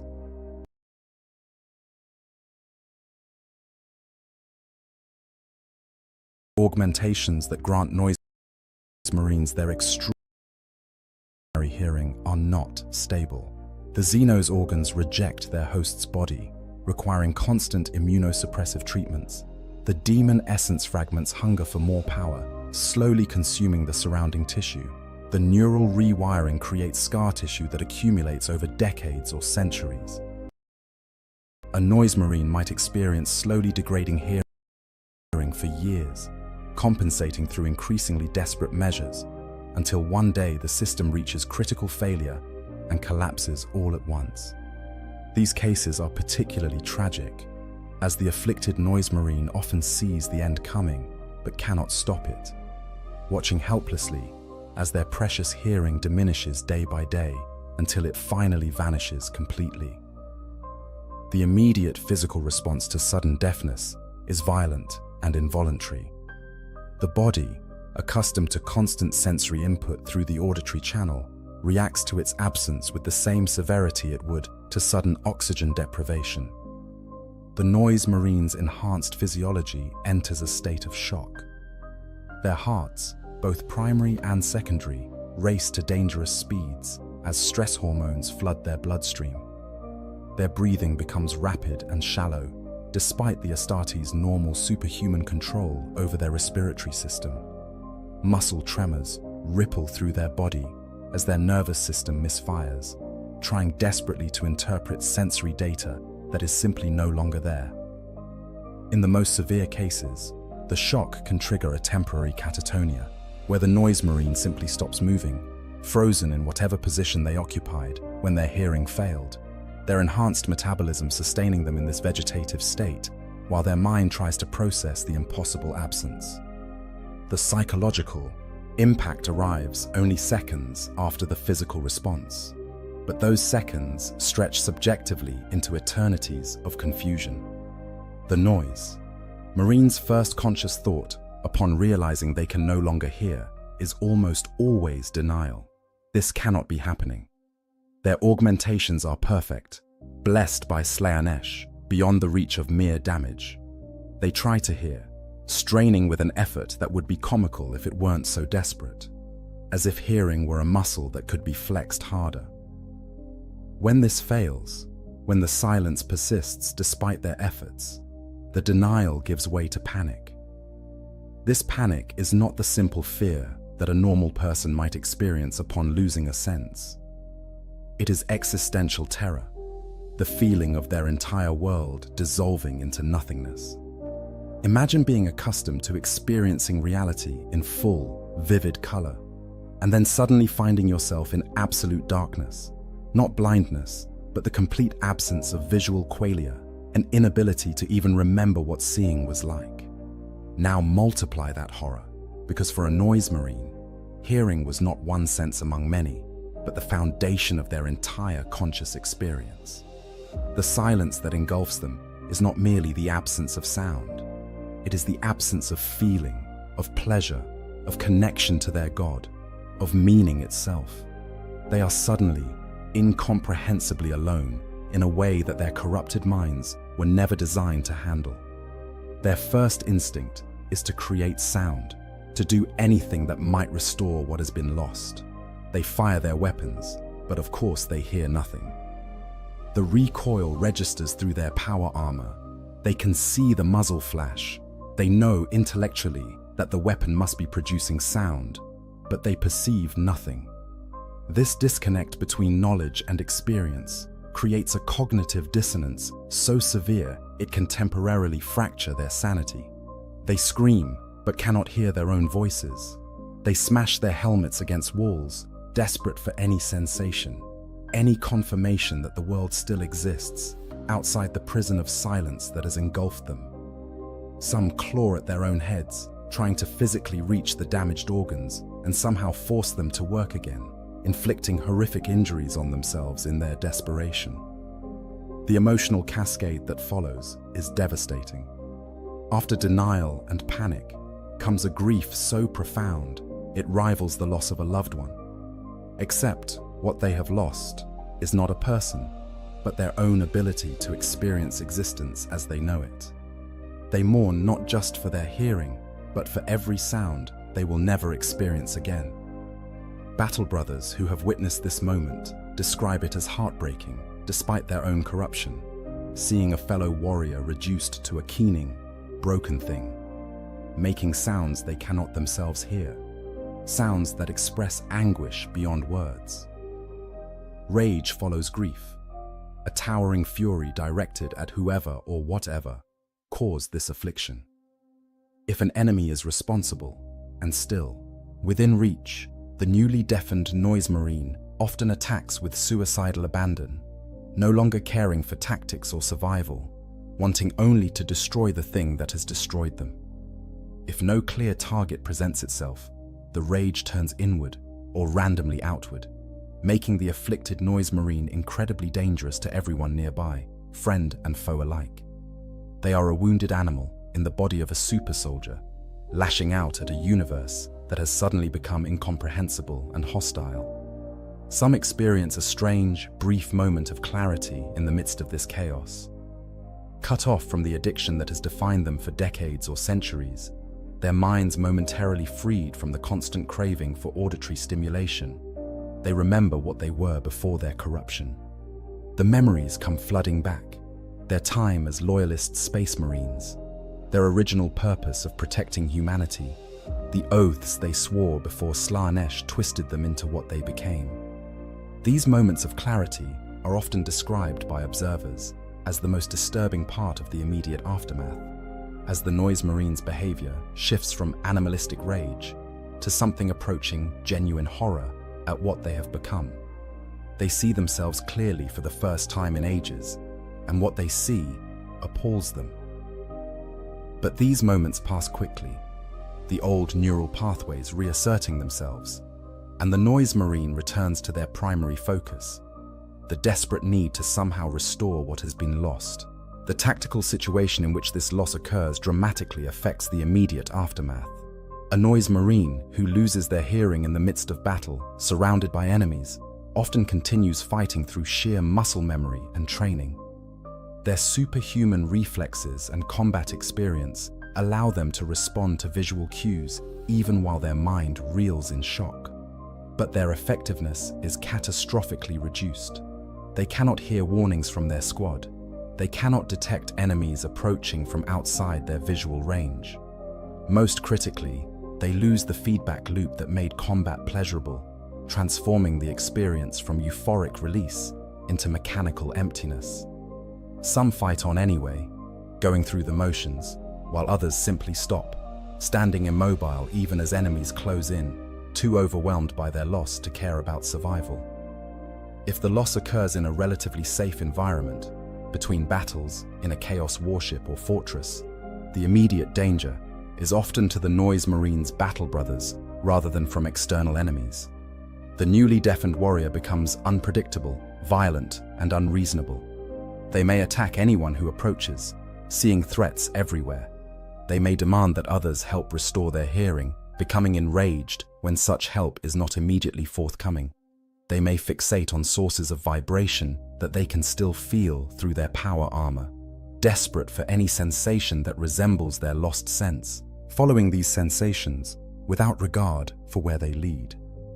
Managing a newly deafened noise marine requires multiple warriors to restrain them, and casualties among would-be helpers are not uncommon. The immediate aftermath is also when the first withdrawal symptoms begin to manifest. Within minutes of losing their hearing, the noise marine's altered neurochemistry starts to rebel against the absence of its primary stimulant. The dopamine flood that they were accustomed to experiencing nearly constantly abruptly ceases. Their reward pathways, having been rewired to respond only to sound, fire desperately and randomly, trying to find any stimulus that might trigger the familiar pleasure response. This creates a syndrome similar to severe drug withdrawal, but compressed and intensified beyond normal human experience. They experience intense dysphoria, a profound sense that something is terribly wrong that goes beyond mere unhappiness into a kind of existential wrongness, a feeling that reality itself has become hostile and alien. Physical symptoms accompany the psychological distress. Despite their augmented physiology, despite the pain-dulling effects of their armor and the resilience granted by their chaos mutations, they experience sensations their nervous system identifies as agony, crushing pressure in their skull, a sensation of ice water being poured directly onto their brain, phantom sounds that seem real but cannot be verified, auditory hallucinations that taunt them with what they have lost. Their vision becomes unreliable, as the neural pathways that once carried sound now fire randomly, creating overlapping sensory experiences. Some describe seeing sounds as visual patterns, synesthetic experiences that should not be possible now that their hearing is gone, but persist anyway, reminders of what they can no longer experience properly. For those noise marines who have been deeply integrated into the mystical aspects of their condition, who have truly believed themselves to be participants in the Ur-song, the loss of hearing carries an additional spiritual dimension of horror. They feel themselves being severed from something greater than themselves, cut off from the eternal chorus, cast out from the presence of Slanesh. This is not metaphor or imagination. The warp is real. The connection to their God was real, and now it is gone. They feel abandoned, cast into outer darkness, punished for some unknown transgression. The spiritual anguish compounds the physical and psychological suffering, creating a trinity of torment that assaults every aspect of their being simultaneously. The duration of this immediate crisis varies. For some, the acute phase of shock and panic lasts only minutes before giving way to a different kind of suffering, the longer-term horror of adaptation and withdrawal. For others, especially those whose hearing loss occurs during battle or in immediately life-threatening situations. The crisis phase is interrupted by death before it can fully develop. And for an unfortunate few, the immediate crisis never truly ends, their minds unable to process the loss, leaving them locked in a perpetual state of denial and panic that can last for days or weeks until madness or the mercies of their battle brothers end their suffering. In every case, the first silence marks a dividing line in the Noise Marines' existence. There is the before, when they were what they understood themselves to be, warriors of excess, devotees of sensation, participants in an eternal symphony. And there is the after, when they are something else, something broken, something whose identity and purpose have been ripped away, leaving only the shell of what they were, screaming silently into a void that cannot hear them and does not care. Withdrawal and degradation.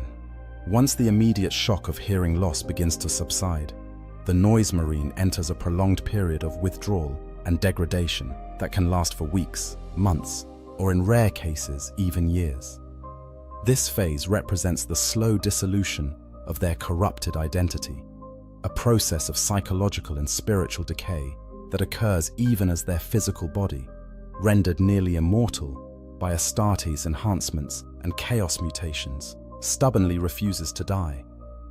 What follows is perhaps even more horrifying than the initial loss, because it is not sudden catastrophe, but extended suffering, a gradual wearing away of everything that made them who they were. The withdrawal syndrome that plagues a deafened Noise Marine surpasses anything experienced by conventional addicts. Normal addiction involves dependency on substances or behaviors that trigger the brain's reward centers. Withdrawal occurs when those triggers are removed, leaving the reward system starved and misfiring. But a Noise Marine's addiction is not to an external substance. It is to a sensory experience that their entire nervous system has been reconstructed to require. Taking away their hearing is not like denying a drug addict their drug. It is more akin to removing oxygen from the atmosphere. They can survive its absence, but only in a state of constant suffocation, their entire being crying out for something that is no longer available. The neurochemical chaos that follows hearing loss creates symptoms that would kill a normal human. Their dopamine system, having been hijacked and redirected to respond exclusively to auditory input, continues to demand the neurotransmitter floods it has become dependent upon. But without sound to trigger those releases, the system begins to malfunction catastrophically. The Noise Marine experiences dysphoria so intense it manifests as physical pain. They describe it, when they can be communicated with at all, as a gnawing emptiness in their chest. A sensation like their hearts are trying to pump blood through vessels that have collapsed into nothingness. An ache that radiates from their core out to their extremities and back, again in waves that never quite cease. Their neural pathways, having been dedicated almost entirely to processing auditory information, begin to atrophy without use. The brain, that most adaptive of organs, starts to reconfigure itself, but not in any healthy or functional way. The rewiring that occurs during withdrawal is haphazard, random, creating connections that serve no purpose, that generate noise in the system without producing meaningful outputs. This manifests as cognitive impairment that grows worse with each passing day. Memory becomes unreliable. Logical reasoning breaks down. Even simple tasks, maintaining their weapons, following basic commands, navigating familiar spaces, become difficult or impossible. They are losing not just their hearing, but their minds, degrading from engineered superhumans into something barely functional. Hallucinations are nearly universal during extended withdrawal. The brain, desperate for the sensory input it has been conditioned to require, begins generating its own. Auditory hallucinations would seem the obvious manifestation, but ironically, these are rare. The damage to their hearing has often affected not just the physical organs, but the neural pathways that would process phantom sounds. Instead, their hallucinations take other forms. visual distortions where they see sounds as patterns of light and shadow, synesthetic experiences that should not be possible, tactile hallucinations where they feel sounds as pressure against their skin, as heat or cold, as pain or pleasure. These false sensations torment them, offering the promise of experience only to reveal themselves as empty illusions, cruel mockeries of what they have lost. The psychological degradation proceeds along multiple trajectories simultaneously.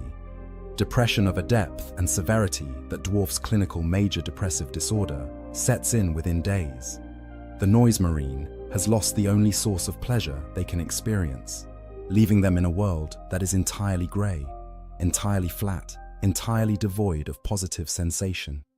Every moment is suffering, not the intense anguish of acute pain, but the low, grinding misery of complete emotional emptiness. Nothing matters. Nothing has value.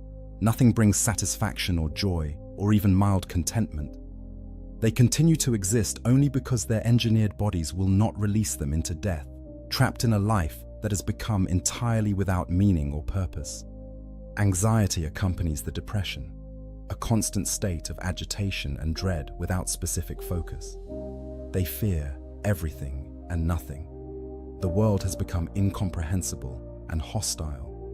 Without their primary sense, they cannot predict danger, cannot gauge their environment, cannot feel secure, even in familiar spaces. This anxiety manifests as hypervigilance to their remaining senses, their eyes darting constantly, their remaining sensory organs working overtime to compensate for what has been lost. But this compensation is inadequate, and they know it, creating a feedback loop where anxiety about their vulnerability makes them more vigilant, which makes them more aware of how vulnerable they truly are, which increases their anxiety further. The rage that characterized the immediate aftermath of hearing loss does not dissipate, but transforms into something chronic and corrosive. It becomes a background radiation of fury that colors every interaction, every thought, every moment. They are angry at the universe for allowing this to happen, angry at their enemies for causing it, angry at their battle brothers for failing to prevent it, angry at Slaanesh for not protecting them, angry at themselves for being weak enough to suffer this loss. This rage has no productive outlet. It simply burns, consuming whatever psychological resources they have left, making every other symptom worse, preventing any possibility of adaptation or acceptance. Identity dissolution represents perhaps the most profound psychological consequence of extended hearing loss. A noise.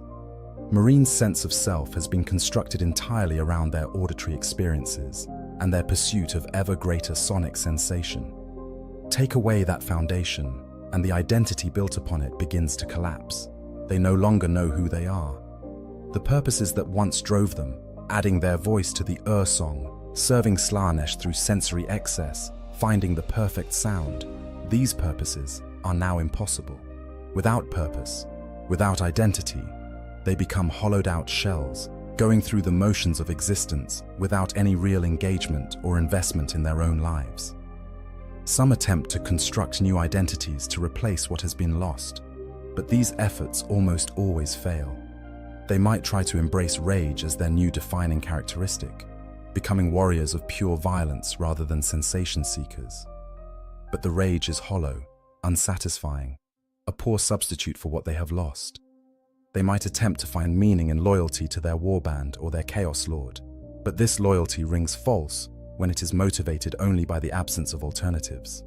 They might even attempt to find pleasure in other senses, pain, temperature, pressure, but their nervous system has been so thoroughly rewired that these sensations barely register. Everything becomes grey static, noise without meaning, experience without impact. The physical degradation that accompanies psychological breakdown is remarkable even by the standards of chaos mutation. The augmented organs that granted them their enhanced hearing, now useless, begin to necrotize. The Xenos tissues, maintained through a delicate balance of biochemistry and warp energy, start to decay. This decay is not clean or quick. The dead tissue remains in place, slowly corrupting, releasing toxins into the surrounding flesh. Even the remarkable healing abilities of a space marine struggle to contain this slow rot. Infections take hold in the ear canals and spread into the skull. Tumors develop from the mutating tissues. Some noise marines experience the organs actually growing, expanding outward in grotesque parodies of their original function, becoming cancerous masses that push through the skull and distort the head into monstrous shapes. The demonic fragments bound within their auditory system react unpredictably to the loss of function. Some fade away, their connection to material reality severed by the damage to the organs they inhabited. Others become more active, no longer controlled by the regular flow of sensory input, thrashing against their bindings like caged animals. This activity can cause phenomena ranging from the merely uncomfortable to the actively dangerous. The noise marine might hear phantom voices, not hallucinations, but actual demonic whispers leaking from the fragments in their head. They might experience localized reality distortions, where the space around their skull becomes unstable, objects nearby moving in ways that defy physics. In extreme cases, the demon fragments might break free entirely, either possessing the noise marine or manifesting as lesser entities that must be destroyed before they cause further havoc.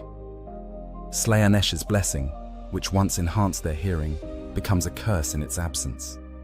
The mutations granted by the Dark Prince do not simply reverse or fade when they are no longer useful. Instead, they often accelerate, taking new and twisted forms. A noise marine who once had extra ear-like structures across their body might find these organs transforming into gaping wounds that weep blood and pus but cannot heal. Those whose bones were reshaped into resonance chambers might discover those bones becoming brittle and prone to fracture, as if their structure has been optimized for a function they can no longer perform and has become weak in all other respects. The mutations that were blessings become stigmata of their loss, visible reminders of what they once were and can no longer be. Behavioral changes during extended withdrawal are dramatic and disturbing. The noise marine may become completely non-responsive, sitting or standing in one place for hours or days, ignoring all stimuli, lost in an internal world of suffering that has no external expression. Alternatively, they may become manic, moving constantly, unable to rest, engaging in repetitive behaviors that have no obvious purpose, pacing the same route endlessly, manipulating objects without goal, striking surfaces in rhythmic patterns that might be attempts to create or experience sound, but serve no functional end. These behaviors can shift rapidly, the noise marine cycling between catatonia and mania without warning or apparent trigger. Their relationship with their equipment and weapons undergoes disturbing transformations. Sonic weapons, once the source of their greatest pleasure, become objects of obsession or revulsion. Some deafened noise marines cannot bear to part with their sonic blasters and doom sirens, carrying them everywhere, cleaning and maintaining them compulsively, treating them with a tenderness that seems almost religious. These weapons represent their lost paradise, tangible links to a time when existence had meaning. Other noise marines violently destroy their sonic equipment, smashing or discarding it in fits of rage, unable to tolerate these reminders of what they have lost. Both reactions stem from the same root, an inability to process the loss and move beyond it. Social dynamics within their warband become increasingly problematic. Other noise marines, still possessed of their hearing, find their deaf battle brother's presence disturbing. He is a walking reminder of their own vulnerability, an example of what might happen to them.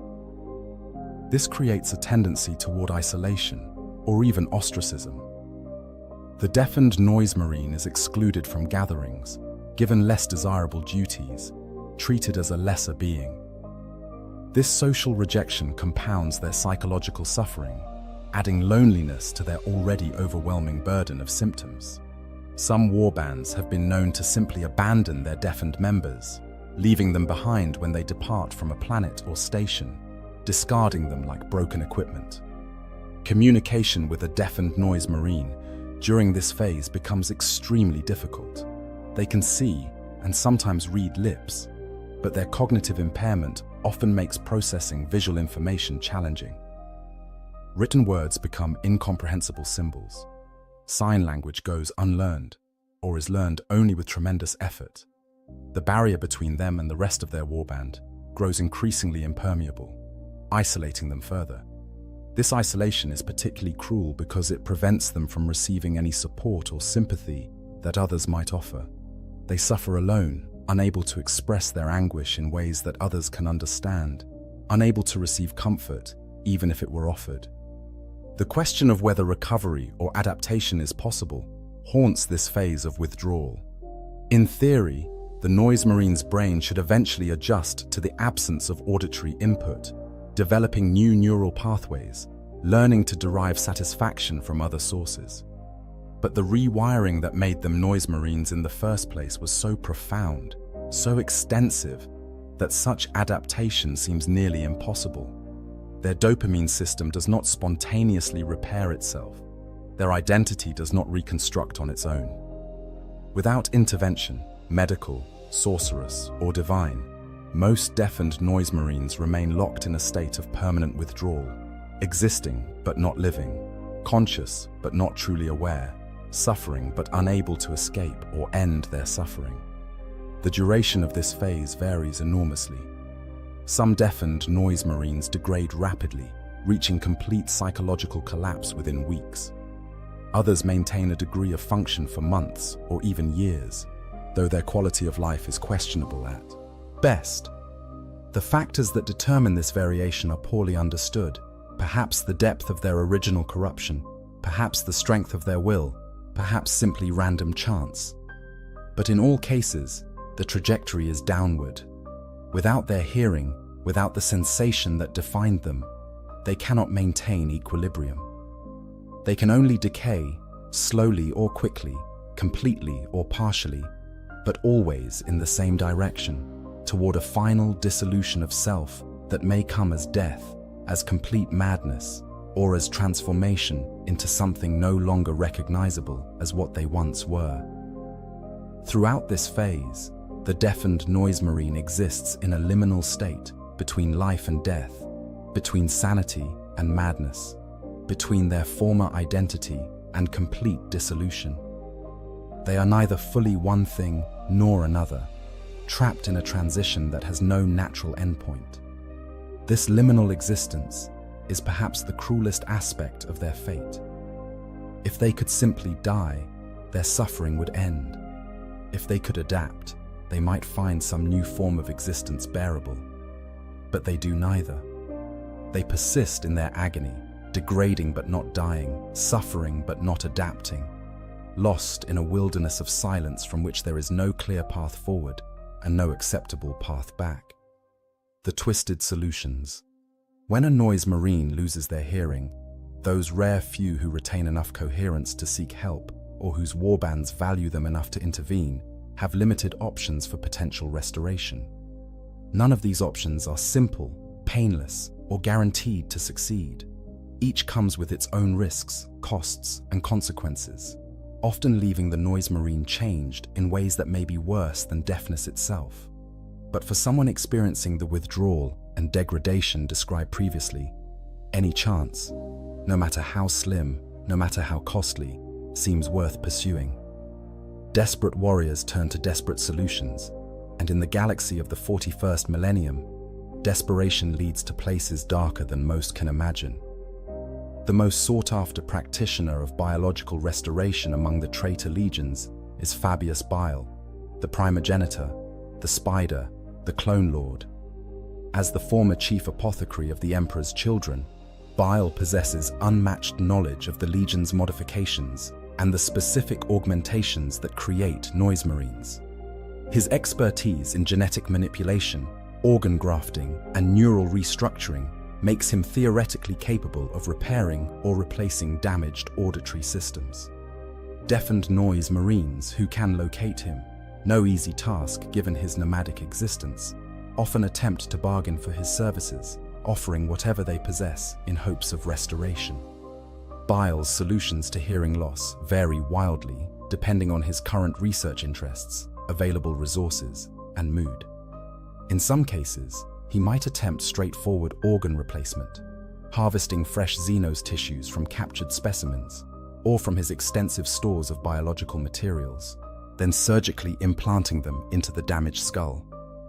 These operations, performed without anesthesia because bile finds the subject's pain responses useful diagnostic information, have mixed success rates.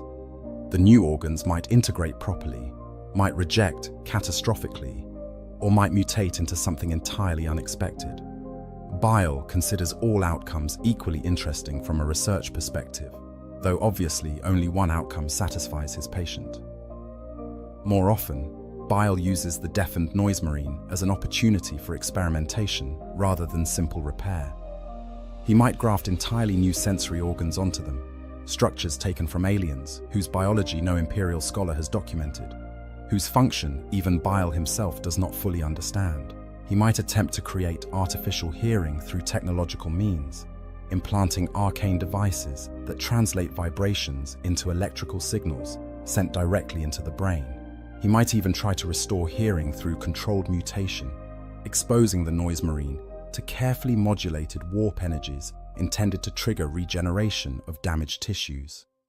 These experimental procedures almost always cause additional suffering and often fail to restore hearing even when they don't kill the subject outright. The price Bile demands for his services reflects his twisted values. He rarely cares about material wealth or promises of future loyalty. Instead, he requests payment in the form of genetic samples, experimental subjects, or opportunities to pursue his current projects without interference.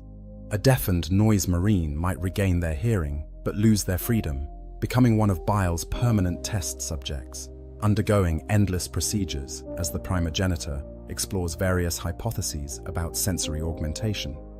They might be required to deliver him captives, baseline humans, space marines, xenos, anyone whose genetic material interests him. They might find themselves bound to serve his greater plans, conscripted into his armies of new men, or assigned to guard his laboratories against the many enemies his work has earned him. Even when Bile successfully restores hearing, the results are rarely identical to what was lost. The new auditory system might be more sensitive than before, but also more vulnerable, requiring constant maintenance and adjustment. It might introduce unwanted side effects, synesthesia, cognitive changes, physical mutations.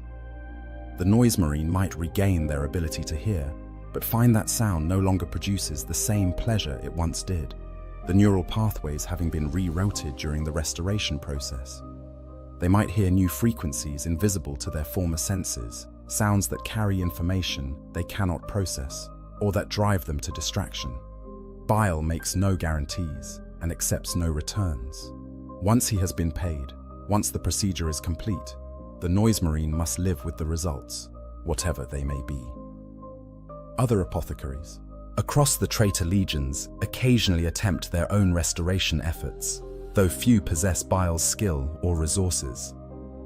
These attempts often follow more conventional medical approaches, trying to repair damaged tissues through surgical intervention, attempting to stimulate regeneration through chemical treatments, removing and replacing the most badly damaged components of the auditory system. Success rates are low. The modifications that create noise marines are not simple prosthetics or straightforward augmentations. They involve xenos biology, warp-tainted mutations, and neural rewiring so extensive that fully understanding the original work, let alone repairing it, exceeds the capabilities of most chaos apothecaries. Many attempts at restoration result in the patient's death, either from surgical complications or from infection introduced during the procedure. Even more result in partial restoration at best, some hearing recovered but at dramatically reduced sensitivity, or hearing restored in only narrow frequency ranges, or sound perceived but no longer producing the euphoric response that makes it valuable. Sorcerous solutions represent another avenue, though one fraught with its own dangers. The Thousand Sons, particularly those among the Legion who still retain some connection to their original knowledge and are willing to aid Slaaneshi warbands, might be persuaded to attempt magical restoration. Their approach typically involves attempting to rebuild the damaged neural pathways through warp sorcery, using psychic energy to stimulate growth and reorganization of brain tissue. These procedures require the sorcerer to essentially reach into the noise marine's mind and manually reconstruct the cognitive architecture that allows them to process sound. The process is invasive, agonizing, and carries significant risk of catastrophic failure. When sorcerous restoration succeeds, it often succeeds too well. The rebuilt neural pathways may be more extensive than the originals, creating hearing that extends into frequencies that exist only in the warp. The noise marine might begin to hear things that should not be heard, the whispers of demons, the screaming of souls in torment, the background radiation of psychic energy that permeates the galaxy. These sounds can be maddening, impossible to ignore or filter out. Some restored noise marines actually beg to be deafened again, finding the new reality of their hearing worse than the silence they escaped. Others embrace these new perceptions, becoming strange hybrids of noise marine and psyche, able to hear and manipulate sounds that exist on multiple layers of reality simultaneously. The most direct solution, and perhaps the most terrible, involves making pacts with demons. Slaaneshi daemons, particularly those associated with sensation and pleasure, sometimes offer to restore a deafened noise marine's hearing in exchange for service. The demon might offer to possess specific portions of the noise marine's body, inhabiting the damaged auditory system and using its own essence to replace the lost function. The noise marine would hear again, but through demonic senses, experiencing sound filtered through an entity whose perception of reality is fundamentally alien. Alternatively, the demon might offer to grant mutations that bypass normal hearing entirely, creating entirely new sensory organs that can process vibrations and translate them into something the noise marine's mind can interpret. These demonic pacts always come with strings attached. The demon might demand regular sacrifices, victims chosen specifically for the quality of their screams, offerings that must be made at specific intervals, or the bargain is void and the hearing lost again. The daemon might retain partial control over the noise marine's body, able to influence their actions or thoughts, effectively making them a puppet. The daemon might gradually expand its presence, using the original pact as a foothold to achieve fuller possession, slowly consuming the noise marine's identity until only the demon remains. Even when none of these worst-case scenarios occur, the noise marine is forever bound to the demon, their souls linked, their fates intertwined. Destroying the demon means losing the hearing again. Failing to satisfy the daemon's demands means the same. The bargain can never be renegotiated or escaped. Some deafened noise marines attempt to restore their hearing through pure devotion to Slaanesh, throwing themselves into worship and acts of excess, in hopes that the Dark Prince will take notice and grant them healing as a reward. They orchestrate elaborate massacres in Slaanesh's name, each designed to produce maximum suffering in specific victims. They create art, if such a term can be applied to the twisted creations of chaos, that expresses their anguish and their devotion. They seek out and corrupt innocents, turning them to Slaanesh's service, hoping that successful recruitment might earn divine favor. These efforts occasionally succeed, though whether Slaanesh truly takes notice of individual petitioners, or whether the restoration occurs through sheer chance, is impossible to determine. When Slaanesh does intervene directly, the results are characteristically excessive and unpredictable. The restored hearing might be far beyond what the noise marine originally possessed, so sensitive that normal conversation registers as painfully loud, requiring them to constantly dampen their senses just to function. The restoration might come with additional mutations. Their ears might multiply across their body. They might develop entirely new organs of unknown function. Their skull might reshape into bizarre configurations.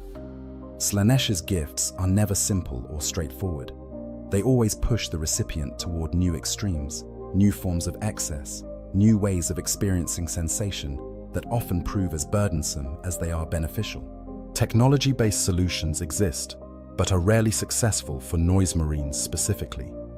The mechanicum, particularly its darker elements who have aligned with chaos, can create crude prosthetic hearing devices. These mechanical augmentations can detect vibrations and translate them into neural signals, theoretically allowing the user to perceive sound. For normal individuals rendered deaf by injury, such devices can restore functional hearing. But for noise marines, whose entire sensory system has been rebuilt around specific types of augmentation, mechanical prosthetics rarely integrate properly. The signals they produce don't match the patterns the noise marine's brain expects to receive. The pleasure response doesn't trigger. The noise marine can technically hear, but the experience is flat, empty, devoid of the satisfaction they crave.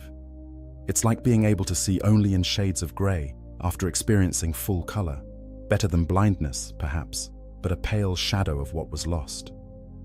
Some desperate noise marines pursue multiple restoration attempts sequentially, trying one approach after another, when each fails to fully restore what they have lost. These individuals become medical horrors, their bodies bearing the scars of repeated surgery, their nervous systems layered with multiple failed augmentation attempts, their skulls deformed by various modifications. Each failed attempt often leaves them worse off than before, more scarred, more damaged, less able to tolerate the next procedure. Eventually, even Fabius Bile might refuse to operate on them, deeming their bodies too compromised to work with, leaving them with no options remaining except to accept their deafness or seek the final solution of a merciful death. The question of whether restoration is worth the cost haunts many deafened noise marines during lucid moments. The procedures are agonizing, expensive, dangerous, and far from guaranteed to succeed. The prices demanded often involve moral compromises that would horrify their pre-corrupted selves, though given how far they have already fallen, few retain enough moral sense to care. The restored hearing, when achieved, might not match their memories of what they lost, creating new forms of disappointment and frustration. And yet, the alternative, accepting permanent deafness, living in eternal withdrawal, existing without the one source of pleasure their nervous system can recognize, seems equally unbearable. They are trapped between two forms of suffering, forced to choose between the known horror of silence and the unknown horrors of the restoration attempt. Not all deafened noise marines pursue restoration. Some, broken by their loss, simply give up. They might deliberately seek death in battle, fighting recklessly until an enemy grants them release. They might take their own lives, though the conditioning and mental architecture of a space marine makes suicide difficult even for those who wish it.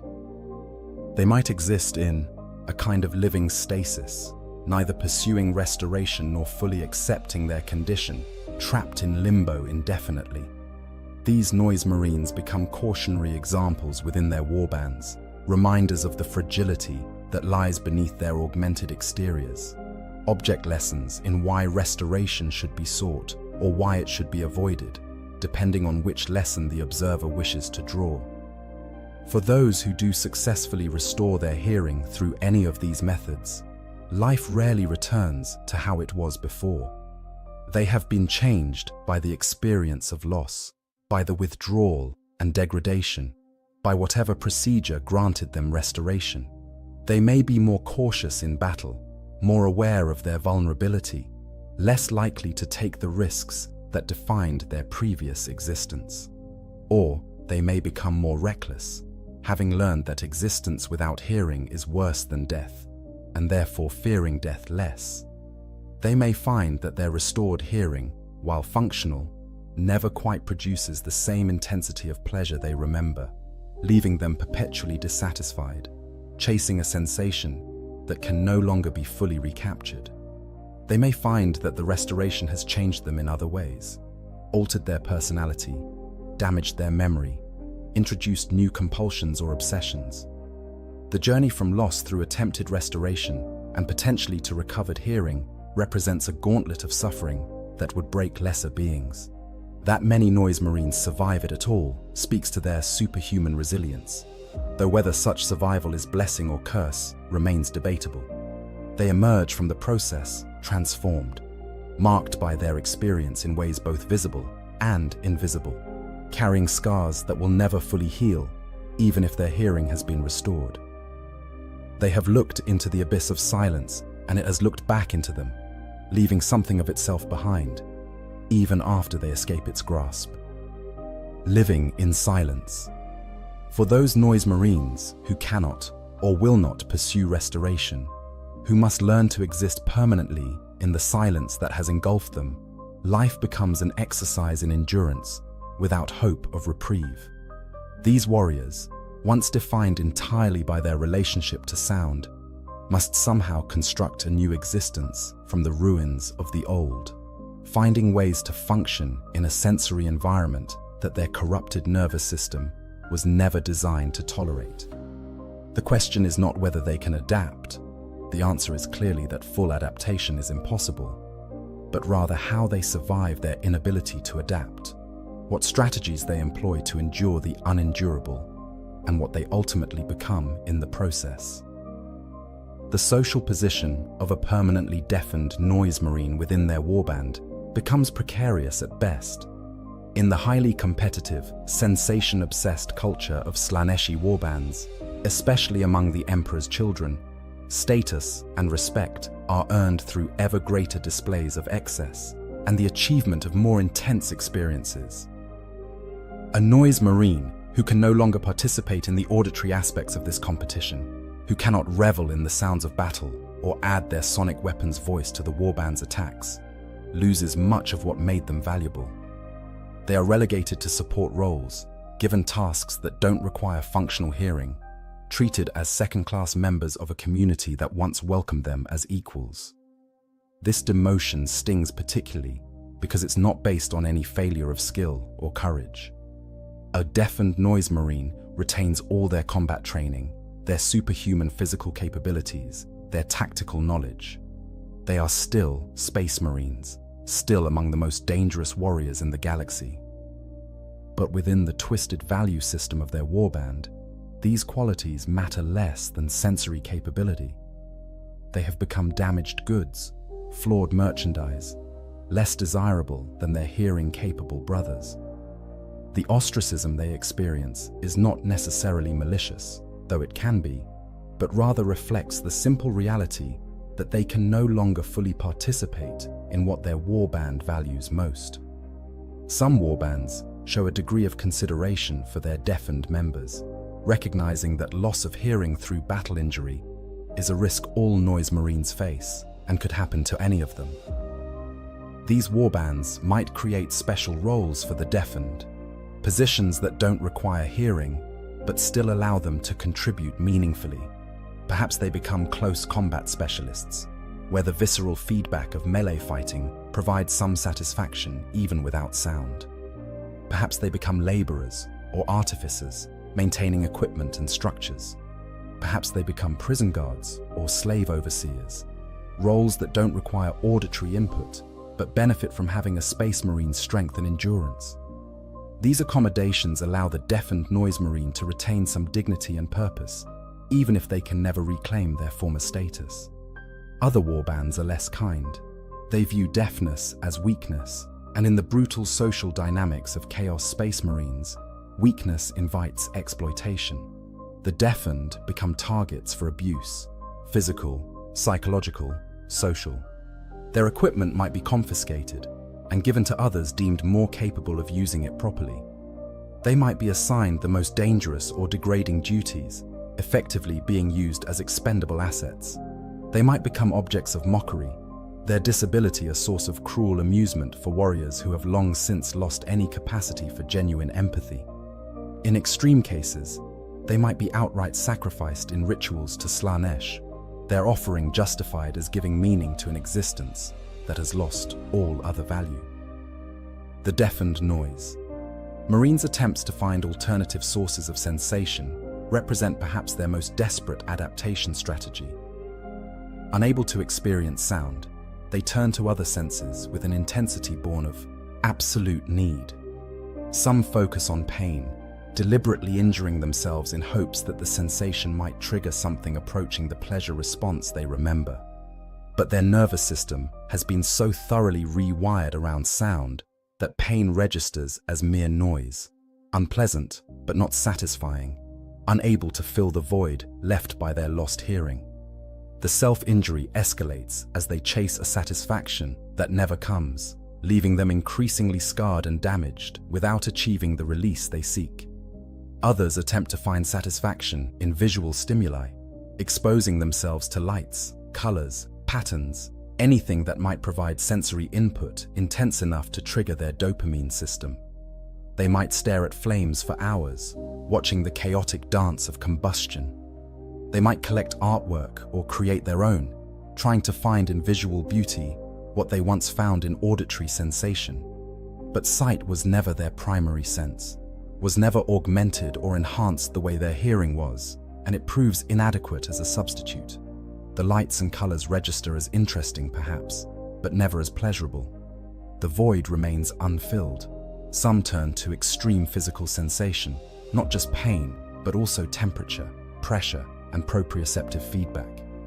They might seek out environments of extreme heat or cold, pushing their enhanced bodies to the limits of what they can endure, hoping that the intense sensation might somehow satisfy their craving. They might engage in activities that produce strong G-forces or acceleration, that create intense pressure on their bodies, that push them to the boundaries of physical capacity. These experiences are more successful than visual stimuli in producing some response from their corrupted reward systems, but they still fall far short of what sound once provided. At best, they offer distraction from the void. At worst, they serve as painful reminders of what has been permanently lost. The psychological adaptations are perhaps even more important than the physical ones. Some deafened noise marines attempt to reconstruct their identity around something other than sound.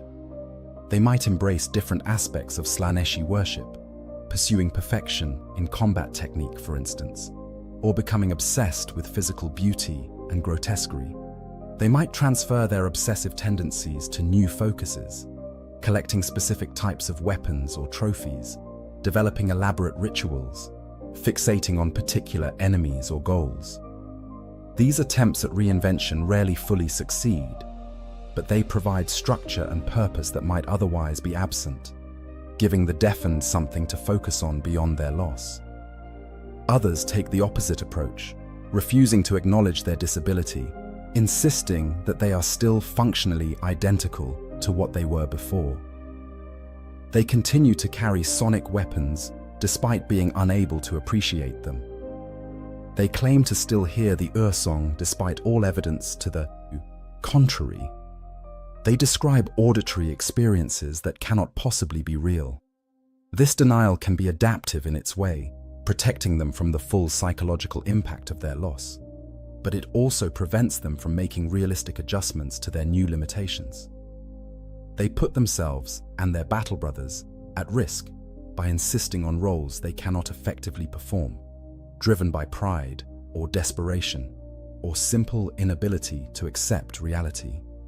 Memory becomes both comfort and torment for the deafened.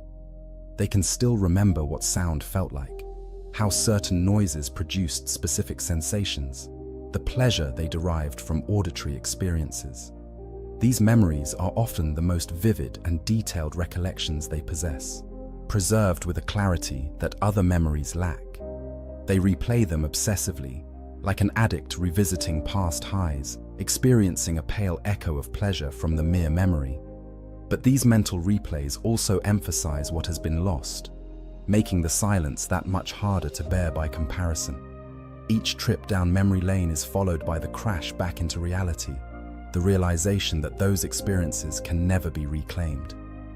Some deafened noise marines develop a philosophical or spiritual relationship with their silence. Having been cast out from the Ur-song, cut off from Slaanesh's blessing in their one chosen form, they interpret their deafness as a kind of test or trial. Perhaps they believe that accepting the silence, learning to exist without the one thing they crave most, will demonstrate a devotion to Slaanesh that transcends mere sensory indulgence. Perhaps they see their suffering as a form of penance for unknown transgressions, a temporary punishment that will eventually be lifted if they prove worthy. Perhaps they convince themselves that silence is itself a form of sensation, a negative pleasure that can be appreciated for its own qualities once properly understood. These philosophical frameworks rarely provide genuine comfort, but serve as coping mechanisms that allow continued existence. The question of how long a deafened noise marine can survive in silence varies enormously. Some exist for only months before succumbing to madness, suicide, or the cumulative effects of their various attempted adaptations. Others persist for years or even decades, their superhuman physiology sustaining them long after any baseline human would have broken completely. The factors determining lifespan seem to be a complex mixture of the depth of their original conditioning, the circumstances of their deafness, the support or lack thereof from their warband, and perhaps simple random chance. But survival in this context does not imply anything approaching quality of life. They are not living so much as existing, consciousness continuing in the absence of any reason for it to do so. Rare cases exist of deafened noise marines who somehow achieve something approaching acceptance or peace with their condition. These exceptional individuals manage to construct new identities that don't depend on sound, new purposes that give meaning to their continued existence. They might become teachers, passing on their combat experience to younger warriors. They might become philosophers or theologians of sorts, developing new interpretations of Slaneshi worship. They might find purpose in simple survival, treating each day endured as a victory over their condition. But these cases are vanishingly rare, exceptions that prove the rule that deafness is an essentially incompatible state for a being whose entire existence has been built around auditory sensation. Many deafened noise marines eventually seek death, whether through reckless behavior in combat or more direct means. For some, this represents surrender, an acknowledgement that existence without hearing is not worth continuing. For others, it's a pragmatic calculation. They have extracted what value they can from their remaining time and see no point in prolonging an experience that brings only suffering. For still others, it's a final act of devotion to Slanesh, offering their death as a sacrifice to the god who blessed and then seemingly abandoned them. Regardless of motivation, death often comes as a relief, not just to the deafened noise marine, but to their battle brothers, who no longer must witness the uncomfortable reminder of what might happen to them. Those who survive long-term often become strange figures within their warbands, living relics of a fate worse than death, cautionary tales, objects of simultaneous pity and contempt. They occupy a liminal space, neither truly alive nor properly dead, neither fully part of the warband nor entirely cast out from it. They serve whatever purpose their commanders assign, perform whatever duties they're capable of, and endure the silence that has become the totality of their existence. They are monuments to the cruelty of their god, examples of how even devotion and service offer no protection against loss, reminders that in the service of chaos there is no promise of reward. Only the certainty of suffering informs both expected and unexpected. The permanent silence that engulfs a deafened noise marine is not peaceful or restful. It is oppressive, active in its absence, a presence rather than a lack. They feel it pressing against them constantly, feel the weight of sounds that aren't there, experience the echo of echoes that never occur. Their minds, wired to process constant auditory input, continue trying to find it, generating false signals, creating phantom sensations, anything to fill the void. This mental noise, not real sound, but the desperate hallucinations of a sensory system that cannot accept its own impairment, becomes its own form of torture. They are haunted by the ghosts of sounds, tormented by memories of sensation, trapped in a silence that screams at them with voices only they can hear. If there is any mercy in their fate, it is only that. Eventually, time and suffering erode even the most resilient consciousness, the deafened noise. Marines' grip on sanity gradually loosens. Their sense of self slowly dissolves, and they drift into a state that resembles dementia more than active suffering. The withdrawal never truly ends, but their capacity to experience it diminishes. They become less aware, less present, less affected by their condition, simply because less of them remains to be affected. This degradation is mercy only in the most technical sense. They suffer less because they exist less, feel less pain because they feel less of anything. They fade slowly toward a merciful oblivion that their superhuman physiology prevents them from fully reaching, trapped in twilight forever. Philosophical and spiritual implications. The loss of hearing for a noise marine raises profound questions about identity, suffering, divinity, and the nature of existence itself.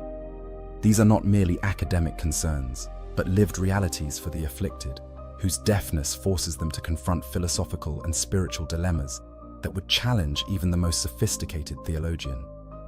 Understanding these deeper implications helps illuminate why deafness is so catastrophic for noise marines.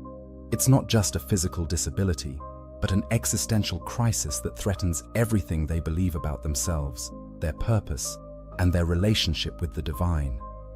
The question of identity is perhaps the most fundamental. What makes someone who they are? Is identity rooted in the physical body, in the consciousness that inhabits it, in the memories that constitute a personal history, in the relationships with others, or in the purposes and goals that motivate behavior? For most people, identity is some complex combination of all these elements. But for a noise marine, identity has been deliberately simplified, refined, and focused onto a single point: their relationship with sound. Everything else has been discarded or subordinated. Take away that central pillar, and what remains? The ship of Theseus paradox takes on dark new meaning in this context. If you replace every plank in a ship, is it still the same ship? If you remove the one defining characteristic of a being, replace nothing, and leave the rest intact, is it still the same being? The deafened noise. Marine has all the same memories, same physical form, same genetic structure, same training and experience as before. Only one element has changed. And yet, that one element was so fundamental that its absence calls into question whether they are still the same person at all. Are they the same noise marine, now disabled? Or are they something else entirely, wearing a noise marine's skin, haunted by a noise marine's memories, but lacking the essential quality that made them who they were? This identity crisis extends to their relationship with their warband and their role within Chaos Space Marine society. The noise marine's position was defined by their capabilities and their pursuit of specific forms of excess. Without those capabilities, without the ability to pursue those particular experiences, their social role disappears. They become undefined, unpurposed, existing without clear function. This loss of role compounds the loss of self, leaving them adrift not only in their own consciousness, but also in their social context. They are orphans from their own identity, strangers in their own lives, dispossessed of the one thing that gave them meaning and belonging. The spiritual implications are equally devastating. Noise marines see themselves as participants in something transcendent, the song that echoes across time and space, binding all devotees of Slaanesh into a cosmic choir. Their sonic weapons are not merely tools, but instruments of worship, each shot a prayer, each scream they produce or provoke an offering to their god. When they lose their hearing, when they can no longer perceive the song or meaningfully contribute to it, they experience what might be called spiritual death. They are cut off from their god, not through rejection or apostasy, but through simple biological failure. Their faith remains. They still worship Slaanesh, still believe in the Dark Prince's power, but they can no longer participate in that worship in the ways that defined their devotion. This raises uncomfortable theological questions about the nature of Slaanesh's favor. the Chaos Gods are powerful beyond mortal comprehension, capable of reshaping reality with a thought. If Slaanesh truly valued their noise marines, why does the god not protect them from deafness or restore their hearing when it is lost? Several possible answers exist, none of them comforting. Perhaps Slaanesh doesn't care. The Dark Prince is vast and capricious, and individual mortals, even enhanced super soldiers, might be beneath notice. Perhaps Slaanesh actively finds their suffering amusing. The god of excess might derive pleasure from the exquisite irony of a sensation seeker deprived of all sensation. Perhaps Slaanesh views deafness as a test, a trial that separates the truly devoted from the merely indulgent. Or perhaps the answer is more disturbing still. Slaanesh can and does restore hearing, but only for some, chosen by criteria mortals cannot comprehend, meaning that those who remain deaf have been deliberately passed over, marked as unworthy of intervention. The concept of divine cruelty becomes unavoidable in these contemplations. If Slaanesh created noise marines, rewired their nervous systems to be dependent on sound, encouraged them to build their entire existence around auditory sensation, and then allows or causes that sensation to be taken away, is this not cruelty? Is this not creating beings specifically designed to suffer in a particular way? The counter-argument, from a Slaaneshi theological perspective, would be that the suffering itself is a form of experience, that the intensity of the loss is proportional to the intensity of what was lost, and that such extreme suffering is valuable precisely because it is extreme. Sensation, not happiness, is what Slaanesh values. Pain, properly understood, is just another form of sensation, potentially as valuable as pleasure. From this perspective, the deafened noise marine's suffering is not punishment, but gift, a new form of experience as intense as the sonic ecstasy they once knew. But this theological rationalization provides cold comfort at best.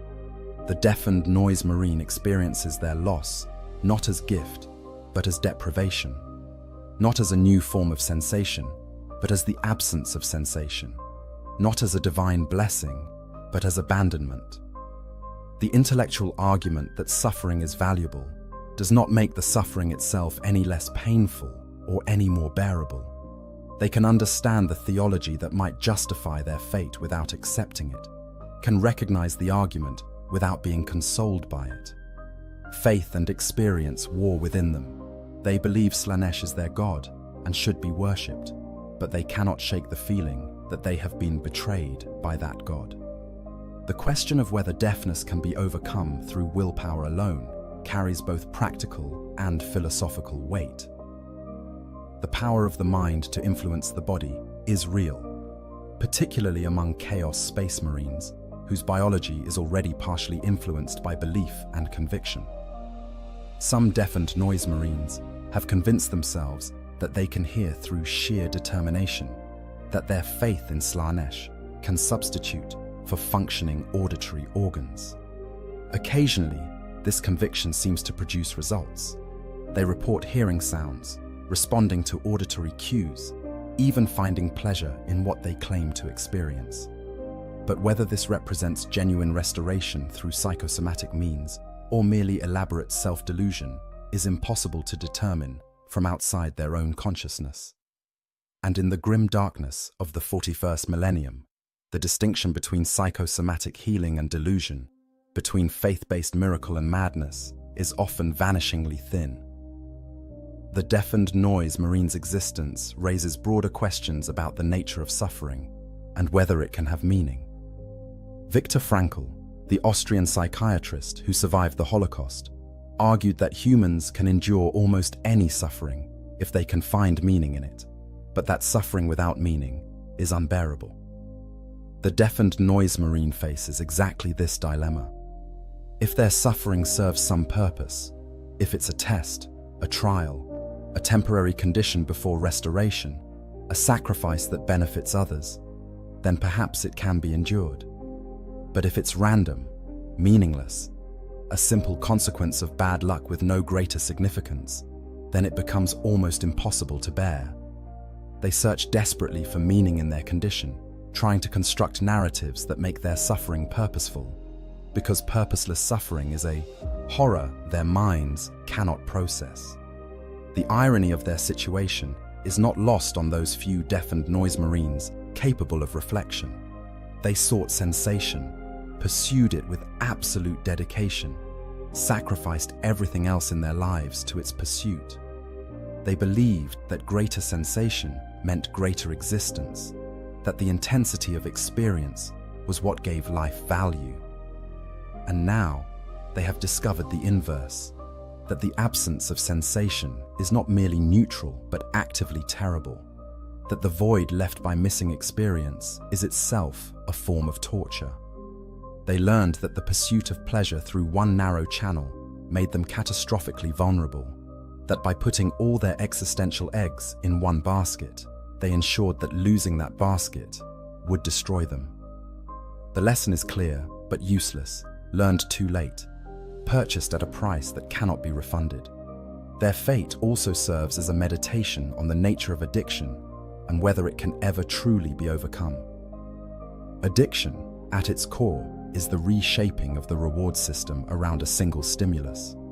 Recovery typically involves retraining that system, teaching it to find satisfaction in other stimuli, rebuilding the ability to experience pleasure from sources other than the substance or behavior one was addicted to.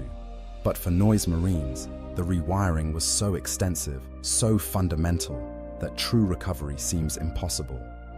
They cannot retrain their dopamine system because it has been permanently altered at a neurological level.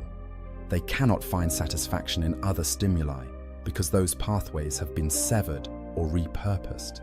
They are trapped in their addiction even when the substance of that addiction is no longer available. They experience all the suffering of withdrawal without the possibility of eventual recovery.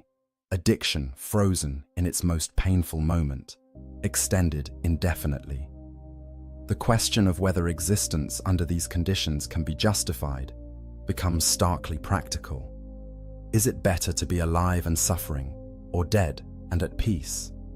For a noise marine who retains their hearing, this question never arises. Existence is justified by the pleasures it contains, by the sensations yet to be experienced, by the continued participation in the song.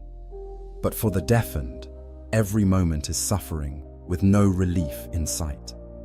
They continue to exist only because their enhanced biology makes death difficult to achieve, not because life offers anything worth continuing for. At what point does existence become so devoid of positive content that non-existence becomes preferable? At what point does the mercy of death outweigh the instinct for survival? These are not abstract questions for the deafened noise marine. They are immediate, practical concerns that must be confronted every moment of every day. Slanesh's perspective on all of this remains, appropriately for a chaos god, incomprehensible and contradictory. The Dark Prince might view the deafened noise marines with amusement, finding entertainment in their suffering, enjoying the exquisite cruelty of creating beings who crave sensation and then depriving them of it. Or Slanesh might be genuinely indifferent, focused on other concerns, barely aware that these particular servants are suffering. Or the god might feel something approaching sympathy, though filtered through a consciousness so alien that even its sympathy would be unrecognizable as such to mortal minds. Perhaps Slanesh values the deafened specifically because their suffering is so intense, seeing them as more perfect servants, precisely because they endure such exquisite torment in the god's name.